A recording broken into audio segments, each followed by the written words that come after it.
the soul. The uncomfortable Bible study, where we wrestle, where we learn. We don't have to all agree, but every heart deserves its turn. All right, guys. So excited for this particular study today. Glad to see some people coming in really early.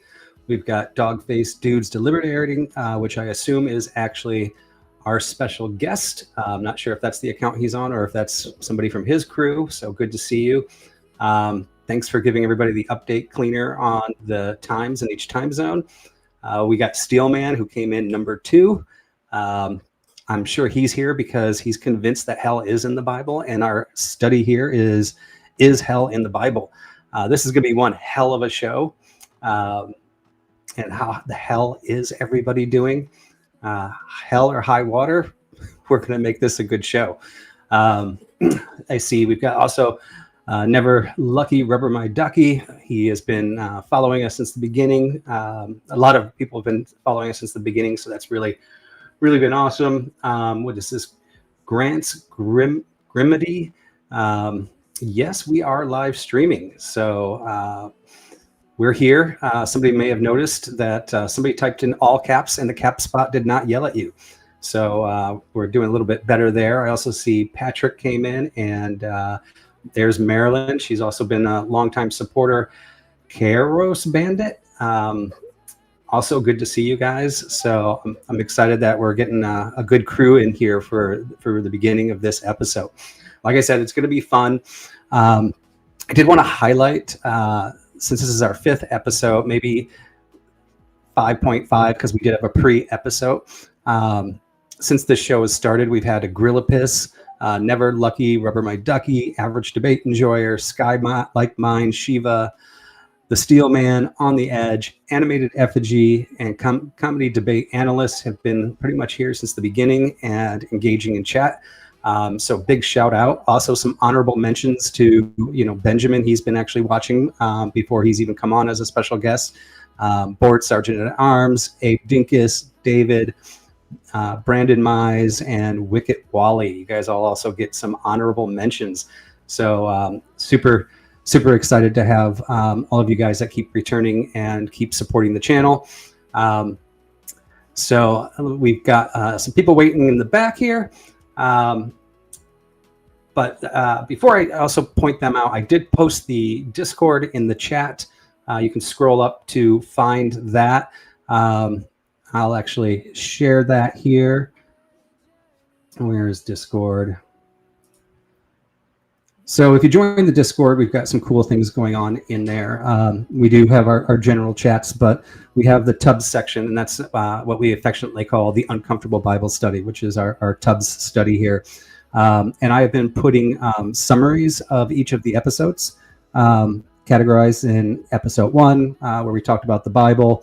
Also, I'm using AI, forgive me for those people that don't like AI, to actually read through the chats and summarize everybody's chats, which is pretty cool. We can actually see what people's thoughts were, where they were frustrated with the episode, what they liked, some of the banter they just went back and forth with alone. So we've kind of got summaries of what the actual show was about and what everybody chatted about, because there are sometimes 2 different worlds going on. There's the online debate, and then there's the chat debate. And sometimes they mix and sometimes they go off topic, and they can be running in their own multi-universes at the same time. And often in the end, they all do merge in the end.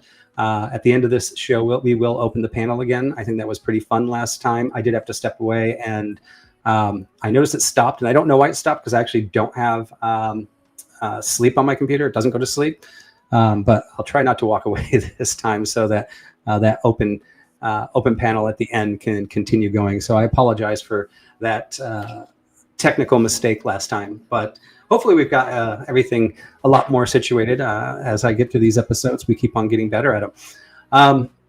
Yeah, so let's see. I was going to share the Discord. There we go. Actually, I was talking about it, but I wasn't actually sharing it. So yeah, just to share that, you can see we have this section here. So make sure you join the Discord. You can look through all the previous shows, the notes, who was in chat. The chats always actually do blow me away. The AI is pretty good at actually reading through your guys' chats and picking up on who is the most conversational in there, and the different energies that different people have on the verdict. So I really do actually enjoy going through that. So without ado, let's introduce our panelist here. I did see him up there. We checked his audio earlier. Where did he go? Oh no, did we lose him? Benjamin, did we lose you? Oh, there he is. Okay. Let's pull up Benjamin. No, I was messing around with my trying to make sure I was on the right audio because I can't hear you. All right, so you're hearing me?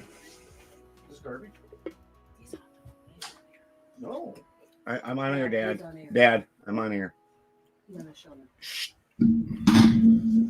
All right, so Benjamin, I don't even know what's going on. Vibe is gone, and I am here. Let's see. Well, they can hear me online. I can hear myself. Can the audience hear me? Hi, guys. I don't know where Vibe went.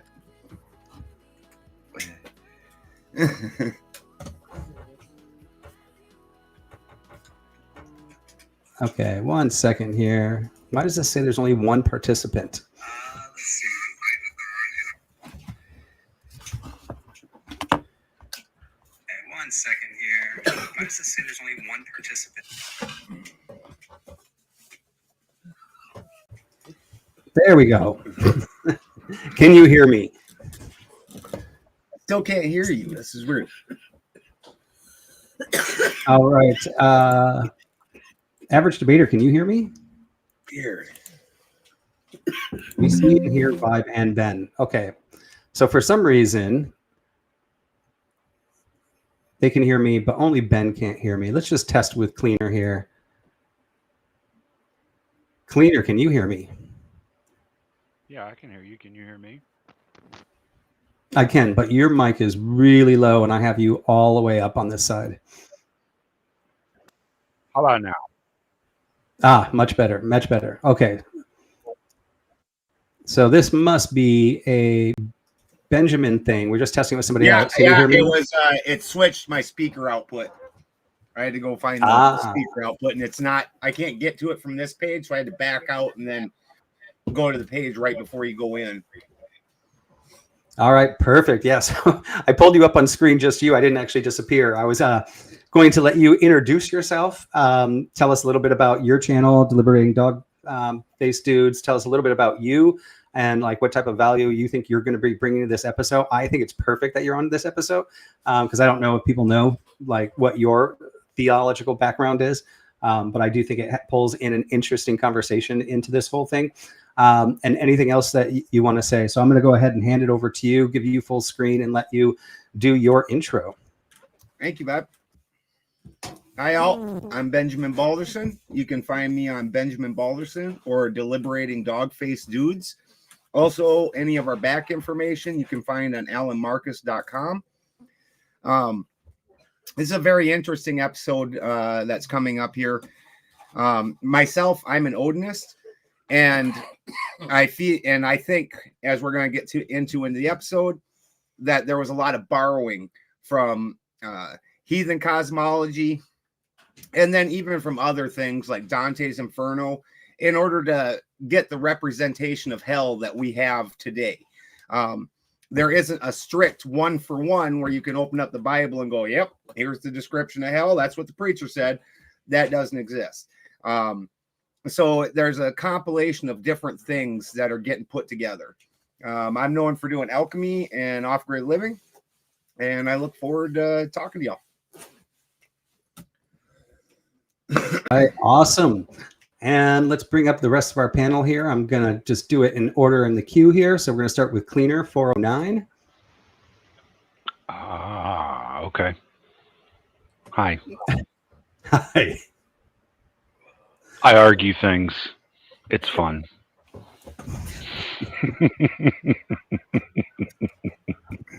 I do not have a specific religion that I attest to be a part of, but I like the prescriptions that Orthodox Christianity has for the world, and I'm slowly learning as much as I can about it through the church itself.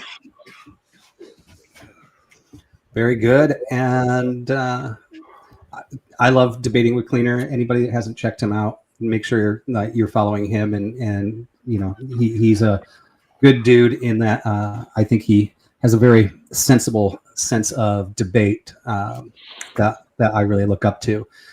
We also have Beth here, who launched her channel this week. And by the way, I know your channel is a different name than your original one. I updated my link, so I will share that. But yeah, Beth, how you doing? Who are you? Hi guys. So my new channel is called Culture Corrections. You can find me over here on YouTube. We're doing a lot of discussions about lots of different things. I'm really excited. It's been a really good launch so far. I've had a lot of really awesome people helping me, like Abe Dinkus and Cleaner and Grumpelstiltskin and everybody. They've just been wonderful. I'm trying to figure out some audio stuff here, so you'll have to kind of not mind me for a couple of minutes while I'm trying to figure out. I'm getting used to restreaming. All right. And we have a very special guest today because he was doing his research this Sunday. As somebody who comes from the other side, he stepped into the cult. So, Tyler, why don't you introduce yourself? Maybe even tell us about what you thought of your day there. Today, average debate enjoyer on YouTube. Today, I practiced in ritualistic cannibalism and consumed the body of Christ.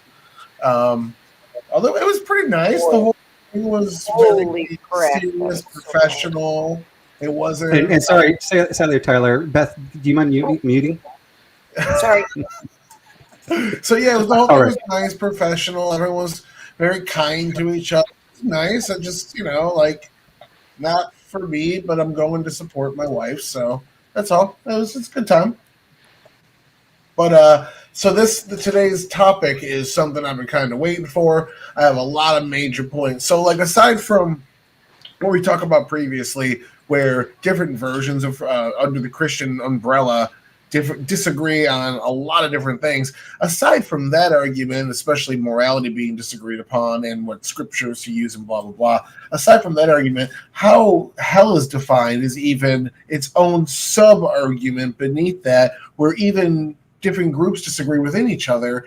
And there's a lot of different, like, you see this, and I hate to just relate this to comic books, but with comic books, when Disney bought out Star Wars, they took a large amount of the Star Wars lore and made it non-canon. So everybody that knew all of that lore now had to go through and dissect what was new canon and what was no longer, and completely retool different theories and stories if they want to stay within canonicity. So I tried to take that skill set from that and relay it over to this. And I think you can see a pretty clear line of like one religion's similarities to another influence that other religion as well. So I just see a lot of points I'm going to be jumping on. It looks like I'm the sole atheist here. Oh, Cleaner goes both ways. So, he's what's the word? Pan-religious. But so I mean, I got a lot of things I'm going to be bringing up today after we get to it. Yeah, this is a really interesting thing. And I had my ideas. I think I thought I was 90% on my understanding of hell before I started studying for this particular episode. And then I discovered I was actually only at 60%. And through even my studies, I think I've only gotten to an 80% understanding at this point. I still have a lot of open questions as well. So I think this is going to be really interesting episode. A lot of cool things to talk about. You will not be the only guy on your side. Taylor will be joining us, the Powder Dusty or Flow State, however you guys know, but he's going to be showing up late. Glenn did say he was going to. I was talking to him the other day. I'm actually having lunch with him tomorrow. So I don't know if he's going to be showing up or not, but I know that Radical Coder isn't going to be in today. He gave us a late notice, but that's okay. So there's been a time when I was almost the only guy on this side. So, hey, it all works out sometimes. All right, beautiful. So with that, since Glenn's not here either, I was going to give him an opportunity to promote his nonprofit, but I'll do that for him since he's not here. I don't know if you guys have heard of this. This is something he has been working on and putting a lot of his time into.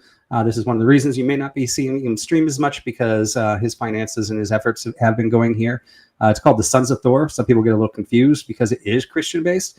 It is based on helping men that are suffering, whether it's through addiction or even if it's just having marital problems, or looking on how to date and be strong men and leaders, ones who can support our wives, support our children, and really need help stepping up as a man. It's a group of men that will help men. And I mean, I think it's a great purpose. It has the men have all sorts of needs.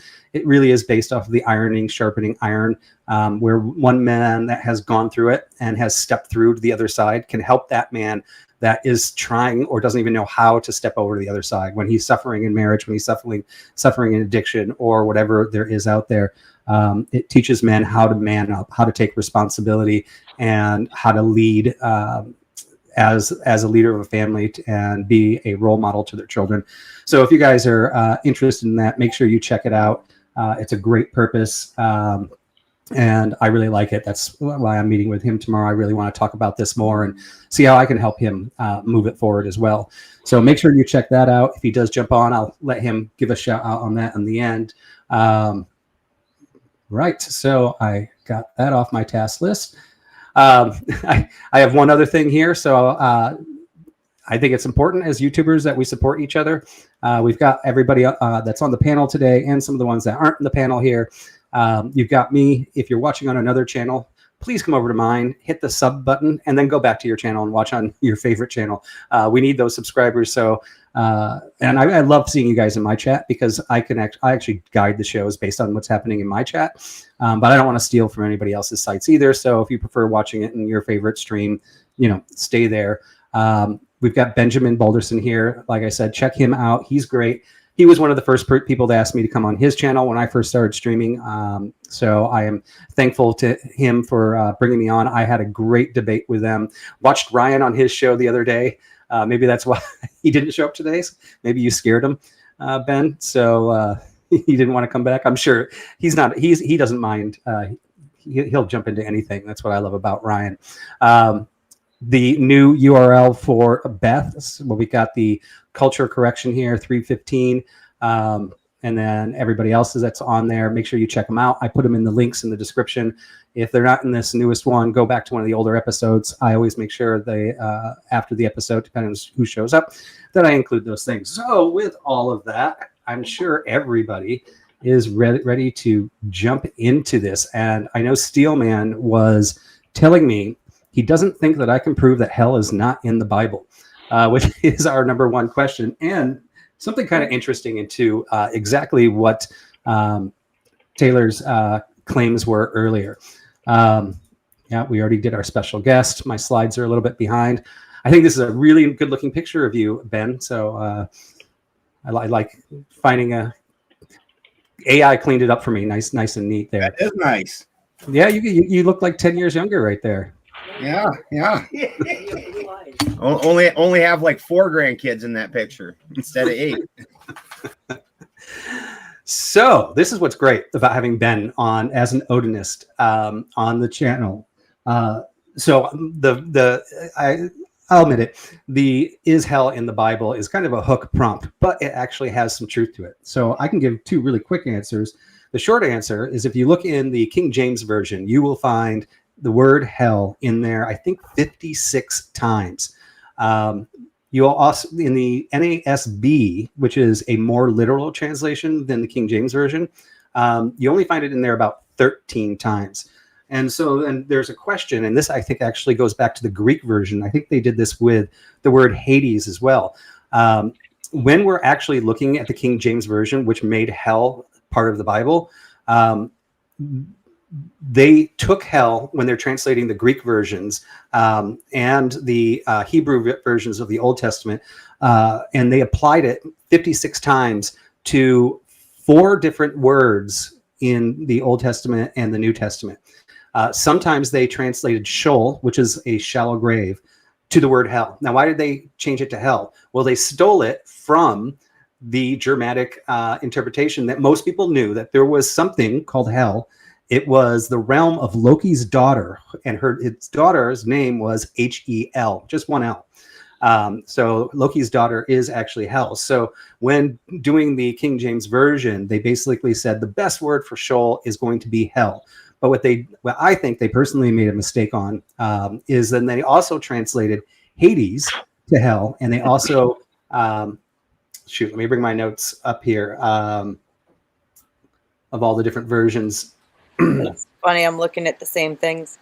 Yeah, Gehenna, they converted to hell, and Tartarus, they also converted to hell. The one thing they didn't was the lake of fire was left as the lake of fire. So there's a problem. So this actually means hell doesn't actually exist in the Old Testament or the New Testament unless you do an English translation to it, which you stole from the Germanic, which is actually applying one word for different, in actual completely different meanings of this in-between world, this world that's not heaven, right? And some of the lore and the ideas of what hell looks like because of this actually came from this Germanic conversion there that you won't actually find in the Old Testament. And this kind of goes to also what Benjamin was talking about, where the ideas like from Dante's Inferno, the 9 layers of hell, and things like that all kind of got conflated from old religions. Now, this is an open question because there's also the word Hades in the Greek version, not in the Old Testament. And I wonder, this is actually a question I have in there, is that when they were converting from like Hebrew to, or just talking about Hades in the New Testament, if this was kind of a similar thing, because Hades is actually an interpretation for a demon layer of the Greek mythology. And I do not believe in the Bible that they're talking about the same Hades that is from the realm of the Greek culture or theology back there, where they basically just, when they were translating to Greek, maybe they also use that, because that word isn't used very often as much as Sheol, Hades, or Gehenna, and Tartarus. So when I say hell is actually not in the Bible, it is in an English translation, but it actually is representing multiple ideas, which doesn't give an accurate version of it. And I would actually say no. If you look at the original translations, the hell that is misguided and assigned to more than one thing actually doesn't exist in the Old Testament or the New Testament. They have different meanings than the Germanic hell. So that is my thesis for no, hell does not exist in the Bible. But I am definitely willing to open that up to everybody else, or open that up to comments or questions there.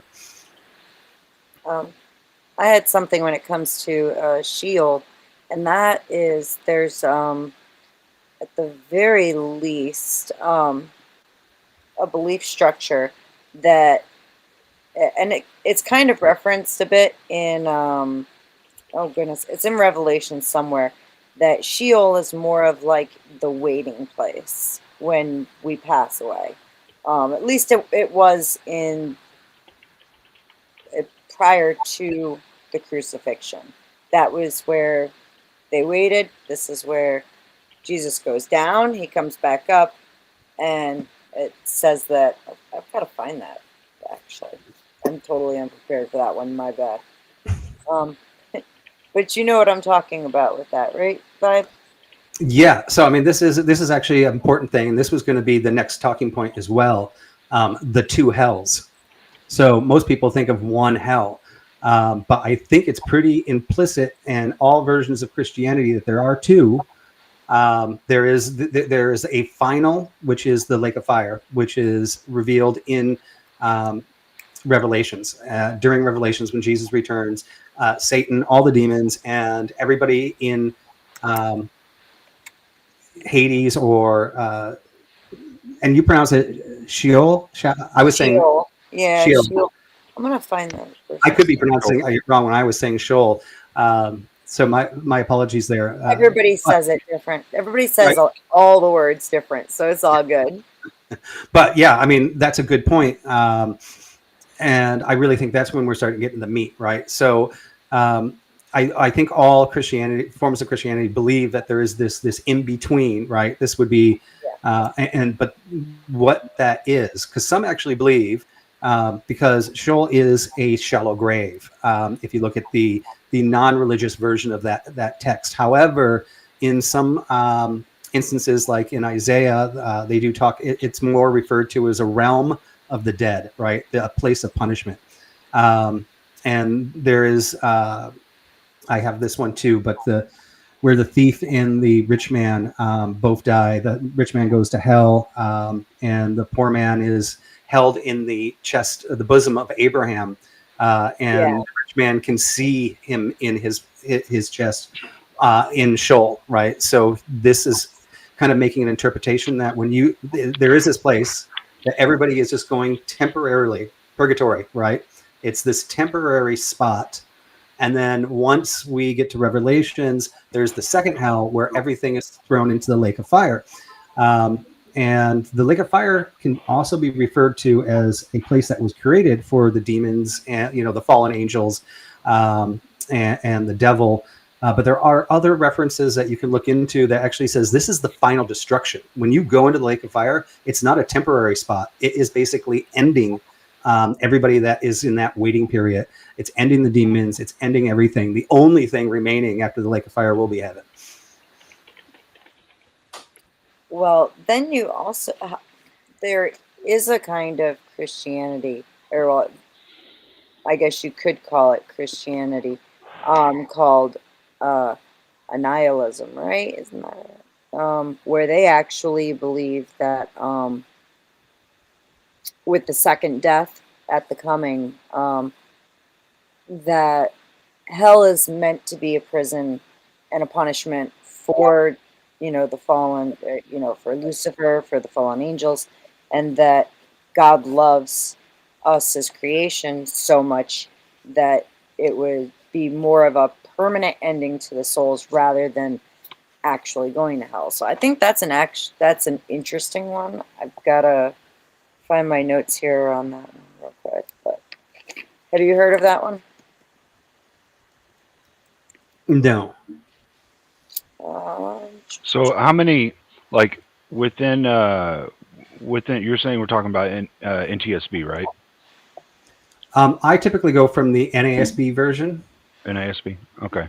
I'm just curious because I've always kind of wondered how many souls have have we been able to confirm, just based off what the Bible tells us, not that we could actually confirm, but based off what the Bible tells us, how many souls have actually gone to hell? It doesn't actually give any numbers like that. It does list specific angels that go to hell for the following, angels, yeah. Right, and so I kind of think that there's utility. There's utility in what we are told by God, or what has been told to us from God, for a representation. Because as I see it in our universe, God doesn't waste anything. Everything is recycled or reused in some way. There's nothing wasted. So in my mind, I can't see a God wasting every soul that does a sin but doesn't redeem. I believe that, once you pass, you put yourself there. Now, whether or not you can get out of that, I don't know. I wouldn't profess to know that. But I don't see God as being the wasteful one. I see us as being the wasteful ones. Well, absolutely. We are the ones that kind of pick where we go, ultimately, right? With our beliefs and our behaviors. So I think that does kind of, it's like touching a hot stove. If I burn myself, that's kind of on me, right? Sure. Now, I think this is probably my biggest contention I have with most religions, is that they tell you that you're damned there for eternity. Most do, not all, but that concept just doesn't seem to follow how God works, though, because God wouldn't waste a soul by putting it in eternal damnation to sit there and rot and never have any other use. So either there's a use for souls that go to hell, or people put themselves there. And Absolutely. you're muted. Who's muted? Oh, Ben's muted. Ben, yeah, you're muted. What's interesting is I think it's, hey. And the Hood philosopher in the chat actually brought up something that I did forget to mention too when about Gehenna, which was a geographic location where in the Bible refers to, which was kind of like this dump. It had lepers in it, garbage, and things like that. I read about that, and this is where I got concerned when seeing like hell. The whole thing is hell in the Bible. If some of the Bibles are just changing all those words whenever they say any of them into hell, we're now actually taking away what the original meaning was from that. So I think it is important that we identify in each of those areas, and that's something the NSAB version does. They actually does say Sheol most of the time, and it uses hell a few times, I think, in replacement of one particular version of that, so it stays more consistent. I don't know. Go ahead, guys. So I've been kind of holding off for a minute. First and foremost, I want to say we had a whole episode where Ryan was criticizing the Bible. We brought up the point that the Bible now doesn't agree with the Bible from before, and there's all these different interpretations. And I'm pretty sure Vibe was out here saying, actually, this is the closest the Bible has ever been to the original translation, and glazing the hell out of it. And now here he is today saying, you know what, they're all wrong. And my interpretation that Revelation's talking about eternal damnation in a pit of fire, that's not real. It's all fake news. You're giving us the flat earth theory of Christianity right now, and you're going back on what you said like 4 episodes ago. Well, I mean, actually, you kind of back up what I said, because I said today we now have a better version than we ever had, because we've collected so much from such old dates, and we're doing it from the original, not translations of translations of translations. But and that's why I'm talking about when I use the NASAB, right? It's actually keeping the references to the original words different, right? And that's something that's important. So that actually confirms we have the best translation we do today. However, we still have the Gen Z Bible. I wouldn't say that's the best interpretation. We still have the mental idea of hell from like the original King James, basically clumping 4 different versions of it all together, right? I still would argue that we have the capability, if we want to know, of having the best original translations today than we ever had at any period in time. I think when it comes to the conceptual understanding of the afterlife, I don't think we do. We'll have to get there to see it and know. Is that better? Of course. Am I good? You're good. Yeah, you're And good. for cleaner, only the Abrahamic religions have that feature. Pretty much most religions worldwide, it's a cyclical event. It's not an eternal event. I'd have to look more into that. My understanding is that they all have some kind of representation of like an eternal damnation type thing. Most of them don't. Go ahead, sorry. And I agree, part of the problem is if you look at every other theology, there's different representations for what happens to different souls. Not all of them are going into actual damnation. So I think that's where, when they made everything one thing, you lost that nuance with it. Where even if you take the Hell 1 and Hell 2 idea, obviously there's some idea of a redemption possible from the Hell 1. And when you look at like even a heathen cosmology, that hell is not what Christians call hell. It's not a place of torture or pain. You failed on this level, but you aren't at the place that heathens call what you guys would mean as hell, where you're getting tortured, is Nostrand, and that's specifically a place for like people that trade on their brothers and their oath breakers and the worst type of people. What's with the slur, man? Heathens? My tongue is swollen up. Heathens? My damn we tongue. don't like that word. We identify as enlightened ones, not heathens. If I may, guys. Oh, you're talking about I got a little slur in my tongue. No, you're good. I'm just trying to. Hinduism actually has a list of hells and describes how sins and such as bearing false witness or destroying trees lead to specific punishments. They refer to it primarily as Nikara, and does that one? Then there is also in Buddhism. Buddhism has a hell as well. Judaism has Sheol and Gehenna, which actually Gehenna is really interesting because it has. They use that referring to a specific area that was like essentially always burning or something. That was. I don't remember where it was.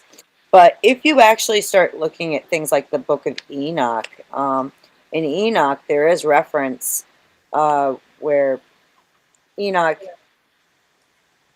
is told by the angel that anything you ask of in heaven will be granted to you, including the salvation of all those who are suffering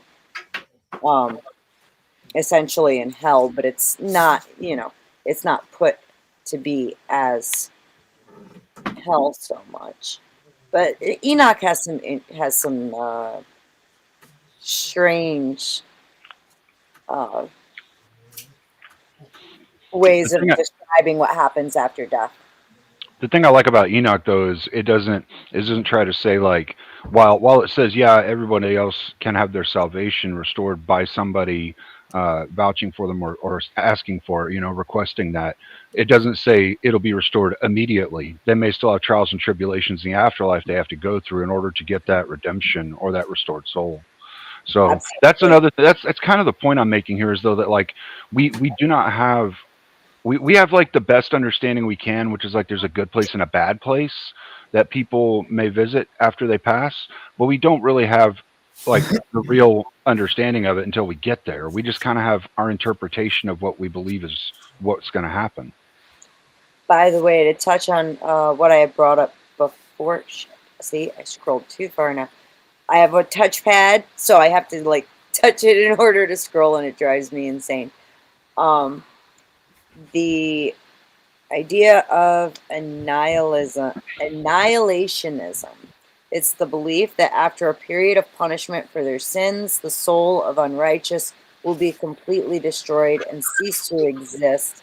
This doctrine is also known as conditional immortality, and rejects the concept of eternal conscious torment in hell.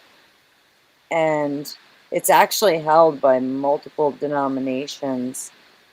And where is it here? So is the soul supposed to be reused in some way, or like how does that work? Is the energy of it supposed to be reabsorbed and then given out as new souls, or like, because I don't see God wasting anything. That's the thing, you know? So, but can you actually see it as being wasted? And also too, we see, you're a fan of Enoch like I am. In Enoch, there's actually like the opportunity not only for others to ask for you to come up, but there is that time frame of, what is it? It's even in the scripture of the Bible. I'm pretty sure it talks about the period of 1,000 years for people to kind of come to faith at the very end of things, or there is a period of it. And I know in Enoch, it gives you the same opportunity. There is the same opportunity afforded. I don't know if I'd say I'm a fan of Enoch, but I've read the book of Enoch a couple of times. The thing that always gets me is whenever we try to talk about the temporal concepts of what Enoch or the Bibles speak about. Like, we human beings don't have a really good understanding of how temporal physics work for an entity like God. Like, for Yeah. God, I can imagine time being a pebble. It's just something that is. There's not like a past, future, present. God just sees the painting laid out and is like, hey, that's the painting. That's how I could kind of imagine it. I think that's the best way I could understand it. And so, like, when people try to equate, well, what about the past? If that soul's already destroyed, how can you get redemption for it? Well, because the painting's right there in front of God, and He could just grab the soul from the painting and be like, it's redeemed now. So I think when people get in the weeds about the temporal physics of it, it gets a little ridiculous. I agree. And the other thing too is when it comes down to your question about God wasting, we were granted free will from God, right? So we can make our own decisions. We are the ones who put ourselves through our beliefs and our actions wherever we go. Would it then actually be Him wasting the souls, or is that like you give me a gift, I can do what I want with it, and you have no essential claims or rights to it unless I give it back to you, right? I get what you mean. That's why I say I kind of like it. The way that I see it right now is just that God doesn't waste. We humans waste. And so if the soul does go to some type of eternal damnation, it would not be because of God. It would be because of us. God made the place so that the good and the bad don't commingle and screw everything up, in the good place. But it would be up to us as for whether or not we're wasting there. Yeah, exactly. So in that case, then it's not God actually that would be wasting it. It would be us. Right. And I think that's where I think you would have to get into the weeds on the different religions, because the ones that believe in a hell would say that some of them would say that, like, God puts you there. Some of them would say that you put yourself there. And so it would be there'd be a differential between each one based on how they say we get there. Gotcha. What are you thinking, Vibe? Well, this is why I said I only got to 80%, right? Because it really is tough. Because this is related, and I'm trying to put it together while you guys are talking. So we're all kind of conceding, I think, for those that believe in the Bible, is that there is two hells, right? There's a period between now and the lake of fire in Revelation. Now, No. when we're, I wouldn't call the waiting period, I wouldn't call the waiting place a hell. And I don't think they actually really see it as being a hell either. It's a sleep, right? Where we sleep and wait. At least this is how I was brought up, was that when you die, you sleep and you wait for the return. And when Jesus comes back, the dead in Christ rise first. Yeah, so I also read through I wouldn't say they're interpretations different. that would agree with that, but I also do not believe that is what the Orthodox or Catholic believe. I believe Yeah, that they don't. there is punishment happening in there, and the reason I was actually saying 1 and 2, right? So let's just say we're using hell like in the bad original manner, saying we're just calling it hell 1 and hell 2. But I guess we're looking at Sheol as basically it could be a temporary resting place. There is no torment. There is nothing happening. You are basically on ice until Judgment Day.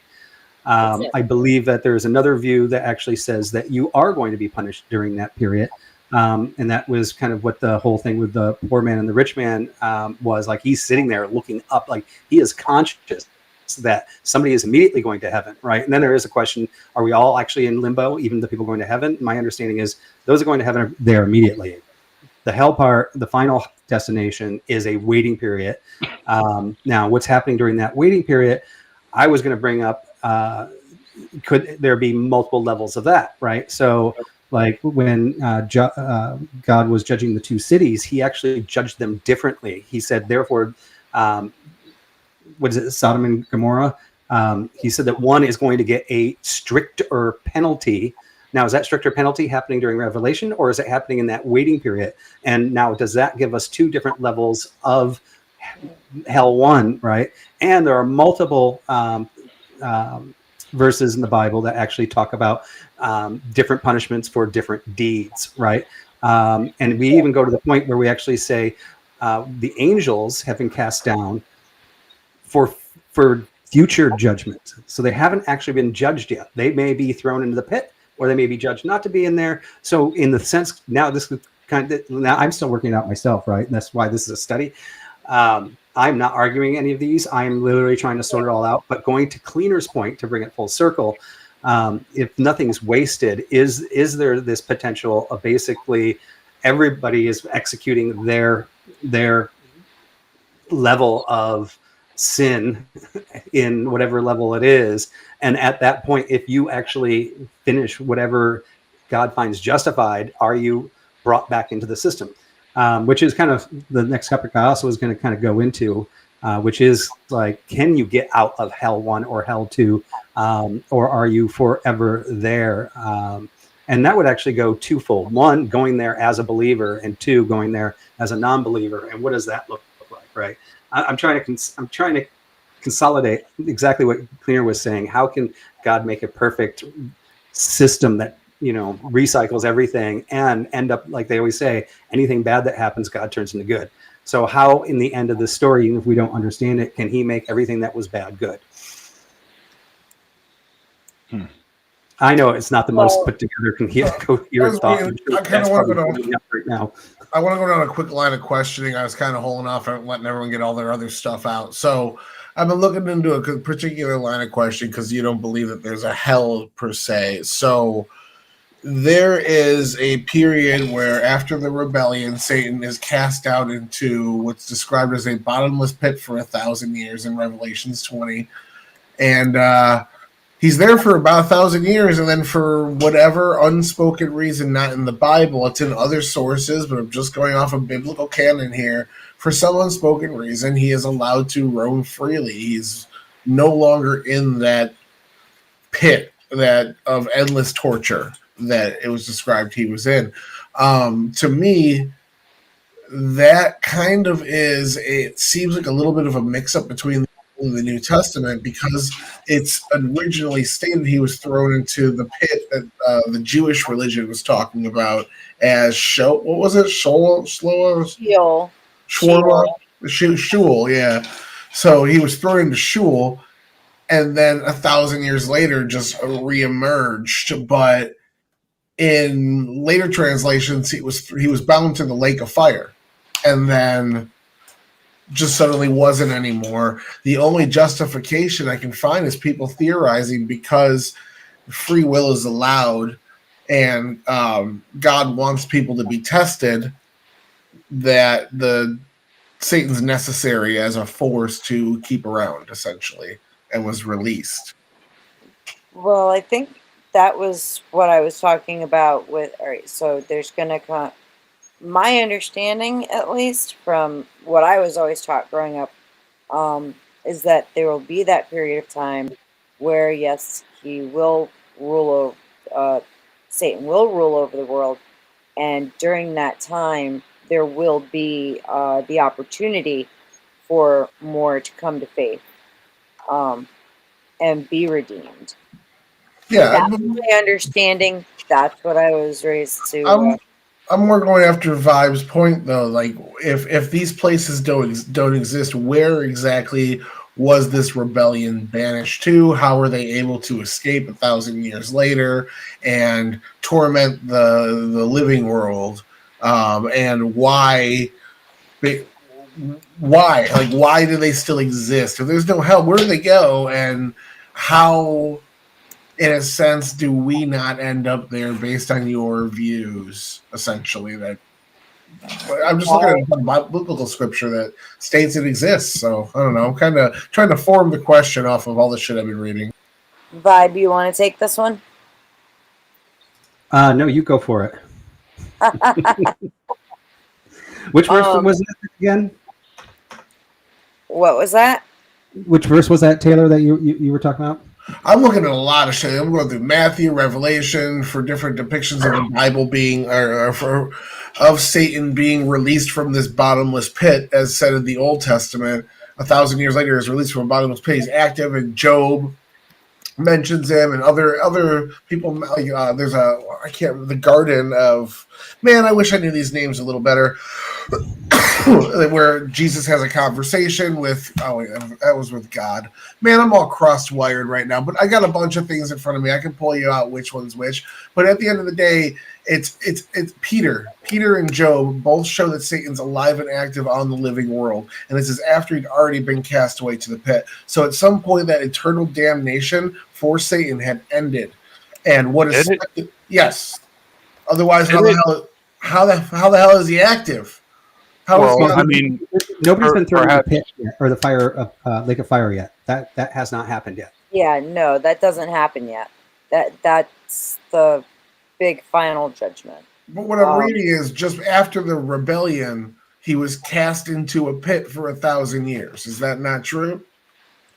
After the rebellion, would this be the rebellion and him and 1/3 of all the angels were then basically put in a place of their own, which isn't the lake of fire, but in theory that would be their destination when that time comes. They would be, I think it was in the New Testament as Hades. Am I right? That's actually the place for them to be in this in-between period.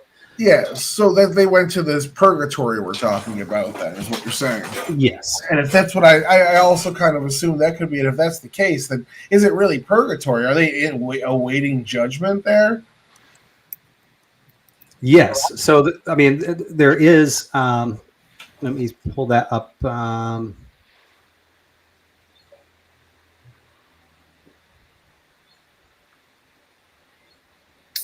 Right. So in Peter 2:4, for if God did not spare angels when they sinned, but cast them into hell, which was from the translation Tartarus, and committed them to the pit of darkness, reserved for judgment.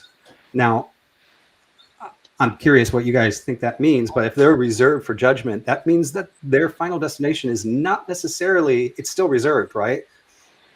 I don't that's a good question, and I think this is going to play back into exactly how Scripture tells us this is the judgment that is reserved for God alone, and we are not we have no business or position even guessing at what he is or isn't going to do. Man, I will just say that fucking Milton and Dante did so much to ruin the canonicity of what actually. I have to parse out so much bullshit.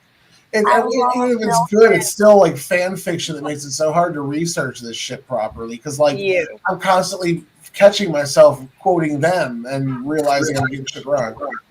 Yeah, Milton is a beautiful story. I mean, the way he writes Paradise Lost and Paradise Regained, absolutely wonderful. I haven't read Dante's works. This is a problem in all culture.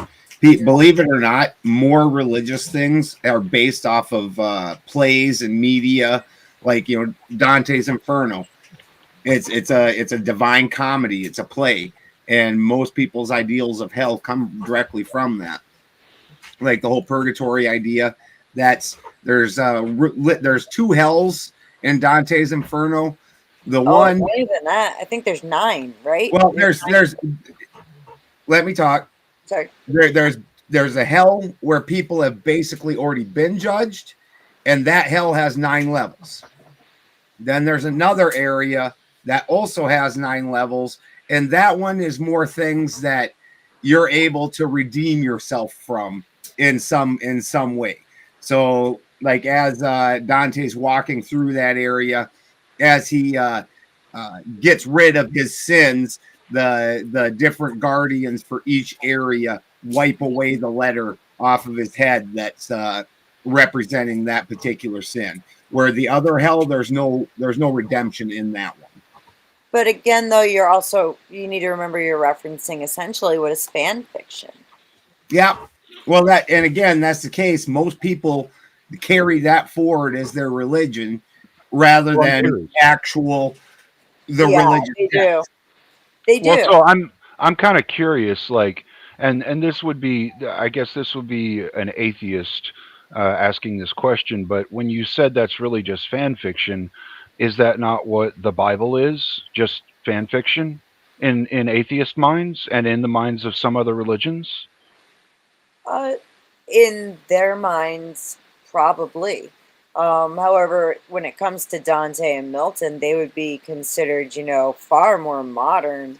They didn't even the time frame is so drastically separated. And that's not to like take a hit on them. Like I said, I mean, both of them were phenomenal authors. Paradise Lost is one of my favorite reads of all time. Um, but I guess the point behind asking that question is like there's a differential obviously between when we're willing to say something is a religion and it's not just like a fan fiction or a cult fiction or something like that. And so I think it steps into the realm of absurdity in like the atheist mindset whenever you say, well, this religion's heresy and fan fiction and not real, and this other religion is real. I think that is the real breakdown that a lot of atheists have whenever they're actually looking and trying to verify one religion versus another, or prove or disprove something, or if they're going through something in life and they're choosing to try to go to a religion, they get kind of pushed away from them by all this talk of everyone's heretics if you don't believe in a certain way, yeah, of course. I think that really at that point, I can understand exactly what you're saying, and I can even give some credence to it. I understand why they would see it that way, right? And I think everybody does.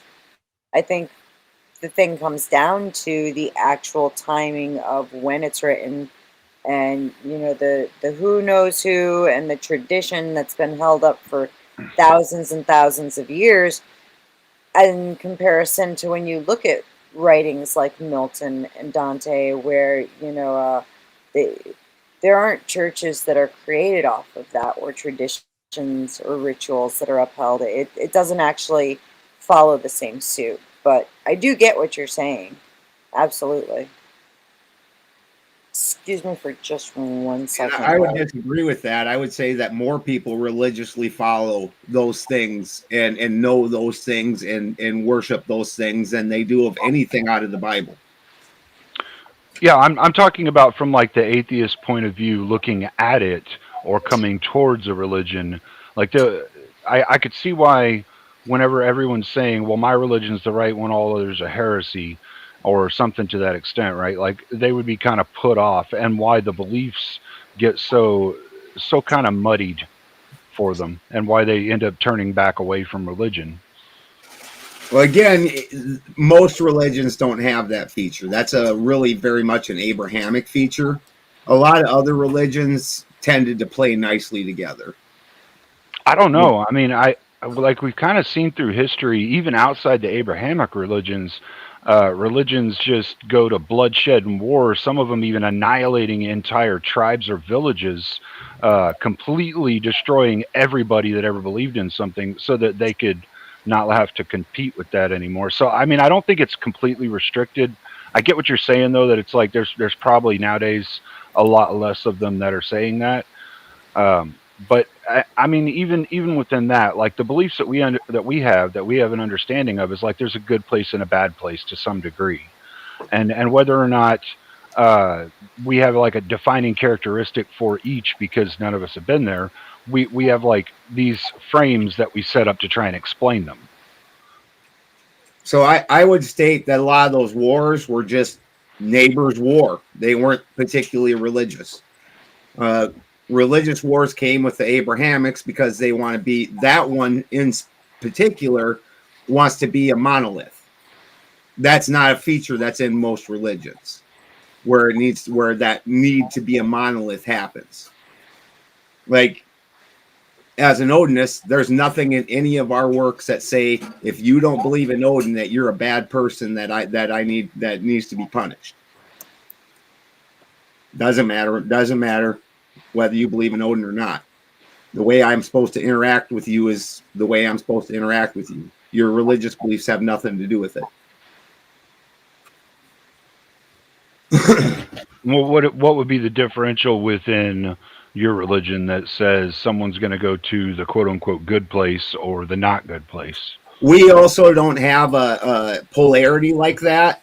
So there's not a good place and a not good place. There's one very bad place, and that's Nostrand, and that's where you are an oath breaker, a brother killer, the things that most of us are pretty well versed with. These aren't things that you do.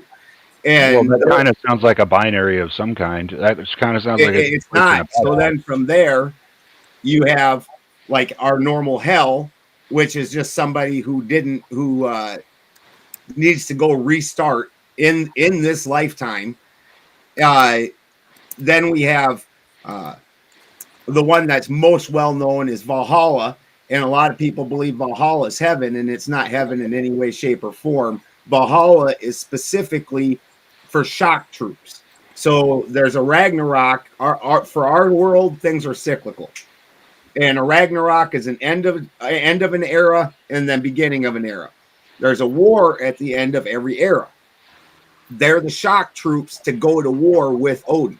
So it's not the best people. It's not the most deserving. It's actually the most vicious, joyful fighters, the ones that want to fight all day, every day. They've got their own place. The farm folk, they call it Folkvanger. They have their own place. Everybody's kind of got their own little place where they do their own thing according to who you were in this life. And there's only one that you would consider a punishment.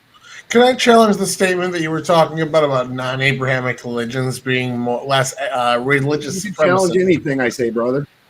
Hinduism. During certain times, we have seen Hindus be very religious-based supremacy against Muslims, and the formation of Pakistan was actually because there were such massive clashes between Hindus and Muslims. We've seen Tibet with Buddhism be a massive issue for China. One of the major reasons why they've been trying to squash it out, kidnapping their Dalai Lama and such. And there's just different in Asia specifically, there's a lot of different. Shintoism actually has a couple as well that I'm seeing here, where they massacred up almost potentially 200,000 people based off of their religion as well. And then you go to South America and Native American tribes here prior to us coming in and making it great. There was a lot of intertribal hatred and animus and human sacrifice and such. I'm not disagreeing that people fight. I'm just agreeing that it was as religious as we pretend like any of that was. Can you name me any of the gods that these Native American tribes were slaughtering each other over? I have no idea. I'm sure somebody can, though, that went to college for it, but I can't. So that being said, the fact that religion has always been an excuse for people to use go into their violent nature. So as long as a religion exists, I guarantee there's going to be religious-based violence existing because of it. So I mean, ancient Hinduism from like all the way as far back as like 4000 BC, from like cave walls that we've been able to discern what they're talking about, they had a belief in Kali, and they went to war destroying people over Kali. Like this, it's not just, what I'm saying is just it's not restricted to just Abrahamic religions. I don't know if it's most or just some of them. I wouldn't attest to know that. We only know the charted history that we have. We don't even know if we're the first iteration of human beings to get to the literary format where we write the written word. There may have been hundreds of other trials that God had in the past where human beings got to the literary word and it all got destroyed. So we have no idea. All we know is what we have now that we can read and see, right? I would also argue that. I would also argue in the sense that if I was an atheist and say, well, let's say humans never came up with a concept of God, or as a religious person, God just hadn't exposed himself yet, right? There are no religions. And this would be a vibe, a feeling, right? I would bet my money that because of the differences in cultures, even if there wasn't a God or a religion involved, that there would still be the exact same amount of wars. That's what I'm saying. Yeah. People find a reason to fight. Sure. We can even Sorry, am I cutting somebody off? Or Nope, no? you go right ahead. We were both just started Oh, talking you're at the talking same in your time, so background. you go ahead. Sorry, love. So you can even see in scripture where there were ancient wars specifically targeted based on their faith by other faiths against the Abrahamic religions, right? Where there were plenty. You're talking about like the Jew stories where everybody was against the Jews, and then at the end of it, they own their land and stuff, and that keeps happening repetitively throughout. Not even necessarily just that. Like, I mean, that's very suspect. It's very suspect. You can see with the enslavement prior to the Exodus. You can see. Oh, you mean when they built the pyramids and all that? You can see with what was the other one I had in my mind? I think what Beth's trying to illustrate is just that even the Abrahamic religions have been attacked because they were Abrahamic religions. It's not without it's not without merit.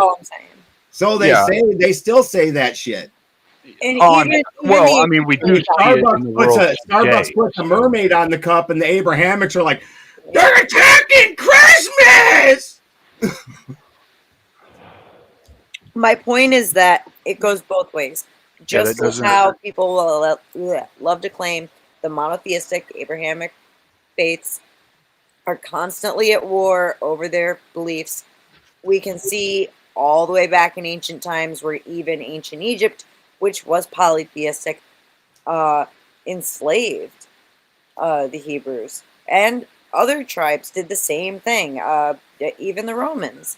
The Romans occupied Israel for how many years? It was like at least 1,000, right? Or at least close to it. So it does go both ways. Just because someone identifies something and has a reaction that you or someone else may think is ridiculous doesn't necessarily mean that they aren't having that reaction because of a valid claim. So sure. I mean, you can go, oh, they're assaulting my religion, but you know what? Maybe that person's right, and they actually are. Yeah. You never know. You think a Starbucks cup is assaulting Christianity? I don't give a crap about Starbucks. That's not what I said. That's what they're saying. That's not what I said. That's not what we're talking about. Okay, I specifically brought up ancient wars, ancient times. Well, the ones that are recorded in the Bible, nowhere else. Yeah. I'm not even bringing up with like building pyramids and that kind of things. You can totally see with the occupation of Israel by the Romans. That's a perfect example. That went on forever, and they the people there, and it wasn't like, yeah, sure, it's based on more of shit. The Bible. Well, the Bible didn't fully exist at that time, right? Well, I mean, any of those writings, that's only in the Bible. It's documented. No, that's not true. It's documented outside of it. I've actually been to the site. Years. I've been to Israel where it's documented. I just want to see if I understand. I just want to see if I understand what you're saying correctly, Ben. Please. Are you saying that you think that nowhere throughout history, nowhere throughout time, that the Abrahamic religions haven't been attacked for being Abrahamic religions? Because that's kind of how you're approaching this. Is that what you're trying to do? I think that that small hats are fabulous liars, and that they like to project, like, and they still do this today. It's part of their religion, even, where they will say you are the bad guy while they're doing the shiesty shit. And that's part of their religion. So them having a story where, oh, they made us their slaves and attacked us, but then our God won and we owned all their stuff. But then we were the slaves to these people. But then our God, he won and we owned all their stuff. And that's a story in the Bible. So just hold on. And what you're doing right now is specifically attacking an Abrahamic religion for being an Abrahamic religion. No, I'm doing their own thing. Hold on. I am the internet version. What I was saying. I am the internet version of Iron Dome. I need it here. Tyler, real quick, and I'm going to hand it to you. Different things. Tyler, real quick, and I'm going to hand it on over to you. Here's the thing: is I'm not even bringing up like their ethnicity or the fact of the small hats. It's very interesting that you jump straight Well, to that's that. who wrote the Old Testament. Let me finish, sir. Okay, That's who we're talking about. I'm bringing up before this was this wasn't even like the way that you are portraying it did not exist at this time, and this was thoroughly documented by the In the other Bible. civilizations too. Do you think these stories just came from the Bible and that's it? No, I've actually been to the fucking sites, the Roman sites in Israel, where they fucking memorialized what they were doing there in ancient times. It's not Before even Jesus. Israel. That's Before Jesus, I've been in. It's they put up a plaque about something. amazing. So what? Tyler, it is all yours, my love. All right, as the internet version of Iron Dome, Israel, the righteous, wonderful state's greatest internet warrior, I am here to defend the small-headed people. These small-headed people are the most oppressed group in human history. They've been attacked by every single major religion, including the monotheistic Greek and Roman religions. On top of that, those are polytheistic and the monotheistic Muslim religion. Right now, they're in the middle of a war because they were attacked on a 6-front attack coordinated by 2 more Arab nations that are majority Muslim to annihilate Israel. 6 fronts attacked them to wipe them out. And the only reason that they didn't lose is because they are God's chosen people. They are here to stay and usher in, what do you guys call it? The salvation? It would be, oh shit. All right, and I was going to pause this a little bit, like bring us back on topic a little bit ago, but I also knew that Taylor just did a debate on this, so I figured I'd let him go in on the Israel piece. But we are on the topic hell, not the topic of Israel. Not that I don't want to skirt the topic, but I would skirt it to a different show. So if we all want to jump on this week and actually do this discussion, I'm down for it. But I want to divert it from there. Sure. Sorry about it. He does was it gonna all make- night without laughing too. It was pretty decent. Can I just get an answer to my question from Ben first? Because he did kind of derail and sideline, and I'm asking a very specific question here, Ben. Ask it again. Do you believe that Abrahamic religions have never throughout history been attacked for being an Abrahamic religion? Is that what you're saying? Yeah, I don't think anybody cares about what their God is. I think that they act like shitheads. I think that if you got kicked out of over 100 different apartments and you came to me and said, well, I've been kicked out of 100 apartments, they were all shitheads, I'd be like, yeah, move the fuck on, buddy. You're obviously the shithead. Wow. That's a fair. I know. Wow. That apartment owner, not a fair let that guy in. I think you're doing a really bad fallacy here where you're overgeneralizing an entire population of people based off of 5 or 6 people or maybe a few more that have a very bad behavior. And I think that's very just disingenuous to do. Have they been kicked out of over 100 countries? You're monolithing, just like Tyler just said, you're monolithing a whole people based off of the interactions on a few bad ones. For starts, Jews are religion. It's not even a people. Do I think that there's decent Hebrew people? You don't think they're people?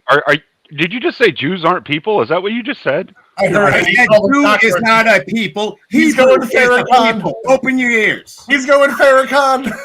It is an ethnicity. Judaism is the religion primarily of the Hebrew people. Yeah, I think what the point Cleaner is trying to say here is that of the Jews in Israel, there are many of them that do not practice Judaism. Therefore, so they wouldn't be a Jew then; they'd be a Hebrew, and they're fine in my book. Okay. So you have a threshold breaker somewhere in there for what is someone who is horrible people and what isn't. Then is what you're saying. 100%. It's just kind of crazy in my mind that you would monolith an entire religion of people just based off a handful of bad eggs. That's crazy. It's a horrible religion. And to deny history that was thoroughly documented, like I said, by other civilizations. when No, it happened. it's not. Yes, I mean, it people would say is. the same thing Yes, it about is. those who believed in Odin and whatnot because they went out raping and pillaging entire villages, and it was fucking No, they horrible. didn't. Yeah, And they they did did. it, and they Yeah, did they it in did. Odin's name. They would scream by Odin, and they go into battle and destroy. Like, I mean, Did you enjoy that movie? About that Did you religion. enjoy that movie? Because it's not historical. Why don't you What go ahead movie? and read Tacitus sometime, Germania? Not only What did movie? they not go rape and pillage, they wouldn't even have sex outside of their own people. That's why they were all these wonderful, giant, blue-eyed, reddish, and blonde-haired people. Try reading actual history. Jesus. I've read dude, my kid You is read gonna the be Bible. I don't even need the Bible in order to go and actually see these historical sites that still exist to this day. I've actually been to Israel. Okay.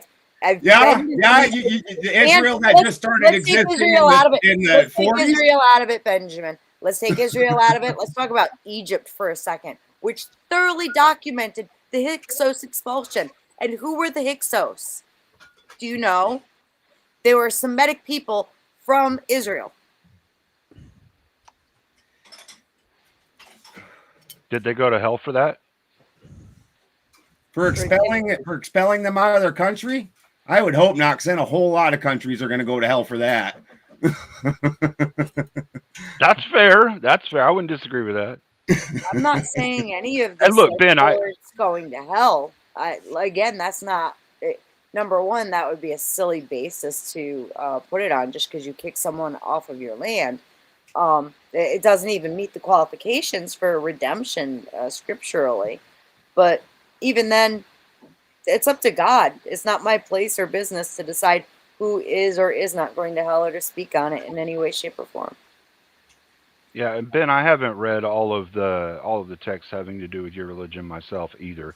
I've only read a couple of books that had to do with like ancient lore and history of it. But yeah, you're right. There may have been lots and lots of times that somebody didn't do that, and there may have been just a couple of times somebody did do that.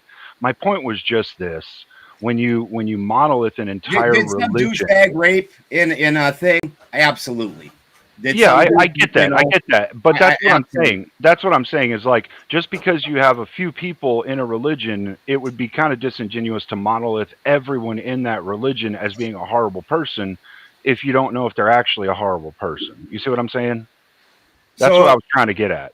So, in their religion, are they God's chosen people and everybody else gets to be a goyim? And that means that they're there to serve God's chosen people? That's not what I'm getting at. What I'm getting at is you, from the outside of their religion, looking at them.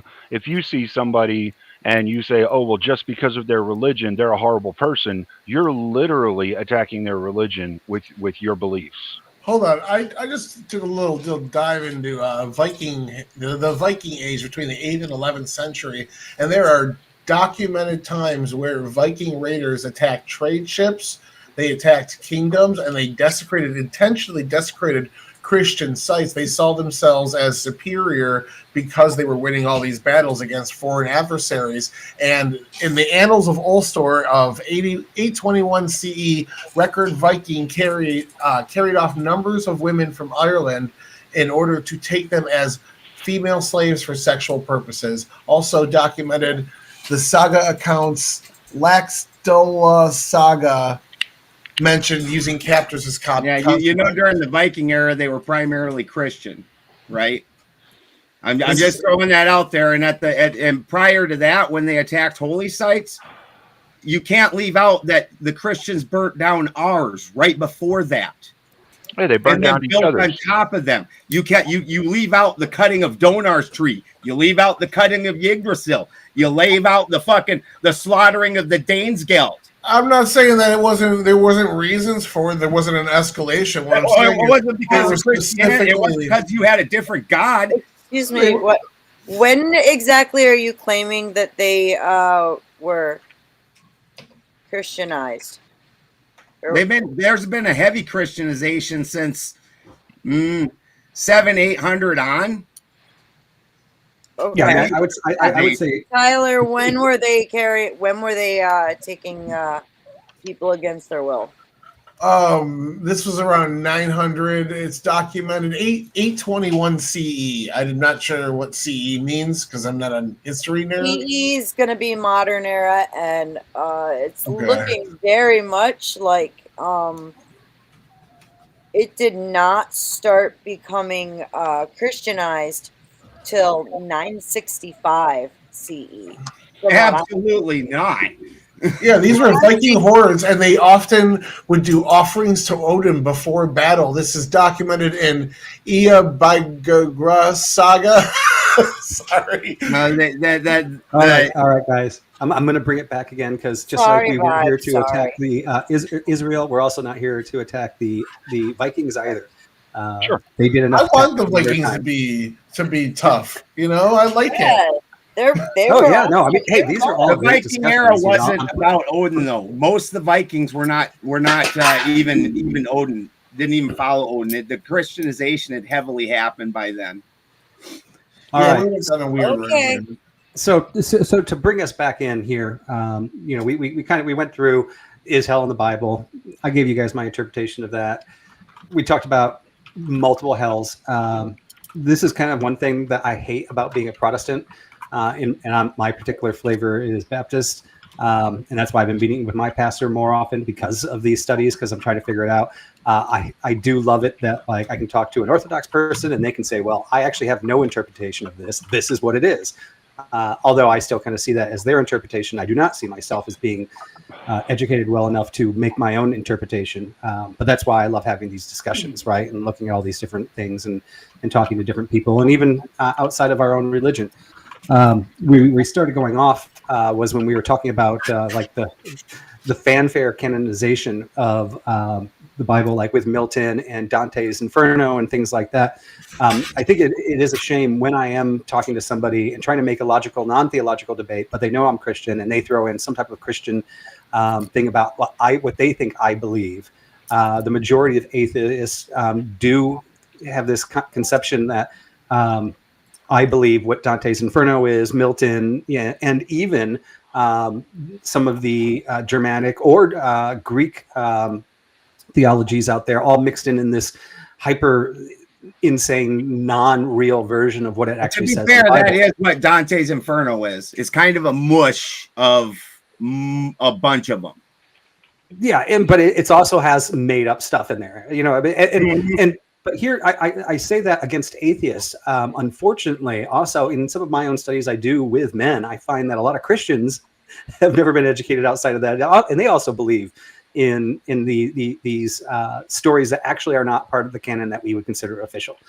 So, I mean, that is also kind of a shame. And then I look at myself in this study here, and I'm like, damn, like I'm at least aware that I don't understand it. And I'm kind of ashamed on how little and how much more I still have to learn and to try to like navigate it all and learn it all. Which kind of brings me, you know, into the next piece, right? Which was, and we were starting to talk about this, was kind of the escape of hell. And I thought Ryan probably would have spoken up on this, because I know one thing that you hear from a lot of atheists, and I want to give your guys' thoughts on this, is you'll hear them say, you know what, I'm not too worried about not believing in God because I believe, or not atheists, I should say agnostics. There are a lot of agnostics will say, I'm not really concerned if I don't believe in God as long as I'm a good person. And I believe in the stories of like the New Testament. I believe like, you know, treat your neighbor well, treat yourself, you know, like I believe in a lot of these things. I think if I do right, even if I don't believe in God or your God, I'm going to go to heaven, because the God that I believe in would never send me to this horrible place. However, on the other side, if you actually think about what heaven is, this is a place where you're supposed to love God and God's supposed to love you. And that's what it's all about. And your whole life on the planet as atheist or agnostic, you go, well, I choose not to do that. I don't want to do that. Wouldn't it be horrible at your death if you made that choice? That he goes, oh, I don't care what you thought. I'm going to pull you in here and love you the way you didn't want to be loved anyways, or actually allow you what you accepted, which was the place where you don't love him, right? Where nothing loves him. He's basically not forcing you to go to where he's given you an open invitation. But if you don't want to go there, why should he accept you when you die, right? And I'm just curious what everybody else's thoughts are on that whole idea. And I don't even know if it works the same in Odinism, right? Let's say, you know, like if you do everything right, but you say F you Odin every day and like poop on his grave, like, is he still going to bring you in? Like, what is everybody's thoughts on that type of what a lot of atheists think is unfair? It's unfair. I don't get to go there. That's part of what that's what I was bringing up before with the freedom of will. We do get to choose where we're going, and then scripture is very, very clear. Acts without, while yes, we do get some credit and consideration for our acts on earth. Acts are dead without faith, and vice versa. You have to have them both. I don't know. I see this fair. If I'm not going to participate in your club, I shouldn't get to go to the monthly pizza party you guys throw. So, Damn good pizza, Tyler. Your wife will get you there. Don't worry. But doesn't that I like the way Tyler put that. Does that kind of give us the question then? If there are multiple clubs, are there multiple gods, and are there multiple club pizza parties that you could go to after we're done? Well, that's where we have God with big G, and often the fallen angels, which are the ones that are already locked up and essentially influencing for the quote unquote evil in the world. They're often referred to as gods with a lowercase g. not going to lie though, if we get to pick 72 virgins, I don't want 72 virgins. I do not want to have to teach 72 ladies after I pass how to do what I want them to do. Fuck that shit. No. It sounds horrible. I don't. That's no. She didn't find that funny. I laughed at it. In Odinism, your belief or non-belief in Odin doesn't have any bearing on you where you go. It's all about what you do and how you act in this life. And there's many different places to go. I don't expect I'll go to Valhalla. I wouldn't even want to go to Valhalla. The idea of getting up and fighting to my death every day and then getting drunk and then getting up and doing it again the next day sounds fucking horrible. Oh, that sounds fucking awesome to me. I'd love that. See, what's interesting is ancient Egyptians have a similar thing where, they get up every night and they have to go through all this stuff and go on this quote unquote adventure where they have to complete all these tasks and whatnot, and then they're back dead again for the day and come back to life at night. It's interesting to see that rhetoric repeated over throughout the polytheistic religions. Whereas, you guys are polytheistic also. Whereas you call them angels instead of gods. Look, hey, it's the same idea. I've said it before and I'll say it again. I absolutely support the claim of the polytheistic gods. I just see them, honestly, in my belief structure, those are the fallen angels. They are not as powerful as their creator. They are more powerful than us, which is why they get the lowercase g, because most humans, if you interacted with one, you would think it's a god, right? Based on the supernatural powers that it have. So by all means, I'm not denying the existence. So how's a non-fallen angel any different? It has supernatural powers that are much greater than any human, and humans worship them. They walk around with their little things to Michael or Gabriel or whatever. How is that any different than the All-Father having other beings underneath him that are not the All-Father?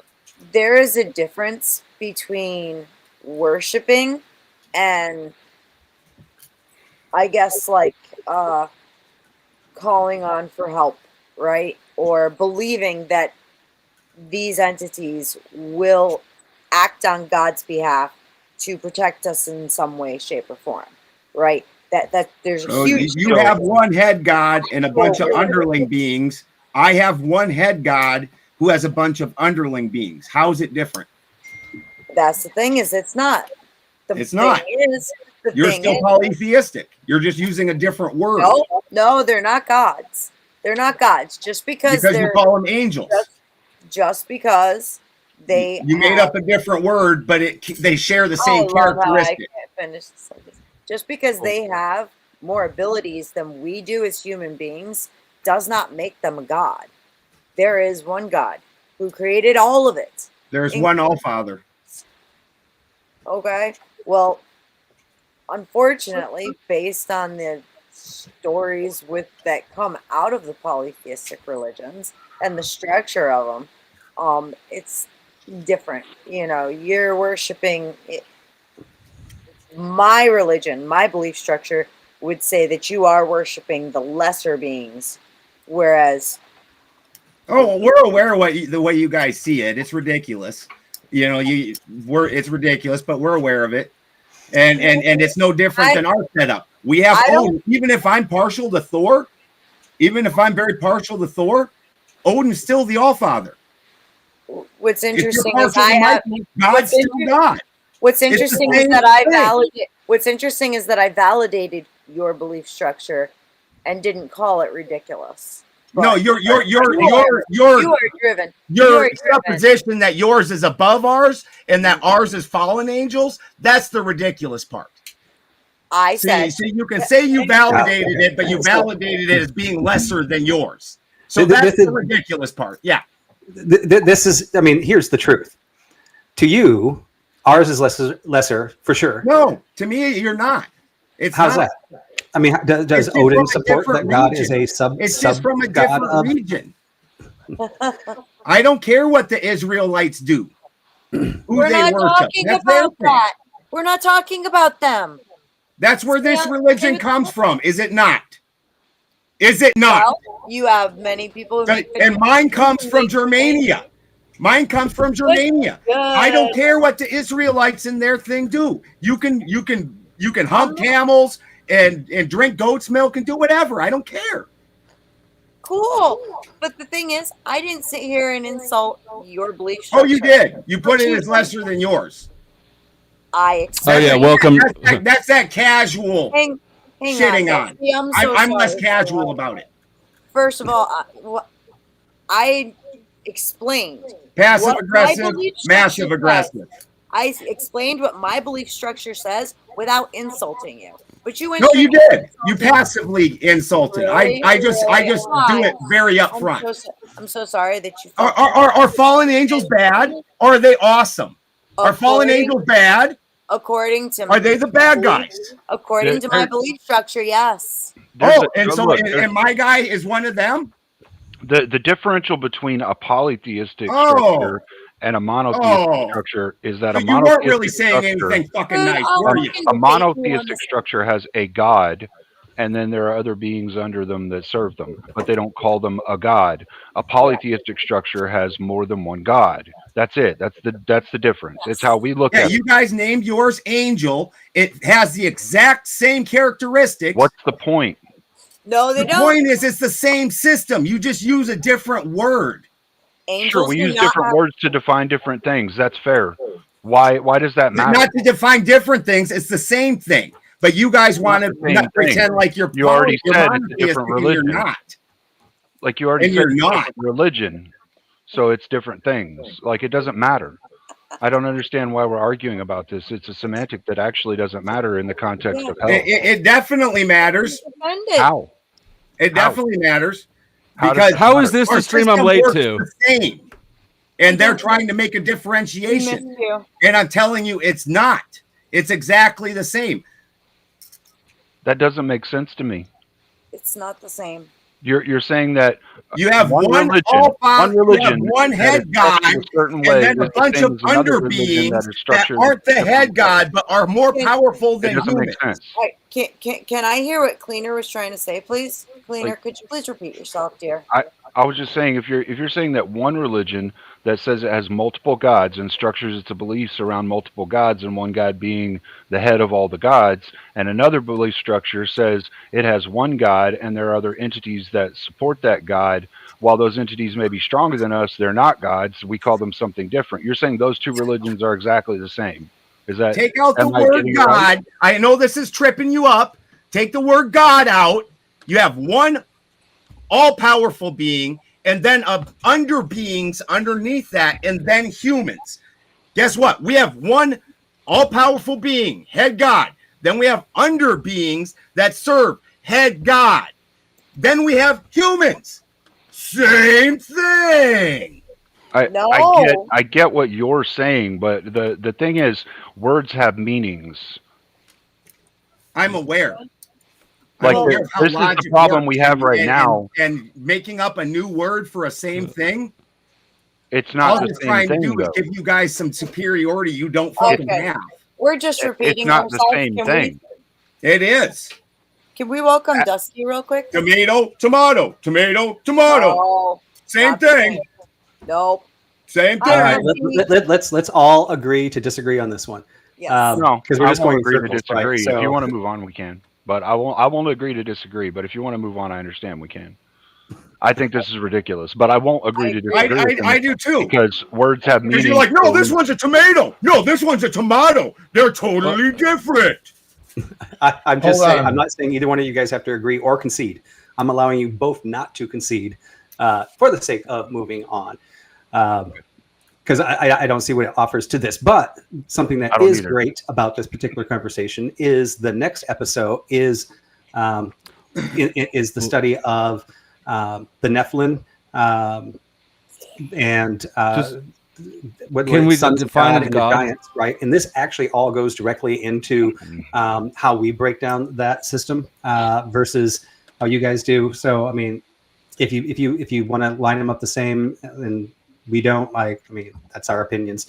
So I'm cool with that, and I think next week kind of goes into a little bit more of that hierarchy and how that all works. It's one of the more confusing things of the Bible, because the Bible really doesn't go into our God structure or like the structure of angels. It's just like some angels showed up here and there, unless you look at some of the books that were not included in the canon, like Enoch, Jubilees. There's a lot more definition of like what happened, like where do these guys come from, what is their purpose, so I think that's an interesting conversation, but I don't think it moves this particular conversation forward at all. So I apologize, Benjamin, if you feel like you were insulted. No, I'm fine. And same thing, Beth, if you feel like you were insulted. Not at all. I do want to welcome. I'm insulted that I've been here for like 5 minutes and I haven't fought anybody yet. I can't believe that you've been quiet this whole time. I was actually, because I know with your ADHD, I thought he was jacking off. Talking as quick as I can. I am. I knew it. What's up, Taylor? I mean, like, I know that Ben can hold down the like, I kind of feel like I don't have a job anymore, Ben. I know it, right? You're freaking out at the Christians. What am I going to do? I'm going to have to settle down over here. Give me 2 dabs. 2 dabs would kill me. I did 2 dabs, the only time I ever did dabs, and it was the end of the night for me. After Jimmy John's arrived. Yeah, you got to get that in there. But if I picked up the conversation right, and I'm not trying to drag it back up, but it seems to me that it would be useful to just define what is a god, right? And the attributes of a god. And then if we can agree that things like, I don't know, being immortal, shit like that. I don't know, whatever. Where are we going? Where are we going, Vibe? Is hell real? It sounded from what I heard earlier like you don't think that hell is do you think hell is real? I do. And okay. Even though it's not biblical? Didn't I hear that? No, so I was basing it more on the translation that was used in the English of hell, and in some Bibles that like translate 5 different words that all have different meanings in the Old and New Testament, all to the one word hell, and that one word came from the Germanic languages that there have been some past misinterpretations of hell. So I actually was kind of arguing that the actual word hell itself, the hell that we think of through Dante's Inferno and things like that, is not necessarily a fact of the Old Testaments. There is Sheol, there's the lake of fire, there's these different things that were all translated the same word that actually have different purposes in the conversation. But the concept of this hell, which sometimes is borrowed from, like the actual idea of the Greek Hades versus the Christian Hades, and Sheol and the lake of fire have been borrowed from Germanic religions, which I don't think is healthy for it, but because they have similar context, just like we're arguing right now. Like, I mean, Benjamin can say, no, my hell's the same as your hell. They're both the place that you go when you make a mistake. And I would say that's not a right definition, right? I would say we actually define. I didn't say that, to be clear. That was just an example. Yeah, I was just giving like an example. If you were to say that, I mean, you are the other way around, right? But I'm saying our structuring is the same. I'm not saying our gods are the same. I'm saying the structuring is the same, but they've changed. They just, for ours, they just use one word, gods. But there's no recognition that we have an all-father who is the creator God, and then underling gods that serve that God. I have Zeus. I have a very interesting question about hell. Now, this is a question I had a long time ago. You actually just made me think of this one, Ben, and it's kind of curious to me. So, do you think that like the Christian God, like he says he's a jealous God, right? So, do you think that the Christian God like put all the other gods that used to be so vocal to humanity into purgatory, and that's why we don't hear from any of them anymore?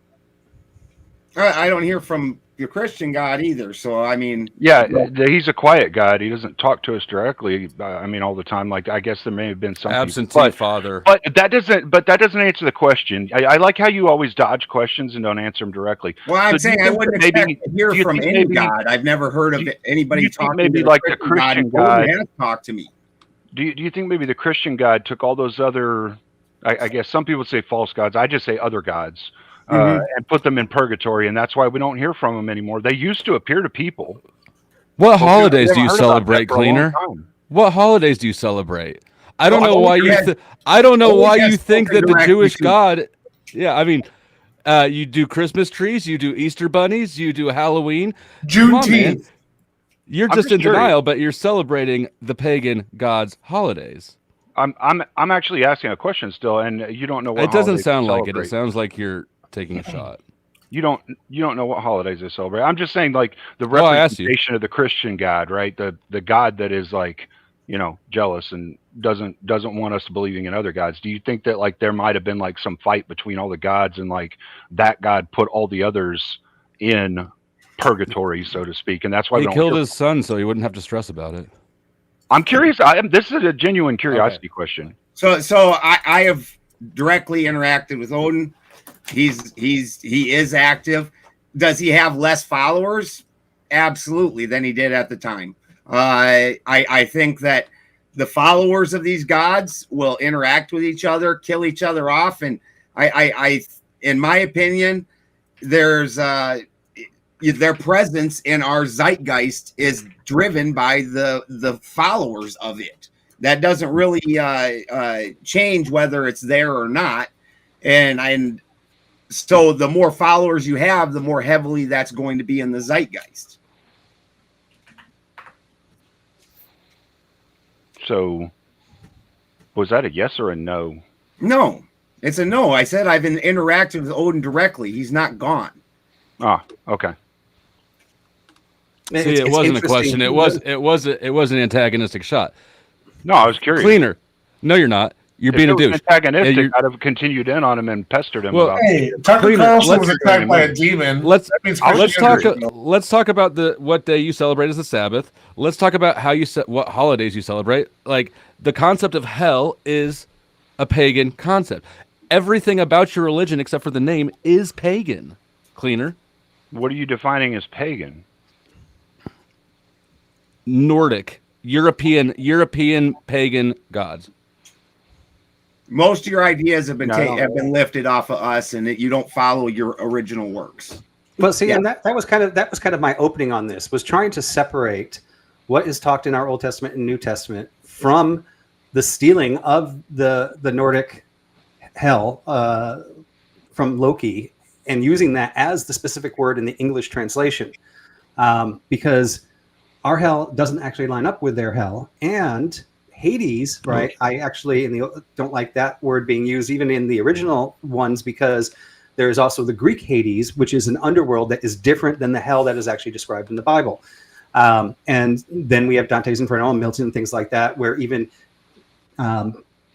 Tyler was trying to like look up information, and it gets all crossed all over the place. So where you say we steal from that, I don't think we necessarily stole, but I do think there is a misconception, even among Christians themselves, that some of You their adopted. idea that actually isn't written in the Bible is It's their a idea of what melting hell pot. is. It's a melting I mean- pot because the morality of the United States stole technically from the Christian morality in a lot of ways. It's a melting pot. We all come together, you know, we all make our holidays, and our government, the people who give us our rights through legislation written on paper because they're not inalienable, they also give us our holidays. What you got to look at is who is ruling over the people at the time that these things are established. Okay, because to the victor goes the spoils, right? They say what you're going to do, when you're going to do it, who you're going to pray to, the whole nine. And that's where a lot of that stuff does get picked up along the way, because we do see after, primarily after Constantine, we see that heavy. Shout out to my great grandpa. Yeah, your great grandpa gave that heavy Roman flair into Christianity, whereas I personally still see the Sabbath as being on Saturday. Well, I mean, you know, I mean- Constantine was the one who had the Bible, had it canonized in the first place, and over. Oh Lord, So I mean, personally, we I had think this. it would be We had this argument weeks ago. to answer your question, Well- Dusty. I would say personally, I would say it would be disingenuous for anybody to say that one religion hasn't affected another in some way, or their holidays or something like that. You know, if they bumped up I think against each other, yeah. I definitely think it's fair to say that some of the holidays may have gotten moved time wise, or you know, because I know there was like for the Roman Catholic time, when Rome and the Catholic religion came together, the Romans brought us like the celebration of Saul, which was the end of the year, which turned into us celebrating Christmas at the end of the year rather than, you know, another time. So, I mean, I understand that there's been influences on the religions and things like that. Yeah, you guys could look at like the Jehovah's Witnesses, right? They don't celebrate Christmas because it's not mentioned in the Bible. They don't celebrate anything, do they? I'm They not hate well joy. versed on them, but I do know that they don't celebrate Christmas because they feel like it is an act against God, because it's basically a pagan ritual. Now, something I can concede to, I mean, I know that Christmas is Christ Mass, right? It's a Mass for Christ, celebrating his birth, and I don't think God has a problem with that. The Christmas tree itself is not Christian and did start coming in from old traditions. But my children aren't sitting there when they celebrate Christmas. We go to Mass, we celebrate Christ, and they have no idea, like, and even like the candles on the tree, that didn't come from Christianity either. However, what they're worshiping is Christ, right? So I don't care if the tree, if you can line up a Christmas tree to a pagan religion way back in the day. However, we're celebrating Christ. My kids there's no pagan ritual to our Christmas in my family, and I would guess pretty much the same with most Christians, right? Now, if people were actually going, well, I'm a Christian, but I'm also a secret pagan, so I'm gonna sneak this Christmas tree in there, and on the side worship this other pagan god. Now we have a problem, right? Now there's a problem. So I don't think it needs to be a problem though, right? Because we're really just talking about attribution, and I think that if you're Christian and you celebrate Jesus' birthday on the winter solstice, which, I mean, like, because God created the seasons then too, right? There's no reason why you wouldn't have seasonal festivals, like why you can't wrap them all in one, I guess. I don't. Yeah. So I agree with you completely. It's all about the focus of what it is that you're celebrating, right? We're not celebrating the pagan part of it. We're celebrating Jesus. but I this mean, is how you end but up it's with also- mindless ritual that's meaningless. This is how Right. you lose all of that. So the reason that it's called theft is because in a very Alexander the Great style, Alexander the Great left this blueprint where the common people, they don't care if you change the name, as long as your days off are still the same, your holidays are the same, and your rituals are very similar. They don't But care. So you can come in and change the name of the governor. I got to pay Chris 10%, or I got to pay Kyle 10%. I don't really give a shit whether it's Chris or Kyle. I just care that it's 10%. How do you not understand that this is not theft? This was a matter of the it definitely is. So that way you can overtake Northern Europe. At the time that it was established, Rome was in control, and Rome. You took over Northern Europe. Not of Northern Europe. Beth, you took over Northern Europe. Okay. Yeah. I mean, I just don't know that it matters. It really doesn't. The big one for my. Well, it most definitely does. Again, rituals aren't supposed to be mindless. Rituals have meaning, and that's why if you look at rituals. If you look at Easter, those are clearly rituals that are seasonal, right? It's spring, the bunnies, the eggs, right? And I'm not saying this like so that anybody gets defensive. Like I don't think it needs defended. Those are pagan rituals. They have nothing to do with Jesus. They don't. Absolutely. And I don't think that that's an issue if you want to choose that time to recognize Jesus, right? But I think it's a non-issue. I agree with you completely. As a matter of fact, there's a lot of times where Easter is sometimes an entire month away from Passover, whereas Passover, the Seder was the Seder or the one before was the night before was the Last Supper. So if Easter were about resurrection, then it would be 3 days after Passover, after the first Passover Seder. And that's why in my household, we keep it that way. That's when we say, I don't care what the calendar says, we celebrate Resurrection Day 3 days after Passover. And yes, I make a full Passover Seder, and it's wonderful. Passover was before they left Egypt, right? It starts there. That's where the ritual, the ritual begins, is the night of the death of the firstborn. So it seems to me like the issue all arises from Christians' need to be superior in their religion. Like honestly, what religion doesn't? I don't. I guess I'm not religious, so mine. I mean, if you look at it, right, Jesus's religion. We're taught that to be saved, we have to act a certain way, and we're also taught, and I don't think it's a superiority complex, but part of our teaching is if you see somebody suffering next to them, one, like go reach out, help them, and share the word that made your life better. And if you don't share your word, like that's a bad thing. Like if you believe this, why wouldn't you share this great thing that you believe with somebody else? The idea is to share it, and because we share it, now all of a sudden we are egotistical. We think we're superior. Yeah. It was sharing it with a sword. That was what is help? This is not requested help. This is maybe share a sandwich with them. That would make them feel better. Share some super chats. Share some, Benjamin. That's actually what we do. And I disagree with it. I don't think we should be taking Christians should be taking it as far as they do in some circumstances. No, you do the exact same thing, Beth. You do the exact same thing. All of you on the top row do it. Just because I share it doesn't mean I'm not beating you over the head with the Bible, right? No, you're not. Oh, I don't. I'm not telling you you're going to go to hell. I'm not telling you have to become a Christian. But you believe that, right? It's inherent to Christianity. We've been over this, right? There is baked into it, just as there is in Islam and Judaism, right?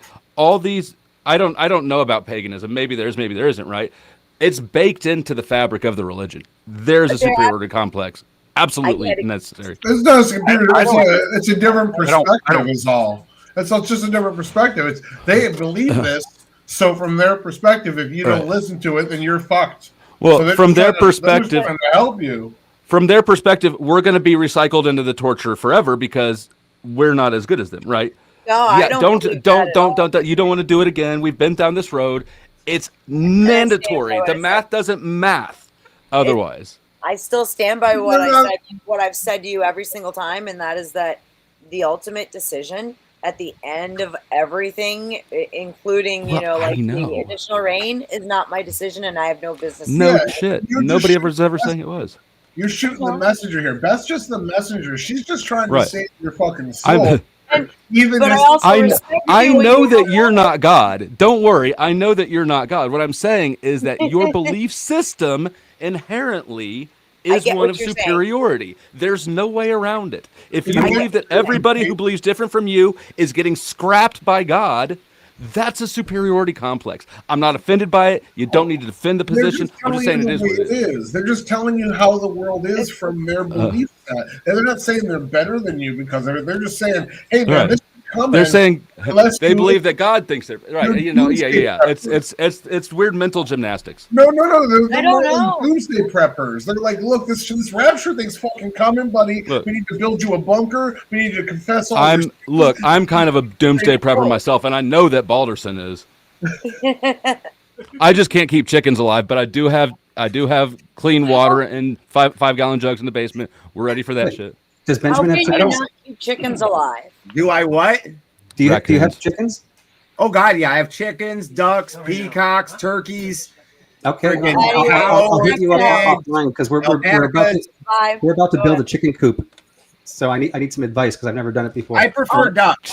Wood pallets. I'll send you some pictures. Chickens have We'll get no all out of survival wood pallets. instinct at all. None. These things, it's crazy. Dude, if something comes up and starts killing them at night, they're like, oh, this is killing me. Should I move? why you need No, one don't rooster. move. Just sit there and let it eat you. And sometimes all the rest of them will actually stand right next to it, like Yes. inches away, and just watch. They watch. Yeah, they're nuts. All right, so we've hit the 2 hour mark, and I did promise people that I would pull them up in for discussion here. So before I do that, anybody like that wants to leave during this, they're more than welcome. Anybody wants to stay, stay. I do want to bring up everybody's links again. I'll be right back, but I'll stick around Okay. for a bit. I do go eat dinner in about a half an hour usually, so I'll stick around for a little bit. Your dinner made of aborted children. I went You to church. fucking non. Did you? And Dusty, Yeah. I don't push my beliefs on other people. Religious beliefs. I didn't. I don't push. I'm those not on other accused. people. I'm not accusing Well, you any said of everyone you. on the top row. All of you, yes, have a belief that is necessarily one of superiority. I didn't say Mine's you not. pushed it. I didn't say Beth pushed it. I have accused Vibe of pushing. But okay, are you this again? Of Yeah. course it is. If you believe that God is going to deem you worthy of eternal life and me worthy of the scrap heap, that is a superiority complex. Yeah, I know you're not the one doing it. But See, see, the thing is, like the way that I currently believe, I don't know what the hell is going to happen to me when I pass. Here's the Or that thing. was you. going to be my exact answer too. Like I know honestly, that's all your answers. I'm not accusing any of you of being God, of knowing anything, or of making the decision. Stop straw manning that shit. None of you are God. You all have a superiority belief. It's not. You don't need to lie to me. Like I know it's there. I can see it. Everybody can see it, but you. When my Okay, God whatever- is a whatever you fallen say. angel who is evil, them are the evil ones, and then I follow that, and I'm following the evil ones. Is evil good or is evil bad?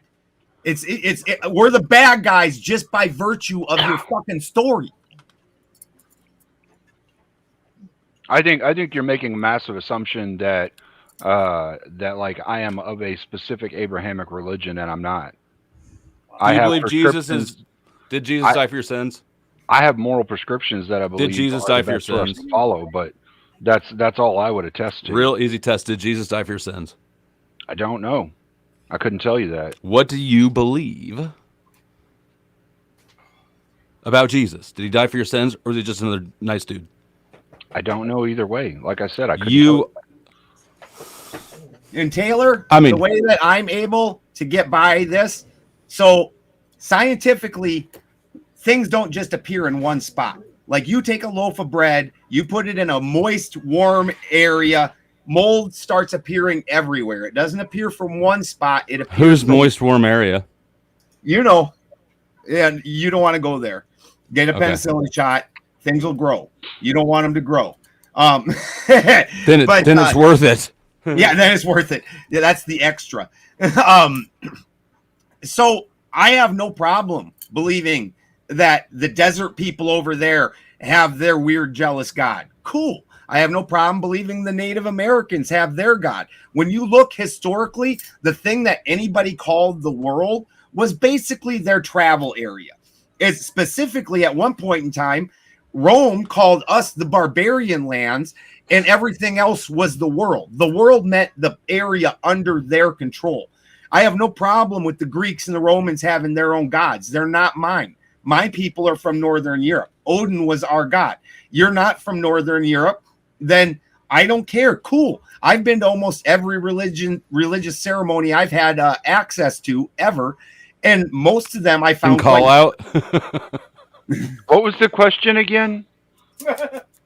I was explaining to Taylor why I don't have this superiority complex. I don't care. If you want to worship some other thing, I like Buddhists just fine. Odin is not going to go destroy the Buddhists. I have no interest in that. If you want to keep following Buddha, cool.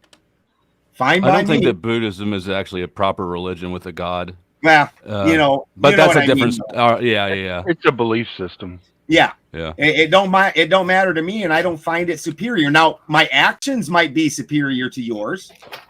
Like you might act like a shitbag.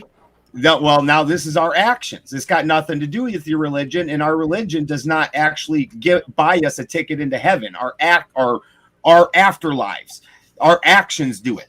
I can say Odin's my best friend and truly believe it in my heart, and if I act like a shitbag my whole life, I'm still going to the place where the other shitbags go.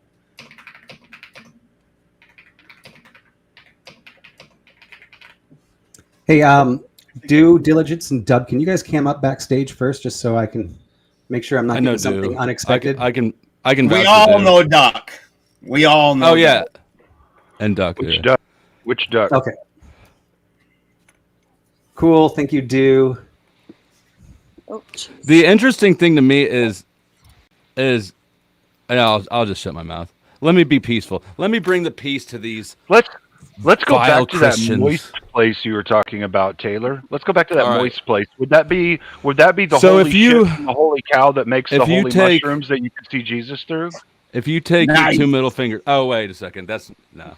I think that the holy mushroom theory is like even goofy. Well, it's certainly goofy as fuck.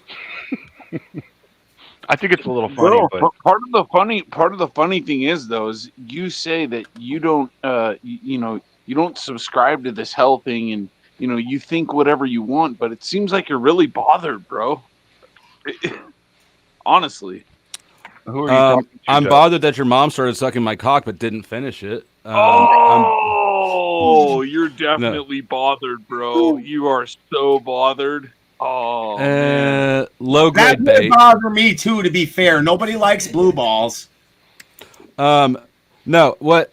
I'm not bothered actually. I haven't been bothered all night. I don't know. I don't know why you have that impression. Kind of bothered. It seemed like you were kind of bothered. It seems like you want me to be bothered. It seems like you're offering me some weak bait. Wow, man, you're it's so not that beta, good. dude. You don't even know it. All right, well, pray for me, I guess. Yeah. All right, we'll push you aside then. How about you? That says Dub, Viking not man. Duck also. Hey, Who Viking can man, I Viking- bait into being Viking, mad? I'm not a Viking, I'm nuts. Hey, Viking man. I'm not a so Viking, you talked I'm to nuts. Odin. You talked to Odin. What did he say to you? He said he's not one mind, he's three. Oh, he said he's not one mind, he's three. Yep. What does that mean? Nothing the that you would Trinity. ever understand, dumb shit. I saw Wait, Jesus dude, in go some ahead. toast. Explain yourself. Come on. I didn't mean, he if tell I you? was mean, if I was brand new, if I was an alien who came to Earth and was like, which god do I want to follow? all right, bro. You I already just got wouldn't wrecked, choose bro. the Just one- sit aside. I wouldn't- Sit aside. Dub. You already got wrecked. You already got Dub. wrecked, bro. Like Jesus did. Oh yeah. What did he do? Tell me. He died. Well, he was hanging out with a naked little boy and partying, and then the cops came and they picked him up and went and offed him for it. Actually, I think all that's of us disingenuous. on this panel have made it further than Jesus. I'll stop being a douche now. I won't even entertain that Oh, shit. thank you. I've been waiting for that for like the last hour. So thanks for that. Oh, I thought that was All right, like I got a a long question. wait. I got a question concerning hell, right? I just wanted to bring another little tidbit to it because whenever we think about, the concept of hell, and I think that everybody agreed that the original concept, like the Judaistic concept of hell and the Western version of hell are two different things, right? And my Yeah. question is always why, right? And then three things come to mind, right? You have like the cultural assimilation aspect, right? Whenever you have these different cultures in the same area, right? You have these different cultures in the same area, and they're all, just borrowing. Some people will say taking, right? Whenever you look at the Mediterranean, whenever you look at the Middle East, and you look at Africa, all these people have like some of the same principal things, right? So we have that aspect of it, and then you also have things get lost in translation, right? Misinterpretations, right? Some people will chalk it up to that. But then there's also a third thing, which I haven't heard here tonight, is whenever you have the aspect, whenever religion comes political, right? State sponsored religion, right? And then I think whenever you look at things like the noble lie, and then you see that how politics can usurp religion, right? And then you get this aspect of what they propaganda when they promoting things for the benefit of politics, right? So I would also like to put in there like the concept of hell, as far as people going to heaven for doing good and bad for hell, is also a part of politics, meaning the state want people to stay in line. This is a mechanism of control. What do you guys think about that? I agree. And I think that's part of when Vibe was talking about how the one Bible has 50 some references to hell where they changed a shit ton of words into it. That was the King James. And King James specifically, this was a super interesting subject. The 1560 Geneva Bible was the first widely printed Bible widely copied Bible that was available. And King James did not like it. And he wanted the Bible redone. So King James was known to be somebody that thought God gave kings their power. So he had his own Bible written. The pilgrims that left that country because of that kept the Geneva Bible and came over here. And when we were in elementary school, we were taught they were religious purists, that they were crazy purists. That was actually the Geneva Bible that they were bringing over here. They later renamed it to the Pilgrim's Bible. And so a lot of these twistings that you're talking about came directly from King James, and that definitely for a lot of our history was, it's the Bible that you swore on. Wait. I'm glad that you're so knowledgeable, because I feel honored to be on a panel with a scholar such as you, Benjamin. Are you drunk? You tell me, Benjamin, can you tell me all of the differences that exist, that you claim exist? Tell me all these differences. What are these differences? Sounds like a drunk panel killer. Yeah, this guy's a dumb shit. You're already done with, bro. Go sit in the corner. Seriously. Sorry, I'm just over here being triggered. But how much have you had to drink tonight, really? Seriously, bro. You go over into the corner, bro. Can you relax? I'm just asking you a question. Yeah, if you answer my question, that's the question to Benjamin. You are actually a panel killer, bro. No, you're a dipshit. Am I going to sit and quote the different pieces of the Bible that got changed between one version and the next for the next 12 days? No. There were actually, by the way, there were only 4 words that are translated over into hell. So yeah, not a shit ton. I'm not going to concede. I'm going to concede that. Is it coffee or a booze night? 55 is quite a few more than 4. That's the number of think, times the word is used, not how many words. I definitely there's think numerous words, and it's 55 times. There's 4 words. Repeating his. I'm not trying to get into an argument over it. It's not my fucking information. Well, you're mischaracterizing what this is. Yeah, we talked about this in the first episode, guys. When it comes to the Bible, and the King James Bible actually isn't that bad. When it comes to Bible translations out there, there are ones that are more word for word, basically translating from the original text to that language's word. There's thought for thought, which is basically saying we're taking more of the concept, and there's paraphrasing, which would be like the Message Bible or the Gen Z Bible. And if we I've actually heard look about the Gen Z Bible. I Oh, heard you Have you heard the Hood Sheol in Bible it. or the Street it is Bible? hilarious. It is so Um, bad. Oh my god, I was reading it with Glenn, and holy crap, I was dying. But we can see here the King James version is pretty much word for word, and it is one of the more accurate ones. One of the ones a lot of people read is the NIV, which we can see is more thought for thought. So there's going to be it's basically translating time and period thoughts for now time and period thoughts, right? Versus the reason I go with the NASB, which is here word for word. It's one of the more direct Bibles, but they still take some licenses when they have to add the word because like it's just not in part of the logistics of the old language. If you really want to go word for word, you'd have to go to the interlinear, but that can be hard to read because they're not actually translating it into English grammar. They're literally translating word for word, and it does not always translate into the grammar correctly, right? Not only the grammar, for everybody out also there is like, definition. why is also Vibe trashing the King James Bible? I didn't mean to trash the King James Bible. Let me It's actually speak one to of the what more accurate ones out Vibe there. is saying. I don't want to. Let's not throw off the panel. But to also add to what you said, Vibe, not only grammar, but definition for definition, right? Right. You don't have cultural equivalent words for every different culture, every different language. For instance, like the concept of sin, the concept of God and El, the concept of spirit. There, you don't have direct words that represent these concepts in English from Hebrew or Greek. So whenever people say word for word translation, I'd be having an issue with that because not all concepts have an equivalent in another language. And I would agree with you on that. If especially somebody that's coming in new, I'd probably recommend something like the NAB or the NIV because they're reading the Bible and they really kind of need current time context.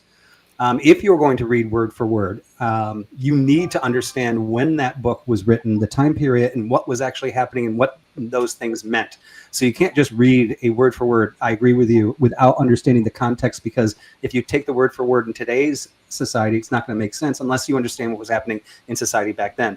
But it is, if you are ever like talking to somebody who's you're debating and they end up trashing, they'll go for the word and not take in consideration when it was written, what was happening during that time and things like that. And so I think it's good if you're diving into really understanding, not just like, how did the NAIV make the decision to translate it into today's society? We have to understand what was happening in society back then. Or you can just have faith in God and believe that you don't need a book to be your idol. Praise God. He wrote it on our hearts. It's called cultural context. And a lot of that is missing in the present, right? We often project our ideals and ideas into the past and they don't fit, right? And that's another reason why literal translations don't work either, because the cultural context is not there. You can't be literal a lot of the times with certain content. Perfect example is ripping of the clothes, right? You and I have had that. By the way, it's great to see you again. We've had that conversation before about how like nowadays ripping your clothes, I mean, that's whatever. But in those days, when somebody ripped their clothes, it was like a sign of like the most ultimate severe anguish. And it was actually a really big deal because they typically only had. It sounds super dramatic and tacky and childish. It is for that time. Yeah, today it means Hulkamania is getting ready to run wild on you. I used to get drunk and rip my shirt like that. Yeah. I'm not gonna lie. It was a fun like high school, college thing. Yeah. Although I got tired of like ending the night with no shirt. It felt really cool right before a fight, and then after a fight it's like, well, I need some clothes again. But the point, Taylor, is that consider back in those days they only had like 2 or 3 sets of clothes. So, I just don't give a fuck about those days because I just don't see any utility in the book. Like, sure, it's dramatic. I get it that it's a bigger deal because clothes are rare back then. I just don't see why it matters to me. There's a lot of controversy over a lot of different terms. Take, for instance, like virgin, right? There's a lot of controversy over virgin, right? Whether if it's just a young girl or someone who hasn't had sex. You know what I'm saying? I've named about 5 of them And when I came. whether or not the virgin was Joseph in that relationship, that's a controversy too. That I Yep. can believe that, But but we talking about just how, words get lost in translation is Yeah. a big, big deal as when well it as the comes to religion. context. The context too changes dramatically from then to now.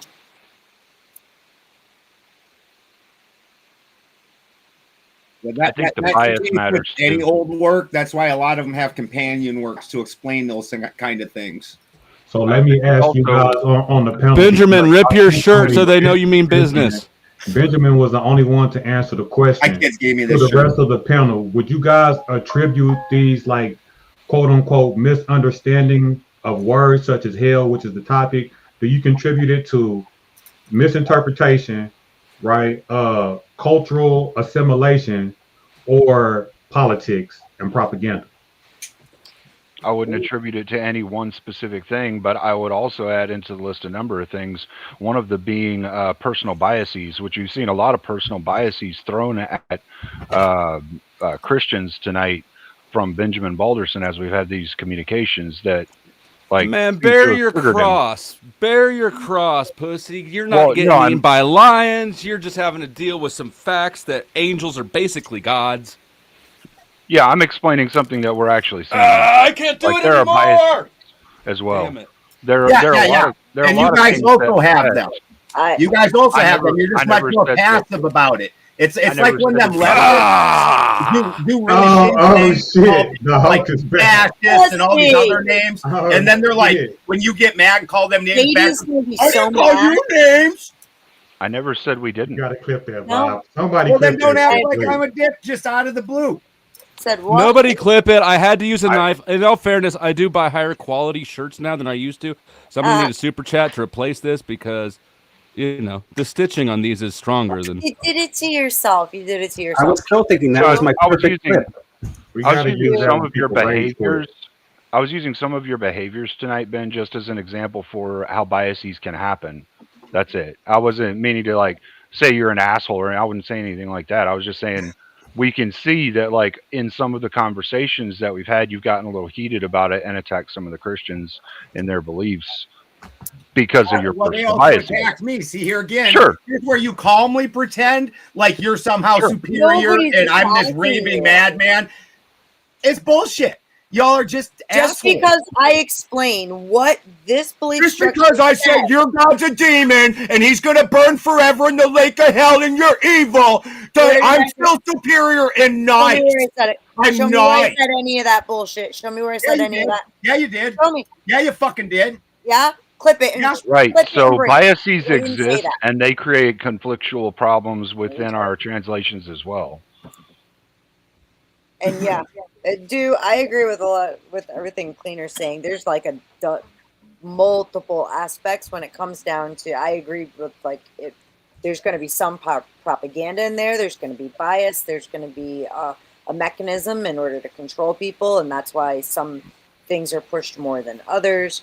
So yeah, and it does come down to when you look at the differences between what each denomination says it is. There, like I even had that. There's that big confusion over Sheol and what happens to us when we die. Are we waiting, or are we?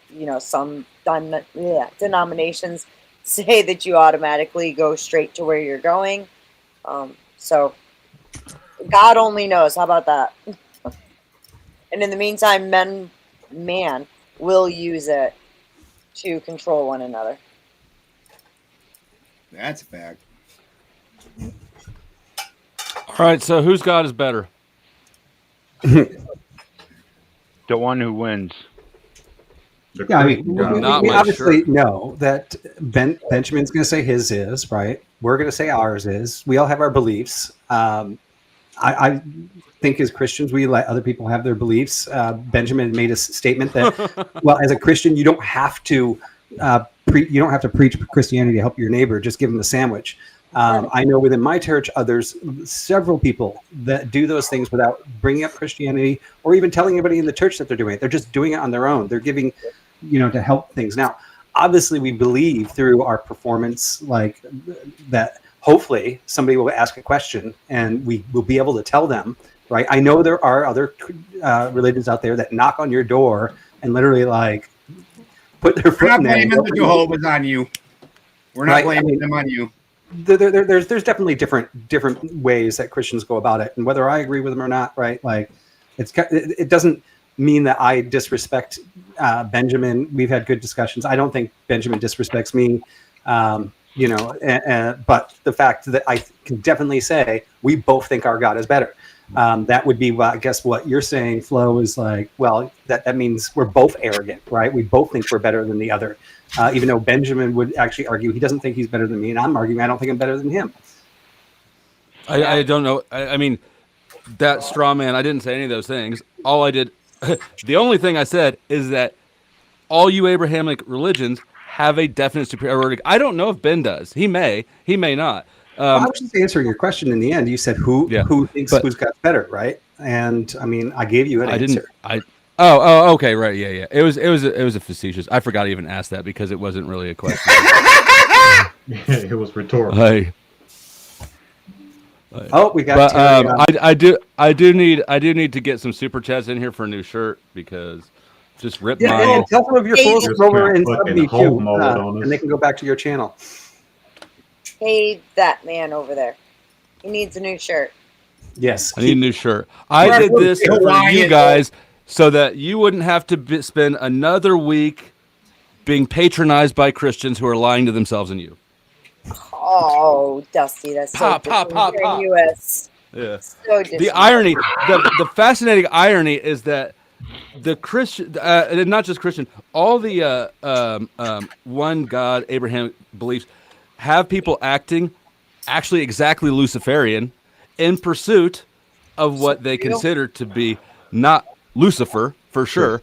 But yeah, no, there's no humility. There's no humility. There's no openness to anything else. It's, I know what's right. I'm right.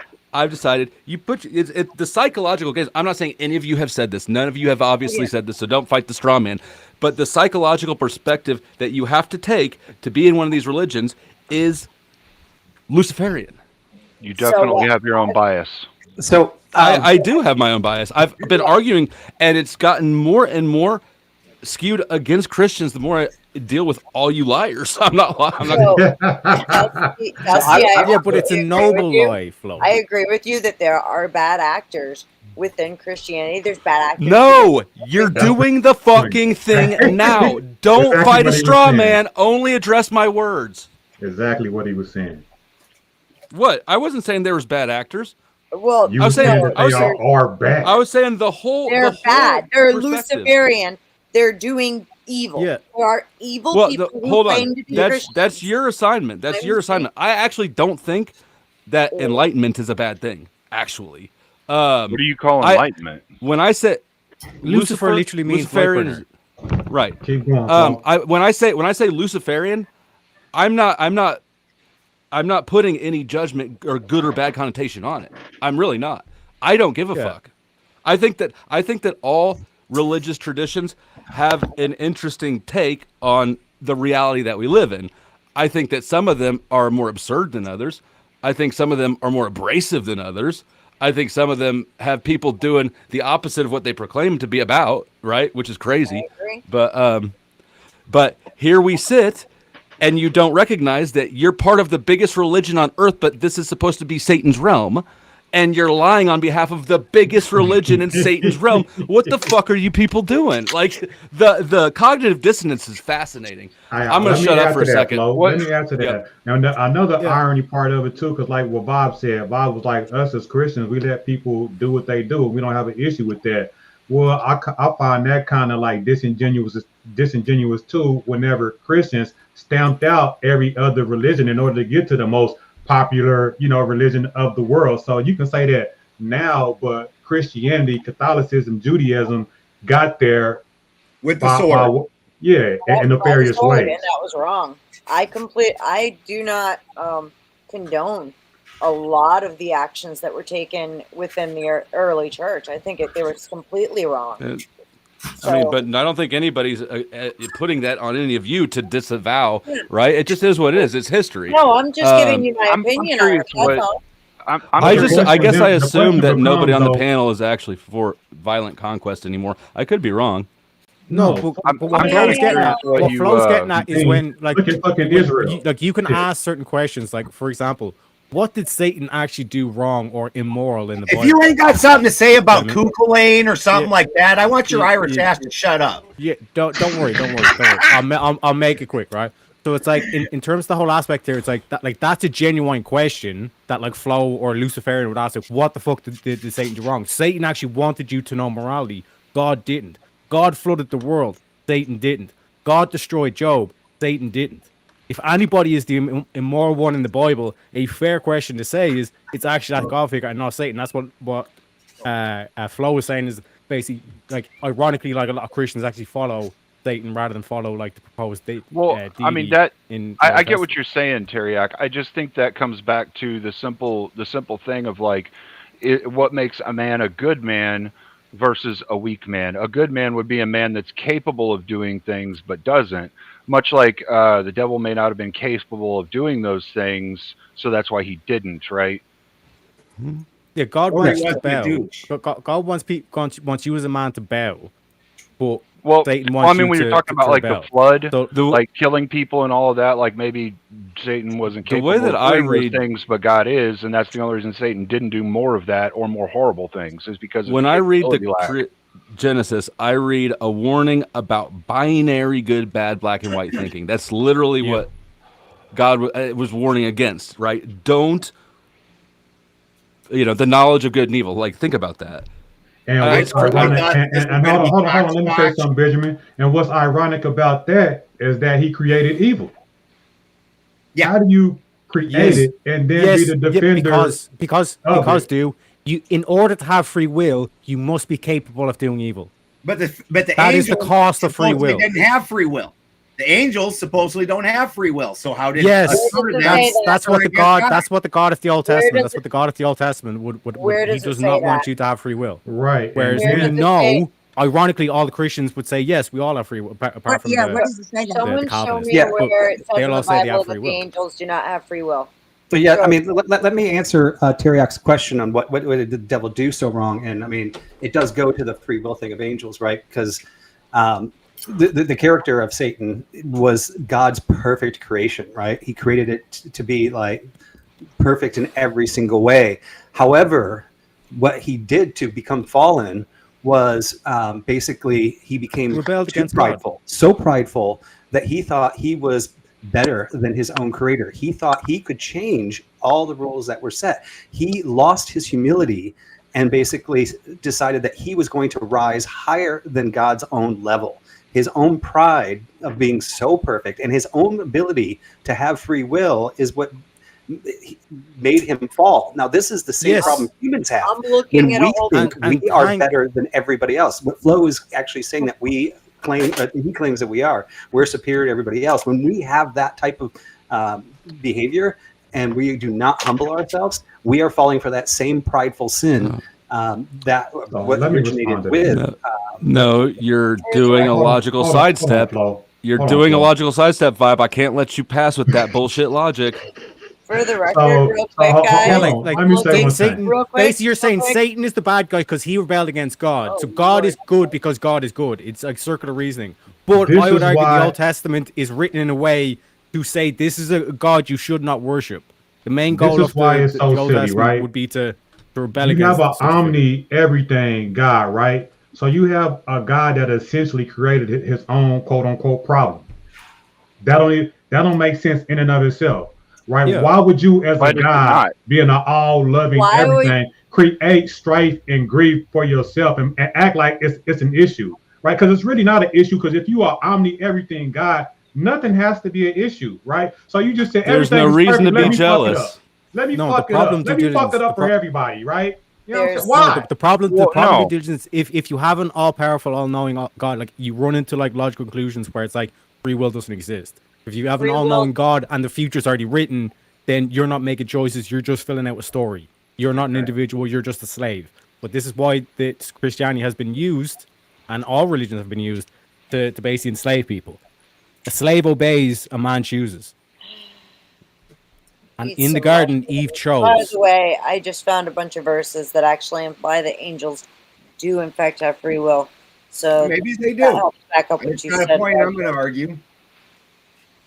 All I'm right, just congratulations to Not the my book. angels. Just clarifying. That's all. I mean, they would sort of have to if some of them rebelled, right? That's what I'm Exactly. How saying. could they That was rebel? my- and I was always taught by, obviously I'm surrounded by Christians regularly, Baptists as a matter of fact, and they go Oof. and they bang on about angels not having free will all the fucking time. They That comes also from a movie. That's straight up out of movies. Which I can accept. I think even as a heathen, a lot of heathens get their ideas from movies, old plays, things like that. So I'm fine with that.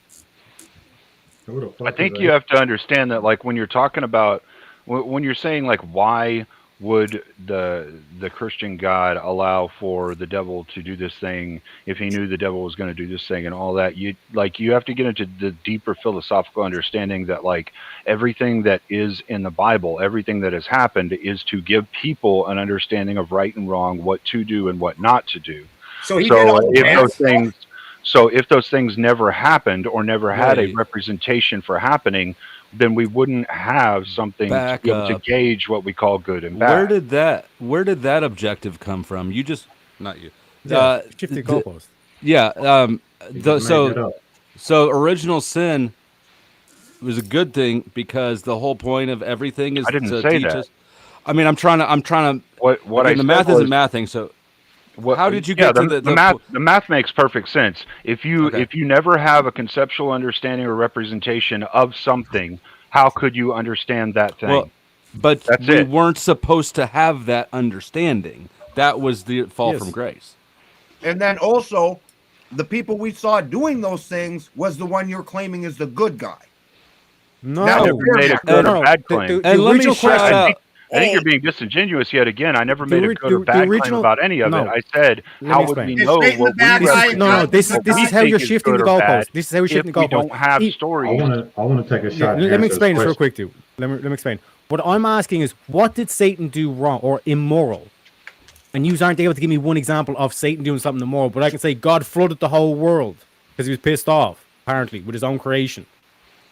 Excuse me, everybody. Well, I gonna could say take off the only for the thing night. that I know of what Satan did Peace, was man. that his pride and his arrogance was pretty damn high, and I believe that's what he got touched down into hell for, or wherever you want to say he got So, put, right? Real So quick. the thing is, though, is like if we don't have an understanding of that Let concept, me answer that. then we don't have that concept to understand going forward. So So Hi, You're having saying thanks for the representation serpent in the wanted you to Bible, have an Love understanding for of the that chat. concept. Thanks, guys. let me answer that. it's So all part of whenever you free say will. we don't have a concept of like good and bad for people to have some type of conception in order to do what you're supposed to do, I will argue that is just disingenuous, bogus, right? Because you No. have what's called.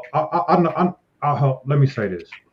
Let me take that back. I don't think that you are being that way intentionally. I think that you really believe that. So that's not disingenuous, right? But I think it's just kind of bogus because it could simply be that humans come to the terms of what's good and bad themselves. Is it subjective? Yes. But do we learn as we go? Yes. So whenever you ask the questions, how do humans know what to do right or wrong? We come to the agreement amongst ourselves. Me and you right now, humans in all of history. I look at history as a whole and I think that it's progressing morally from what it used to be, right? Maybe it's not making big leaps and bounds, but I do have enough faith in men that we eventually just won't be total and complete savages and barbarians. And what does that mean? And that's to do things that are contrary to our own survival, right? Ultimately. Yeah, but Well, like not just even with survival, but a morality, reproductive scheme. you can simplify down all the morality of all the religions down to basically do not murder and do not steal. Well, even and things I like, see even, what even things like grape, even things like outside. grape and all that kind of stuff, that's stealing pussy.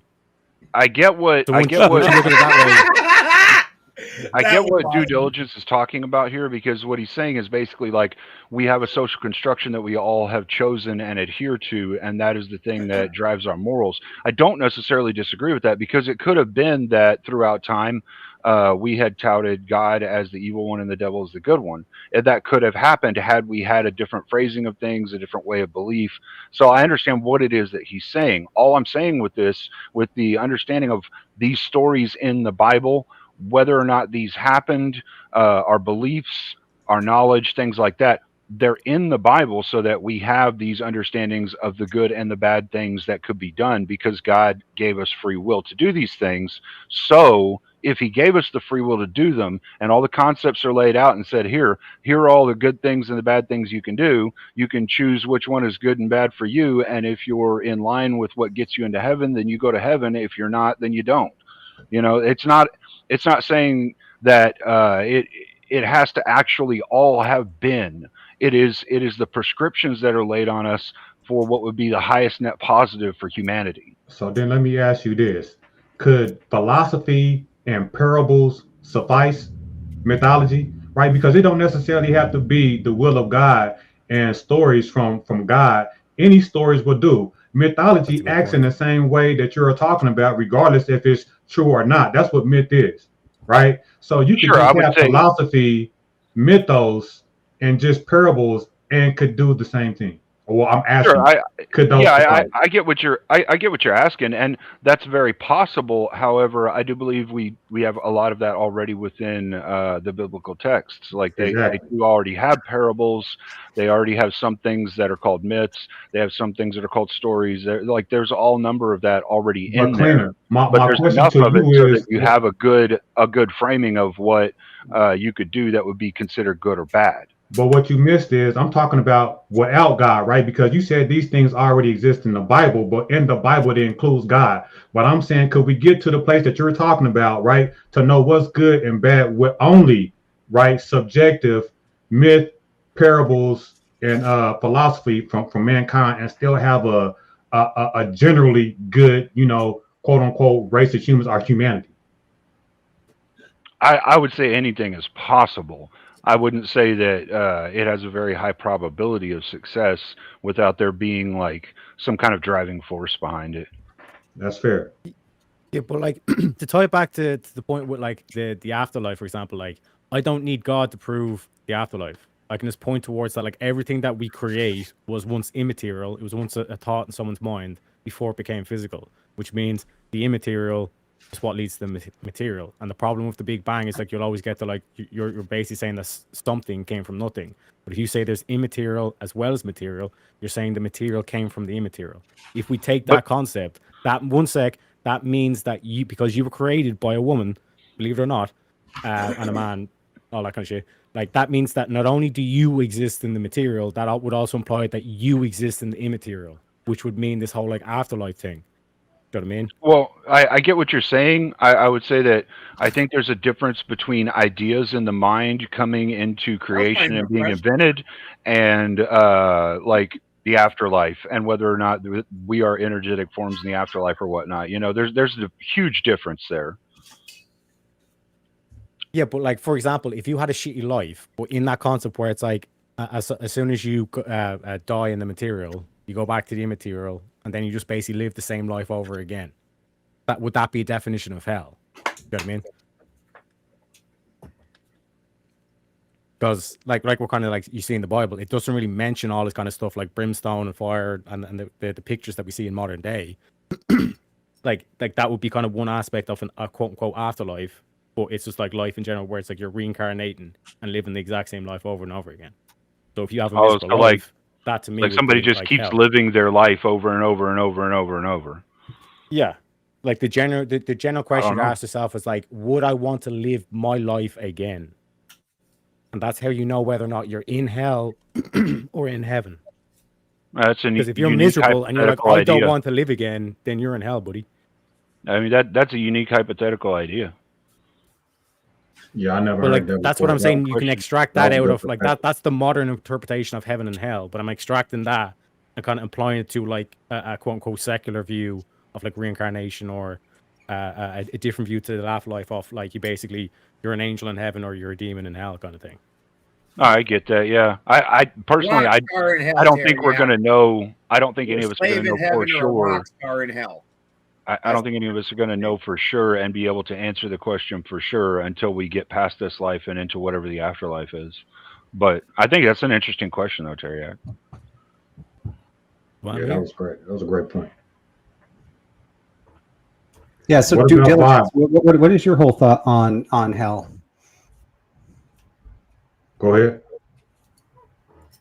You said, what is my whole thought on what? On hell. hell Like or the what happens afterlife. when you go to hell? What happens with the lake of fire? Yeah. What is your interpretation of all that?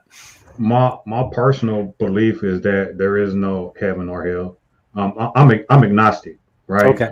So I'm of the position that I don't have no reason to believe in a heaven or hell, and if there is a God, he doesn't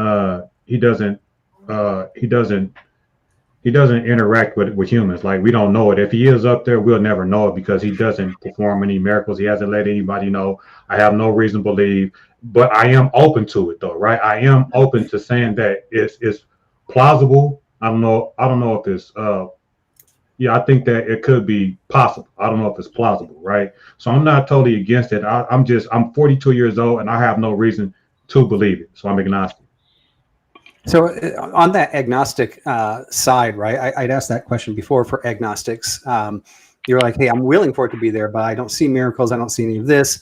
If I die and it's there, fine. But what if ultimately with most Christian faiths, when you choose to separate yourself from God, that's when you die, God honors that decision and keeps you separated. If you choose to unite with him, then he says, okay, you want to be with me? When you die, you get to be with me, right? He gives you that choice. And for somebody in your boat, right, potentially, if you do everything right, but since you chose to keep yourself separate, he lets you continue separate in the afterlife. Is that something that just seems crazy to you? Like, do you feel like even though you chose not to be with him, What if you were never introduced to God? Afterlife? What if you were never introduced to Jesus and you didn't even know? So How is that's that the not point. in the same category? Yeah, that's a good point too, Ben. But me myself personally, I would say that's a psychological fear tactics that people use to control people, right? Like, I don't even engage in that. I see that as, manipulation, right? I would never in a million years let somebody offer me a deal and they say that, hey, if you take this deal, I give you whatever the thing is after you die. You know what I'm saying? Like, I would never accept that deal on any terms. And to me, that's a slap in the face for someone to tell me that I'm going to be awarded something after I die, because you know what? I may not ever, know one way or the other. So you see it as it's a safe bet, right? So if I just put my faith in God, it's a safe bet. So if I die, I'll go to this heaven. But I look at that as being immature on your part, right? You letting somebody scare you into doing what they want you to do. You know what I mean? That's how I see it. And that's I don't mean that in a derogatory way towards you, but that's my perspective.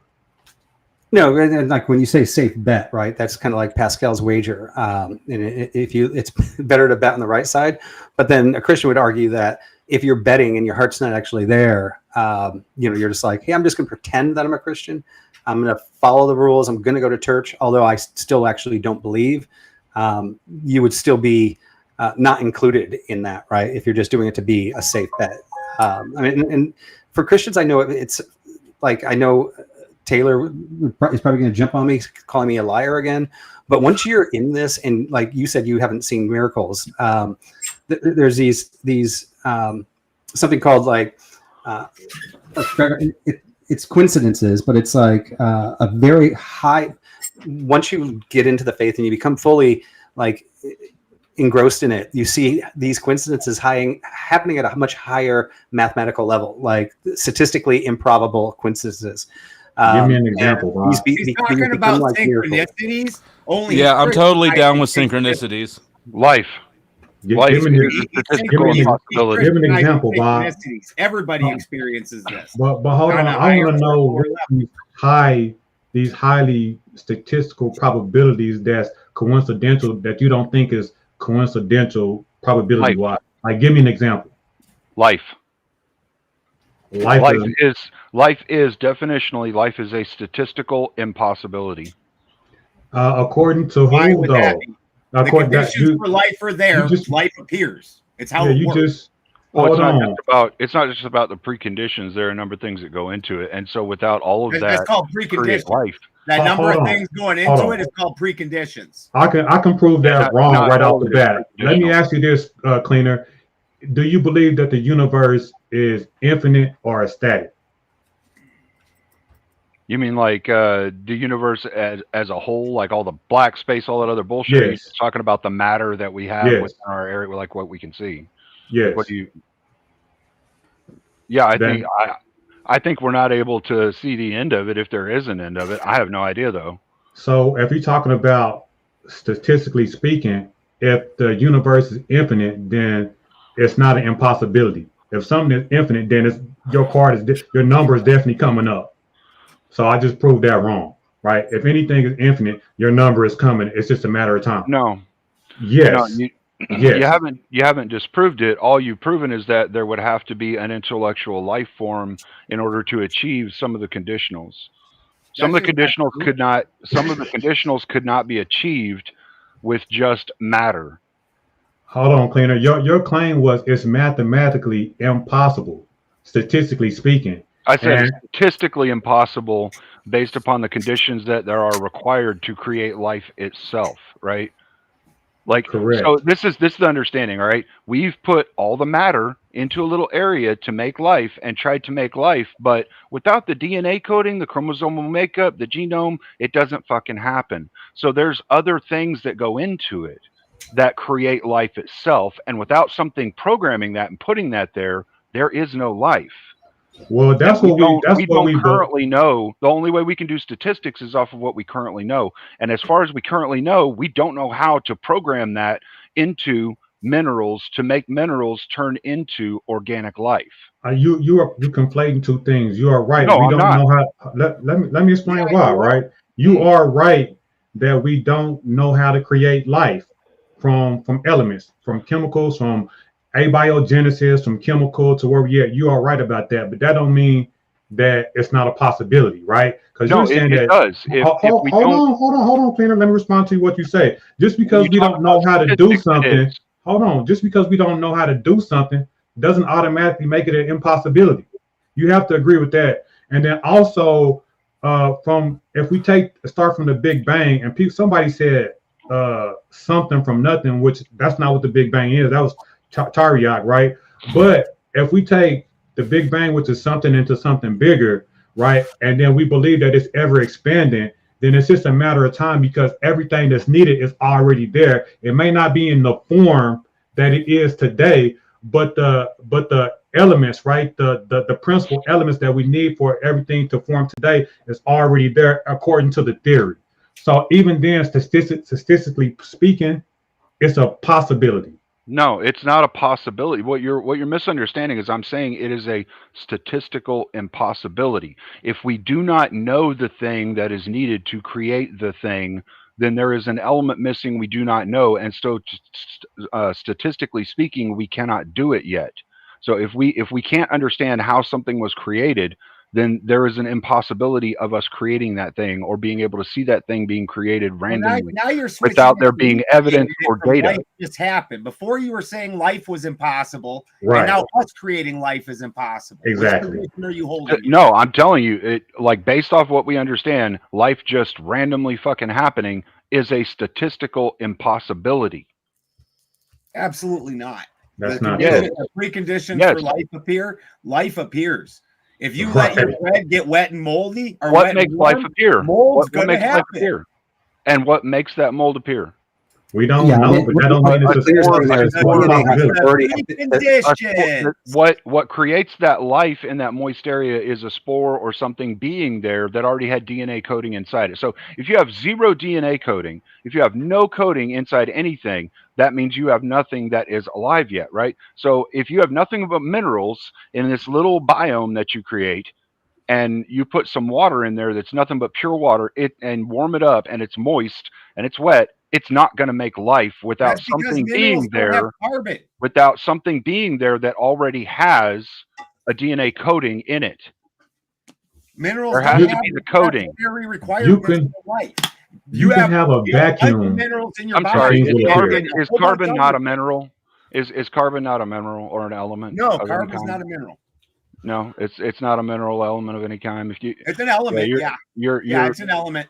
you're It's being a not little disingenuous. You know what I was talking about. If you don't have, like, you can put all of the things in there minus the DNA coding, which we don't know how happens. You take the soup of what creates a thing, and you put it there. That's what you're saying. Yes, And you then- take all the soup without the DNA coding, you put all the stuff there, it doesn't make life. You And have it to have will the make DNA life is coding the to make problem. life. I You can don't know that. scientifically do that experiment over and over. The life will appear. I understand what you're talking about. And what you're talking about is a controlled experiment that already has some form of life in the minerals or the dirt or whatever it is that's been put into it. It already has something that was sitting there inert in hibernation, waiting for the right conditions to exist for it to start growing. If you don't have that shit, though, if you don't have any of that, you will not get life. We've already proven this. No, we Yeah, haven't. I saw something on No, this. we too. haven't. Yeah, we have. I haven't dug deep into it, but I did see a couple things out there where they were actually running the math through deep learning algorithms, and they actually ran the actual statistics that down the whole chain on this, and it was some crazy number, like 9 with a million zeros of improbability. And I think what due diligence was saying is if there's a 1 in 9 with a million zeros behind it possibility, if you let time go forever, that might happen. I haven't actually looked into it, but also know what Clear's saying. Without the pre-existing DNA structure, which is basically the statistical improbability, you can't just throw something into a pot and life shows up. We have not proven that, and that hasn't been done.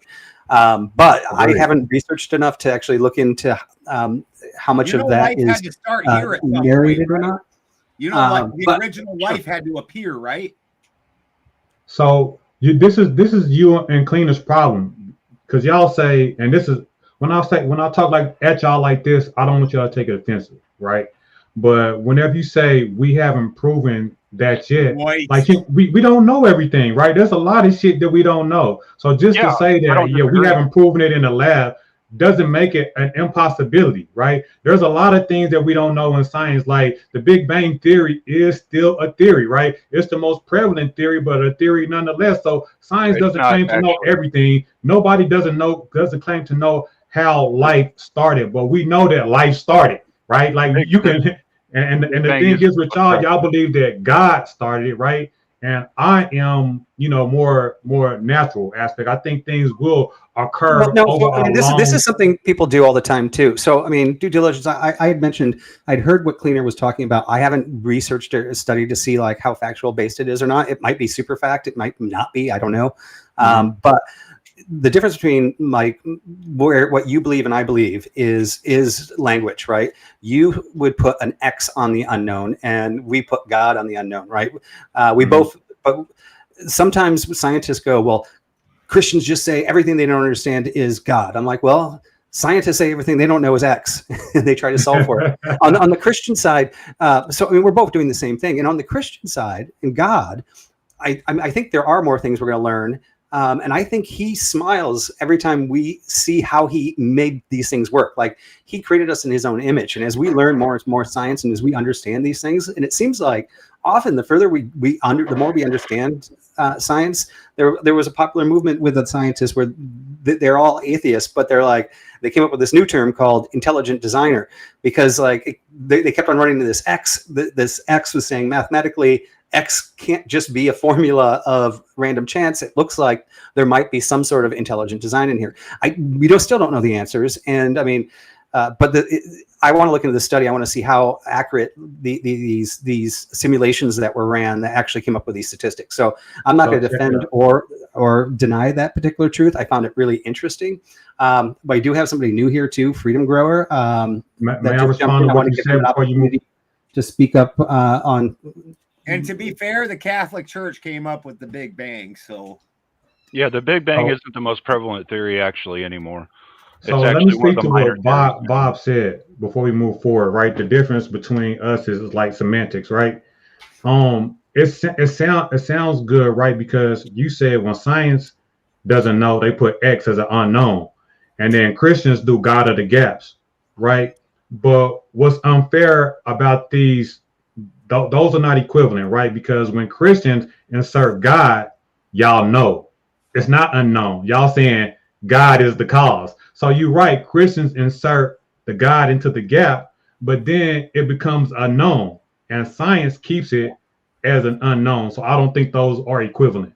But Does that make I would sense? argue that I would say I know that God did it, but I still don't know why or how it works, right? And I'm still going to try to learn. I'm not just going to go. And there's been a lot of Christians that have been made breakthroughs in the study of science, right? Just You because can't we have go, it both ways, Bob. You can't have it both ways. You can't yes, say you that. absolutely can. I can absolutely say there are things Yeah, that you we can. don't know today, and I contribute that to God, and then I can look deeper and go, oh wow, this is really cool. Now I know how He built it a little bit better, right? I mean, Yeah, like that the beauty, sounds good, the but in reality, actual straddling the beauty of fence being a and not scientist choosing and one side or believing the in God is other. that You're you saying can have that, it both ways. oh, I don't know, but God did it. You can. It's not the same as saying I don't know. You know what I'm saying? It's saying that God did it, right? That means Yeah, you know. we're adding an extra layer on there, but we It's will not fair. contribute our unknowns to something that He knows. That's what we know, but we still don't know. I hear and how you. does I God think it's a do little things? disingenuous, but I hear you. Just to be completely clear about the statistical model of creating life, almost all of the statistical models that they use right now don't have a mathematical equation for introducing DNA into the model. So they You said don't. what's more There's no way prevalent than for the Big them. Bang, Cleaner? What's more Hold on. prevalent than the Big Bang? Hold on. So they don't have a way to include life in the statistical outlook. So the statistics you'll see will be based off of the mineral content, the temperatures, where it's at in the universe, all these things, right? That's what you'll see. You'll see what is the statistical chance that a planet could possibly have life on it, right? That's what you'll see in most of the statistical models. What you won't see is them saying, okay, but the chance that there's DNA that has been introduced to the minerals there to create life is the difference. They won't explain that part. Now, what were you saying about the Big Bang again?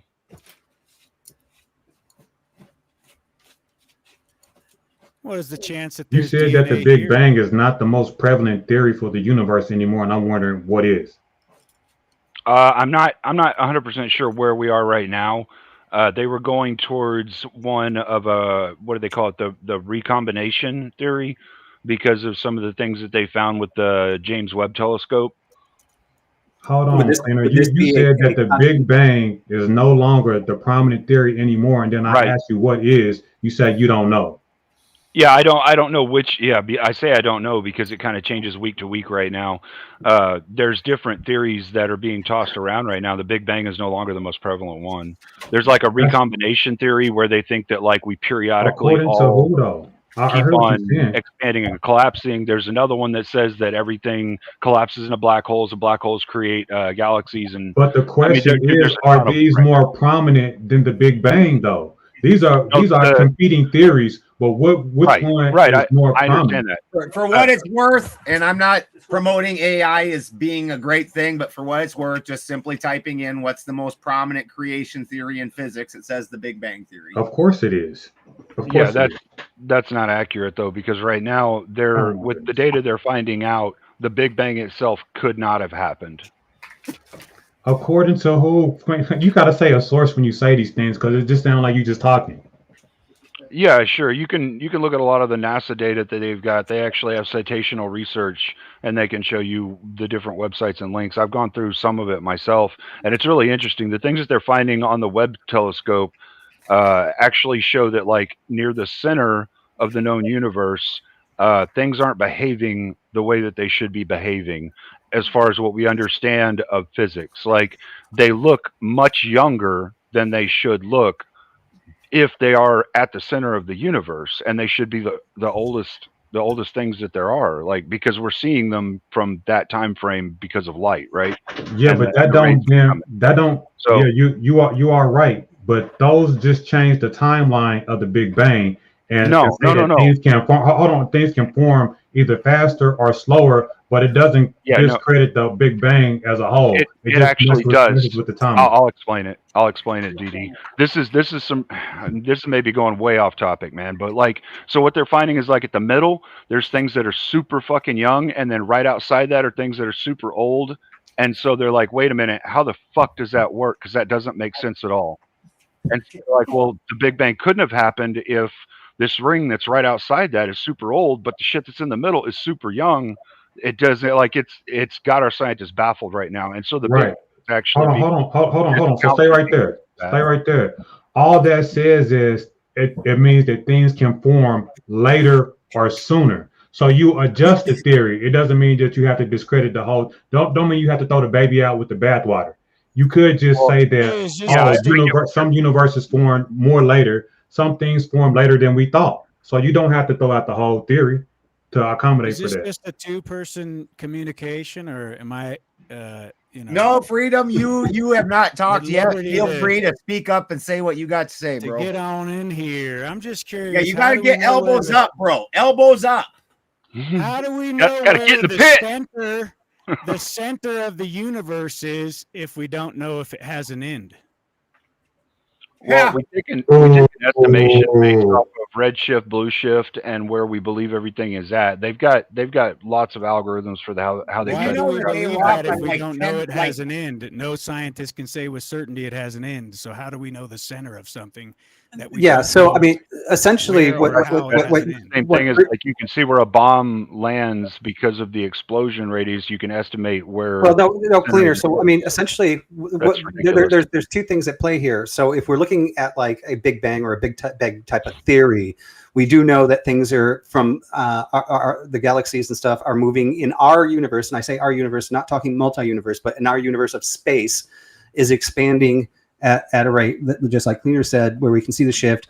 And the speed and the acceleration, we can determine the middle of that. Now, if you're saying because space is infinite, that there could be in this same You would have to find space the outer edge. another Big Bang type experience out there that's also expanding and maybe even expanding towards us, and maybe they're colliding. However, I do think that the physics actually shows that space, although infinite, isn't necessarily infinite, that our universe is actually creating the space it's expanding into. As like kind of a bubble. When they talk about multi-universes being bubbles, right? They're unlimited in the sense they can keep on growing, but they do have an end. Even though this space, we're in a subspace of spaces. If we're really getting into these crazy physics, right? Mm-hmm. So we can look at what the center of what we're experiencing and visualizing. I understand you're saying that maybe in this same space, this is also happening, which means now we're not the center. The center would be between these two same experiences happening in that same space, right?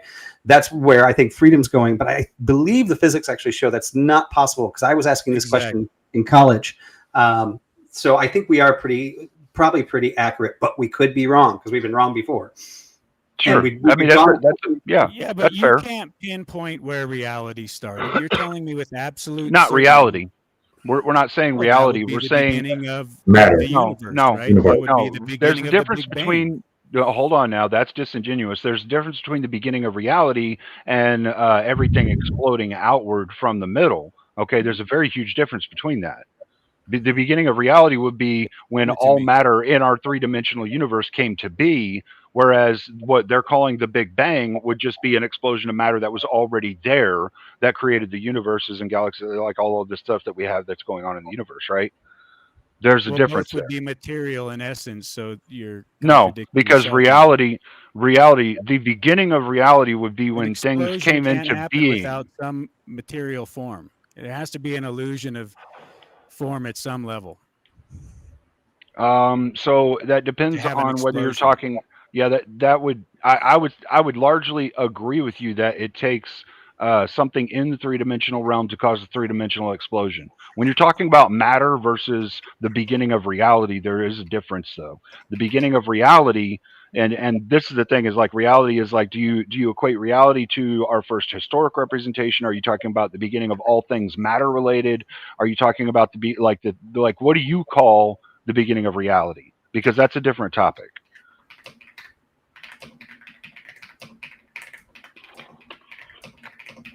All right. I mean, so I would say they're one and the same. The Big Bang would have, if that is a true theory, then that would have to be the beginning of any type of material expression, because that's the center point that everything expanded out of, whether it's some kind of toroidal hyperboloid energy that's got like a line of demarcation that is somehow like allowing a portal of this illusion of form to flow out of it, which is like, this is the God essence, right? That's allowing all this to happen and be orchestrated. But we can't say with Well, I certain think that any that's of an that's assumption. real on a macro level. Like, we're just guessing. We don't know the Well, beginning, the end. We don't know with certainty where I would say the you reality saying started that or the Big Bang. you saying that matter came into existence because of a Big Bang or something like that, right? Would be a large assumption for you to be making, because let me what put it we this way. understand of matter is like matter doesn't explode unless there is matter there to explode. Let me So put it this way. You can't say where the Big Bang You get into happened. infinite regression. You can't say where the yeah, Big you Bang do. happened, You because do. you would need a center point to point to, which means you would be able to explain to me where that happened and where that took place, which means that it couldn't be the beginning of the reality and it couldn't be the Big Bang. Well, and But see, all that's this why I'm exists. saying the Big Bang has been refuted. What they're refuting it with, where we believe, based off of the evidence we have, we believe where the center of the galaxy is, and we've looked at where the center of the galaxy is with the Webb It's a belief, telescope, though. It's and just it faith. doesn't. It's based off the data that we've got. The only thing that you can do whenever you're creating these things is have a theory, and a theory But is a it's belief vastly with limited data that data. supports it. So can It's I bring basically it back like around to defining hell? any type of One sec, theory one when sec, you're guys, looking one at sec, something one that's sec, one sec, infinite. because we're on the wrong side of the spectrum here. We're supposed to be talking about the afterlife, not the pre-life. Right, I was trying Yeah. to bring it back to hell. To bring it back to hell, this is for Cleaner and Buy. Do you guys believe in the Western traditional idea of hell? Do you guys No. believe it? No. Yeah, for me, I'm exploring. I mean, I think some people come here thinking that I'm actually going to teach them what hell is, but this is a Bible study, and it's uncomfortable because I actually don't do it in an echo chamber. I do it with people that actually don't even believe in the Bible. It really is to like study and hear what other people think. Cleaner and I's theologies on our sides are not the same. So we're probably never going to agree, even though it sounds like we may be arguing together. I want to make sure I'm getting it right. So I figured instead of just doing it with my fellow Christians and getting just what I want to hear, it's really good to jump out there and hear the things, the other ideas that other people have, and even challenge some of mine. I believe from the beginning of this, from the studies I've been doing, I think there are basically two versions of hell from the Christianity that I follow. There is the waiting place that starts, and then there is the final destination, which is happens at Revelation. Now, how all that works, I do know how the Catholics and the Orthodox look at that, and they have a solid prescription for that. It's this way, and that's the only way. I want to know what's your personal subscription of.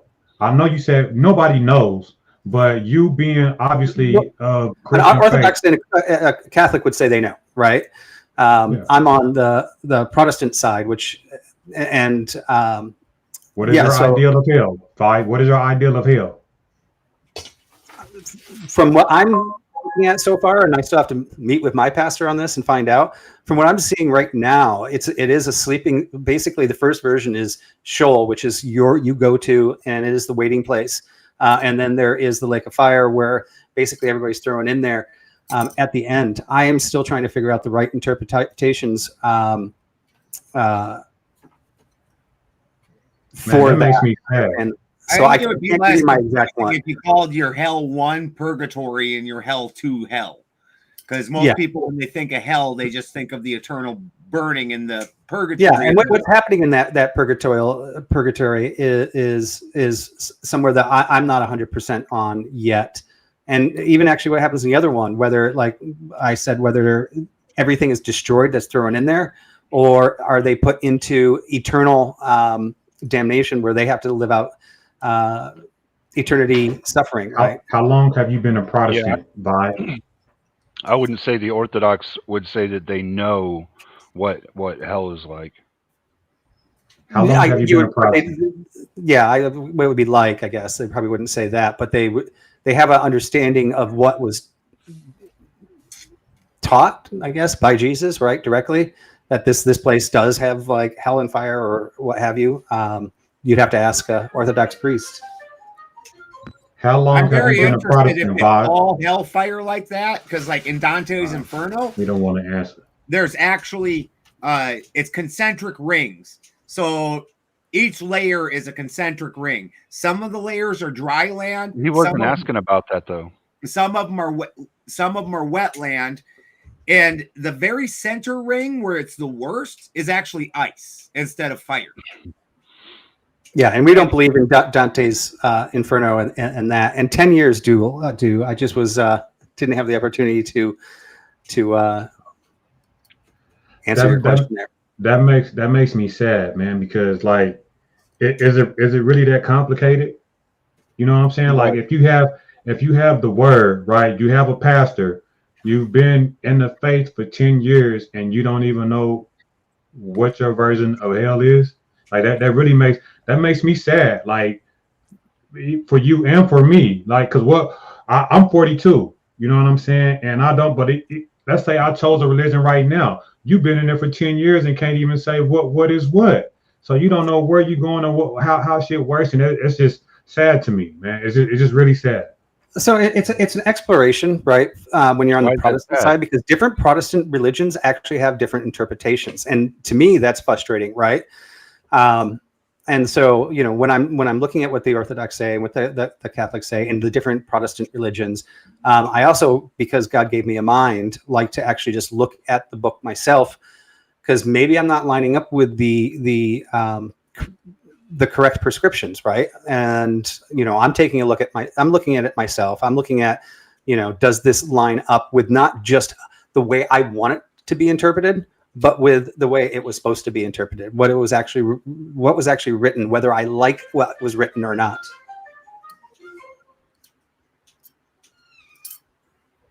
Yeah, I was cleaner. The reason why I say that it's sad is because, like, it just seems like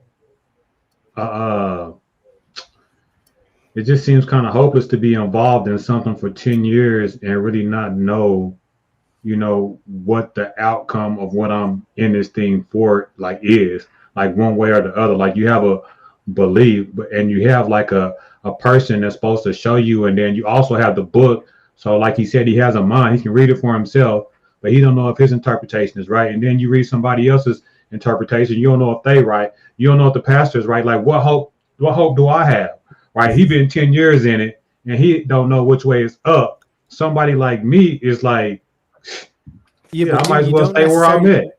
Well, I would say a lot of Christians would actually just say I'm an idiot, because if you go to church, I did in the beginning, right? I just listened and I just believed, and I was being told exactly what I maybe 8 years ago I would have told you exactly what I thought, but based on what I was taught, right?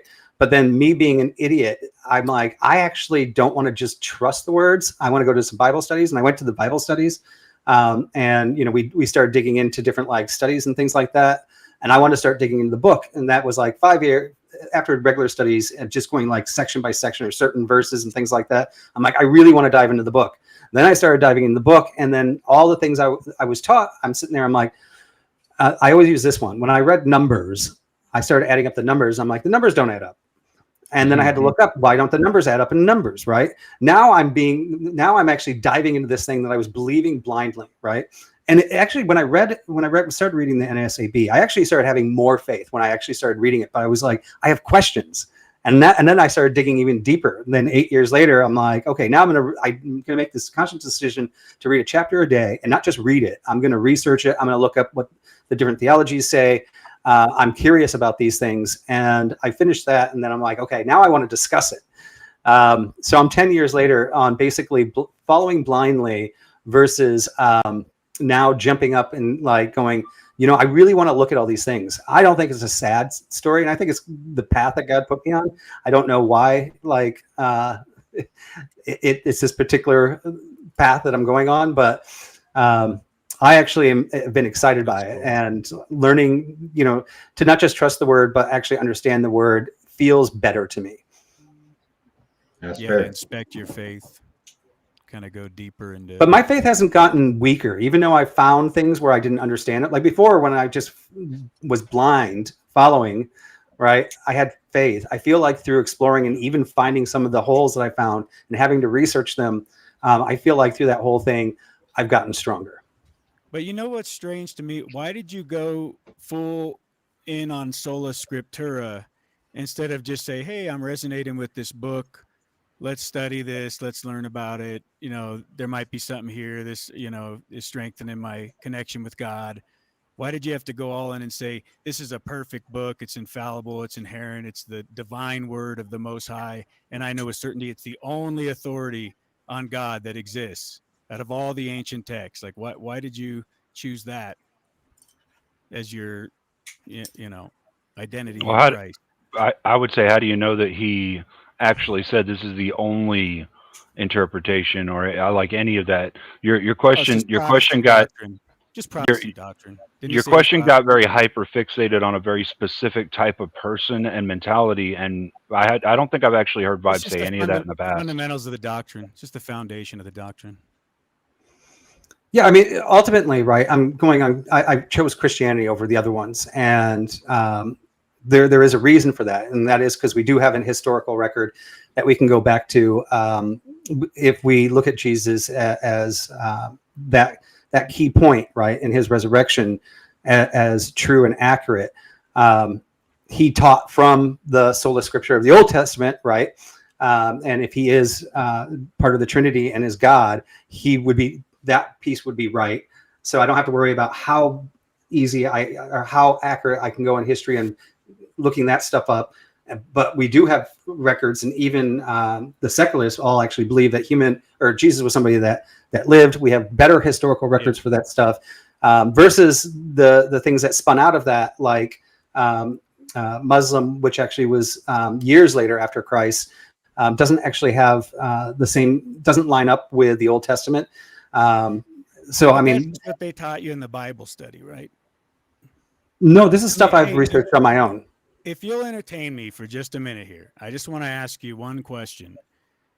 And because I think you went into it looking with, rose-colored glasses saying, hey, teach me what I'm already committing to, but didn't, and you're challenged in that book to inspect your faith. So you're supposed to put it to the test. You're supposed to test all things.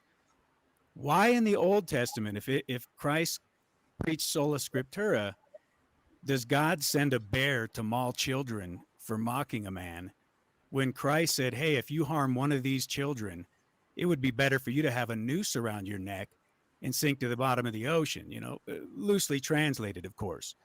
But why do we have this kind of stark contradiction between a God that's vengeful and jealous and wrathful in the Old Testament and a very peaceful, kind, loving type of Christ that did have fire, did have indignation, but he was also, very protective of children? That would not have been something that would have been coming from this Christ figure that's spoken about in the New Testament. It's pretty obvious, right? Well, so when I ask those same questions and I dig into it, there always is a logical response, right? Like that it's either like in this particular scenario, I don't have that response, but if I was a pastor, I probably would have the response because I made it my job to study this every day, where I actually study other things every day because I'm not a theologian. This is not my area to give you, or I'm not here to tell you how all those things get interpreted. I'm here to talk about those things and the things that other people like. If that's a topic you want to go, I'm going to do the research and we'll talk about it. And I'm sure we'll find some good answers. Hey, and I appreciate you entertaining the question. If you're at a different point, ready to go a little deeper on it, maybe I'll catch you on it at a different time. Least he said, I don't know, because you got some Christians that think all the answers is in the Bible and they have them. He was bold enough to just say, I don't fucking know.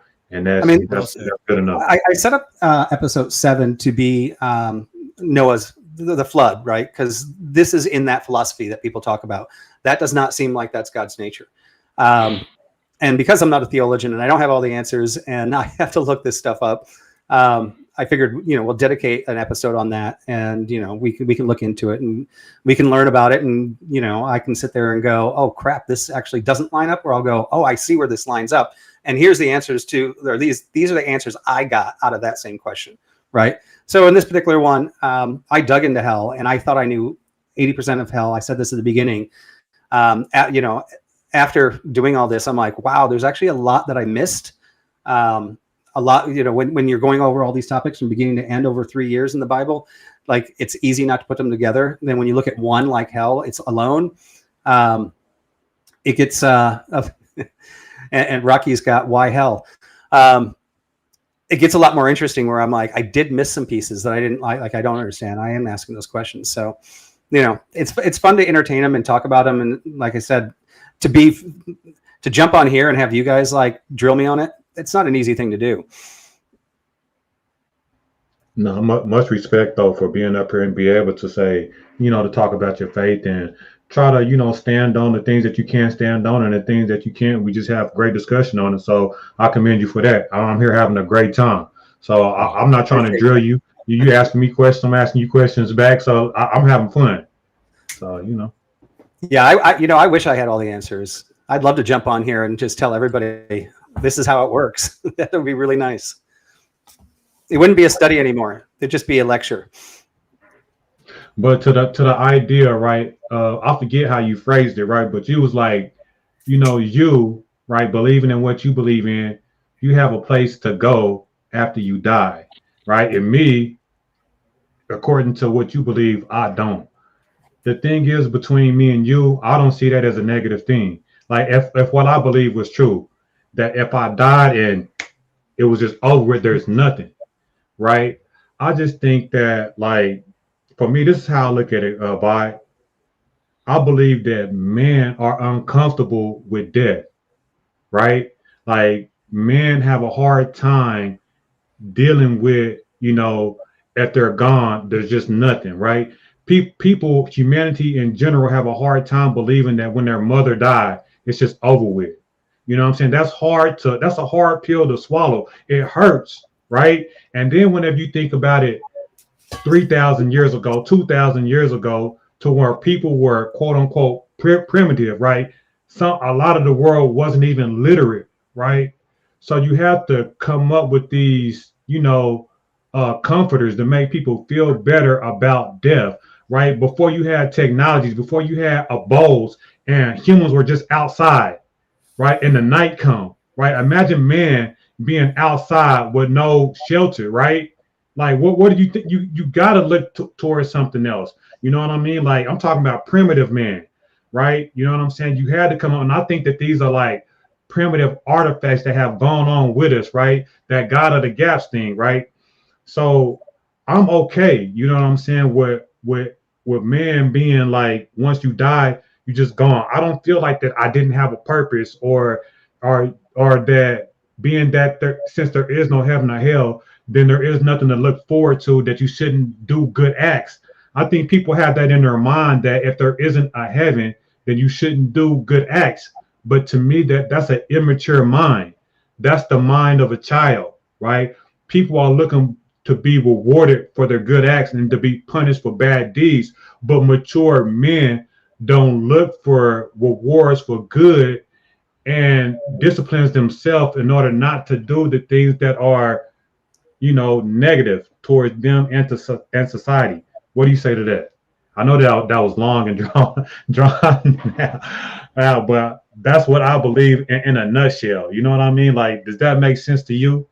Yeah, so I can relate with that because before, I had a prescription a lot like average debater Tyler that was on earlier, where he's at now, in the sense that he has said he likes the prescriptions of the New Testament for the most part, right? He might not take all of them, but probably the majority of them. He got married. He went to church today because his wife is in faith, even though he's not. I think, he feels like he can be a moral person without a God. I think he doesn't feel like he fears death because there's no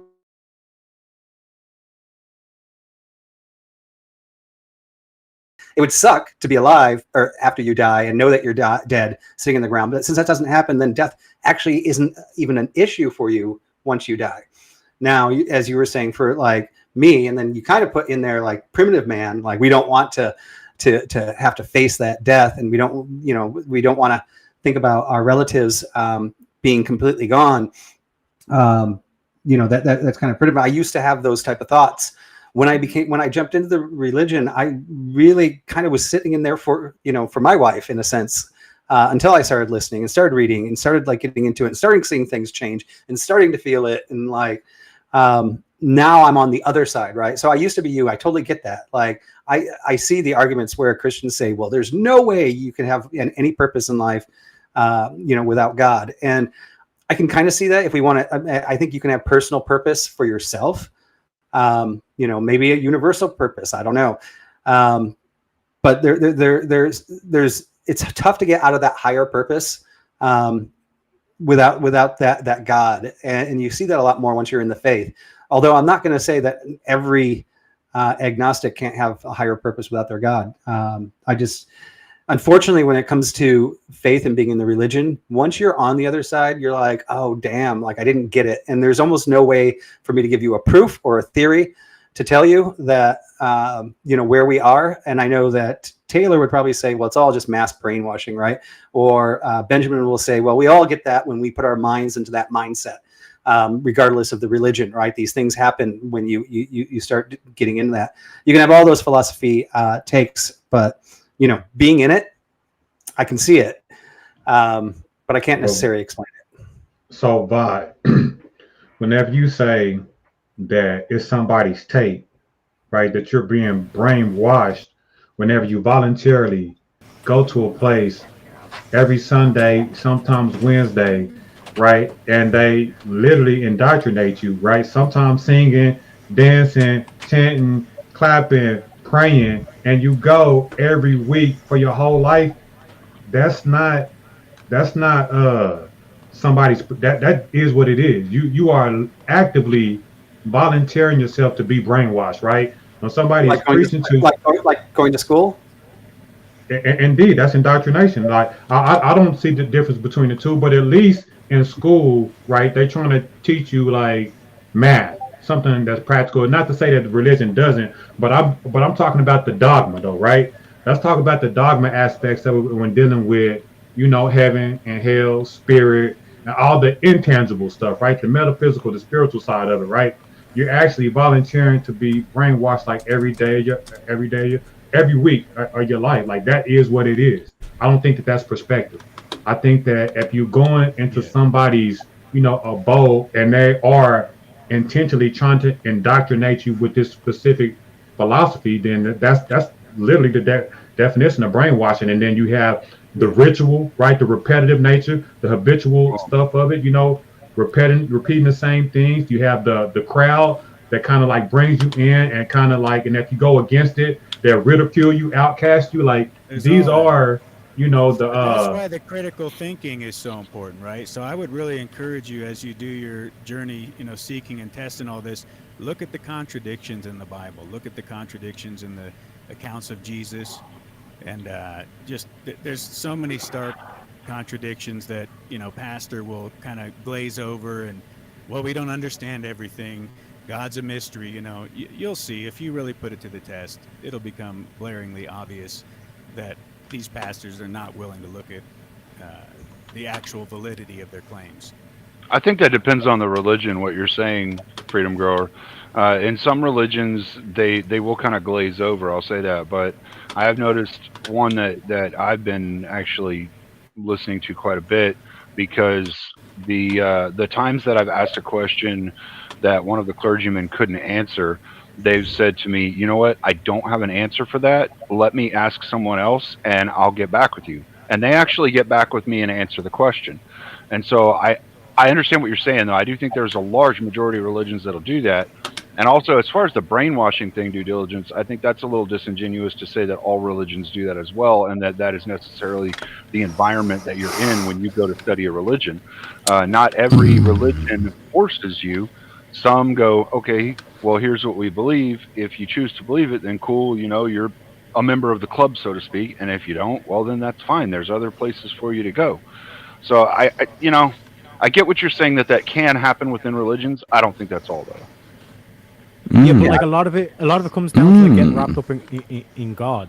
But there's a scene in House MD when he's with Cuddy and her mother, And it's like, oh, like, would you convert to Judaism if you two got married? And House is like, I'm an atheist. And then Buddy's mother leans in and goes, honey, half the Jews I know are atheists. It's not about, it's about community.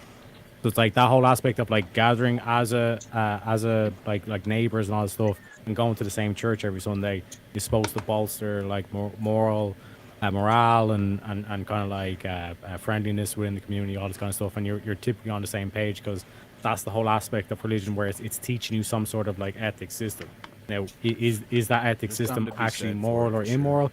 That's to be debatable. That's the basically aspect of religion that the use for it, or why it's so prevalent in so many societies.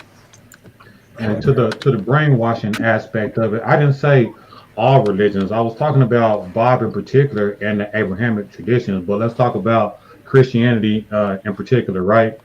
Sure. Like, within Christianity, not all parts of Christianity, not all churches will try and brainwash you. There are some, I'm sure, that will, but I'd say not all. Well, so let's. hold on. Let me give some specifics, right? Generally, what majority churches do, right? You go in, right? I promise you, I could be doing this have, better than you do, Dylan. Go ahead, Flo. I'm just being douchey. Go ahead, ignore me. So, I mean, I do believe myself, but I am being a douche, so don't ignore my douchiness. So like whenever you talk about the repetitive nature of scripture and they trying to indoctrinate you, right? That is an aspect of brainwashing, right? Repeating the same thing, trying to get it into your core, into your psyche, right? That's an aspect of brainwashing, right? And then to get you worked up, right? To get you worked up whenever you got the more evangelical or I forget the name of it, to where they do the song and the dance and get you worked up, right? And then you have the prayer aspect of it, to where they have like the supernatural aspect of it, right? Could be an aspect of brainwashing. And then you have the person who is the arbiter of God, right? That's God is speaking to this person. That's an aspect of brainwashing. And then you got the other aspect of where they can hold on. And then you got the aspect of where they say, if you don't do this, then you'll go to hell aspect. That's the aspect of brainwashing. And then they have the guilt aspect of it, right? That you don't. That's narcissistic abuse. That right there. The concept of original sin and of you're flawed, you need saved is literally, it's straight out of prison war brainwashing. You're bad, you're flawed. This is the same. So, I just want to know then, due diligence, do you believe that our law system is currently brainwashing people to tell them what is against the law and not against the law? Is that a brainwashing thing? So whenever I was speaking to Bob, I was saying the fact that you volunteered to go to a church and volunteer, right? You volunteering walking into an institution, allowing people, right? And you also, you're engaging in it, right? You're saying that I'm open to this, right? I'm coming. And they are actively indoctrinating you. So I think that's different with law, right? To where you don't have a choice; it's imposed on you. But whenever you go with an open mind and heart, and all these things are bombarding you, all the things that I just mentioned, these are brainwashing tactics. Yeah, I would put in what due diligence is saying here is essentially in his definition of brainwashing. Right, then you don't mind being brainwashed, right? I mean, the way due diligence is actually prescribing this brainwashing is the equivalent, basically would mean everybody, atheists have been brainwashed by their academic college, depending on the college they went to. Christians have been, and they volunteered to go to that college. Nope. No, not you, Taylor. Well, I'm due diligence is basically the way he's describing it. Anybody that just goes into something where there is a repetitive task.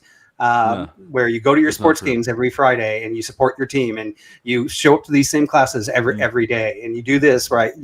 This is what he's prescribing as brainwashing. Now, I know there are brainwashed susceptible people out there, but there's also people that can go to college and not be brainwashed. They'll just actually learn. And there are people that can go to church and actually not be brainwashed. They can actually learn. There are some key I do not differences. prescribe the due diligence version of brainwashing here. Yeah, there's some differences between brainwashing and education. One of them, a key one, actual brainwashing, I think, is very different from like someone going to a church to learn or something. Like like I said, I don't believe that this is something that happens. We can go through the steps of brainwashing. Well, let's do it. And if I get an F on an exam, do I go to burn in eternal hell? Let's do it, brainwashing Flo. is the process of pressurizing someone to adopt a radically different view than what they currently hold. The steps of brainwashing that came out of a study of prisoners of war during the Korean War listed the steps: assault on identity, you're bad; guilt, self-betrayal, breaking point, leniency, compulsion to confess, channeling of guilt, releasing of guilt, progress and harmony, final confession, rebirth. It's literally the exact same thing. Every fucking principle is there. Every Yeah, principle. I'll put this link in the back chat and in my front chat for anybody who's interested.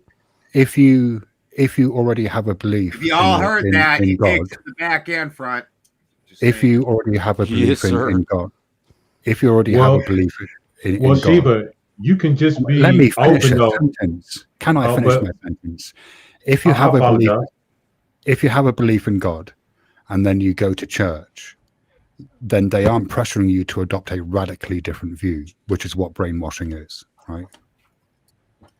No, I would have to give you some pushback on it because you are focusing on the radically different belief, right? But you can just be a person that's just trying to find the truth, right? Right. You don't know what the truth is, but you're going into an establishment, an institution with an open heart, open mind, and then you're getting indoctrinated. So you don't have to be converted into a radically different belief, but the practices of brainwashing is there, and they're still imposing these principles on you. You can be brainwashed without having to accept anything radical. Then definitionally, you're not being brainwashed. That's not true. But most people adopt their or are indoctrinated into religion before they have critical thinking capabilities. That's massively important because if you can train somebody to believe in concepts that are literally self-contradicting, like a Trinity, one can't be three, Father can't be Son. The definitions of these concepts are mutually exclusive. They cannot exist. If you can train somebody from a young age to just bypass these clear contradictions, you can train them to do anything. That's brainwashing. Right. Then they check all their critical thinking. That's brainwashing. If I can convince you of absurdities, I can get you to commit atrocities. Some people, not all the time. Okay. Like, what do you Been a mean? lot of atrocities committed in Christian name. There's a lot of atrocities committed in Exceptions don't not prove a the rule, Christian Kenny. name too, though. All I'm saying is That's like true. you don't That's true. necessarily have to, you don't necessarily have to commit atrocities just because you believe in something. Absolutely. And let me be like, I tend to get along with Christians better than atheists for whatever reason. Like I don't think that Christians are bad people. I think that they have brain cancer or ideological cancer. But although cleaner, No, but Flo, what it is you if say God is that telling Christianity is fundamentally a lie. But what she my, does. and I'd agree with you with that. But my counter to that would be it's a noble lie. That's why you're able to get along with Christians better. Yeah, and I would because they don't say even that believe in God. you say a noble. Christians Terry, stole most of their best virtues. Guys, from I Germanic was saying it culture. to Flo. So they don't. It's not I even guess there. everybody else is. So, Tina, I would the like thing to respond to that the thing after. about atrocities is Let him that account for his is that words. How is it noble? if God is telling you to commit exactly. an atrocity, then presumably, if you're a believer, you would feel comfortable committing that atrocity, right? Dick, turn your mic up. Can you start the question at the beginning, Shiva? People were interrupting. Is my mic low? No, No, Freedom you're Grower's mic is low. So just a second, everybody, just because I'm curious here, right? And the topic was hell here, not brainwashing. And I see that Rocky keeps on holding up this book, Why Hell, but hasn't spoken. So I'm kind of curious. He came up, he's got this book. I'm curious what he's got to say. Brainwashing got you uncomfortable, huh, Vibe? No, I'm trying to keep it on topic. Yeah, this is the thing. The one thing that you do, Dusty, on a lot of these panels so far is I prepare for. I don't know everything. I prepare for a topic. You go on a topic that I actually don't have an answer for, and I'm not ready for. I know so, because Vibe has a lesson plan that's inside his comfort zone. Yeah, Dusty likes to derail. He does. You like to derail it. That's fine. I find a lot of times, just to throw this out there, I'm gonna let Rocky go. Like I think it was Freedom Grower actually threw out a scenario. I get this all the time, like on panels where somebody throws out a scenario I don't remember or I didn't look up in the Bible, and they crush me on it. And then I go back and I study it, and I'm like, oh damn, they totally got it wrong, or they misinterpreted it, or like I just didn't know it right now. I made my claim on brainwashing, especially with the way due diligence was putting it out there. I'm good with that. I'm bringing it back to topic. Sorry, brother. So Rocky, go ahead. Yeah, there's three views of hell in Christianity. The first is the traditional, aka traditional is eternal lake of fire that you suffer for eternity. Second is conditional immorality, which means that the wages of sin is death, and those who don't believe will just die, just no longer exist, and the way they will die is through fire. The third is universal reconciliation, Christian universalism, which is that God says that he wishes that all be saved. Therefore, if that's his will, he should be able to accomplish it, and eventually all will suffer until they believe, or whatever, that they'll eventually believe. And that's called universalism or restorationism. So I lean more towards the wages of sin is death, and death means that you are no more. You're just dead. I love that. No more. You're not. If you don't want to be with God, then that's your choice, and you're eternally separated. And the lake of fire is just the means in which you will die. What do we think is happening right now to the Christians? What is being accomplished here with this slow ramble through the literal, exactly a church service? Fear and trepidation. The reason it's important is we're having a discussion. That's what's being accomplished. Yes, we are. We're okay. I'm sorry, I didn't realize discussion was Rocky preaching to us. Go ahead. I'll wait for my turn to eat some bread. I'm not preaching. I'm just giving three views I'm of here for the hell. wine.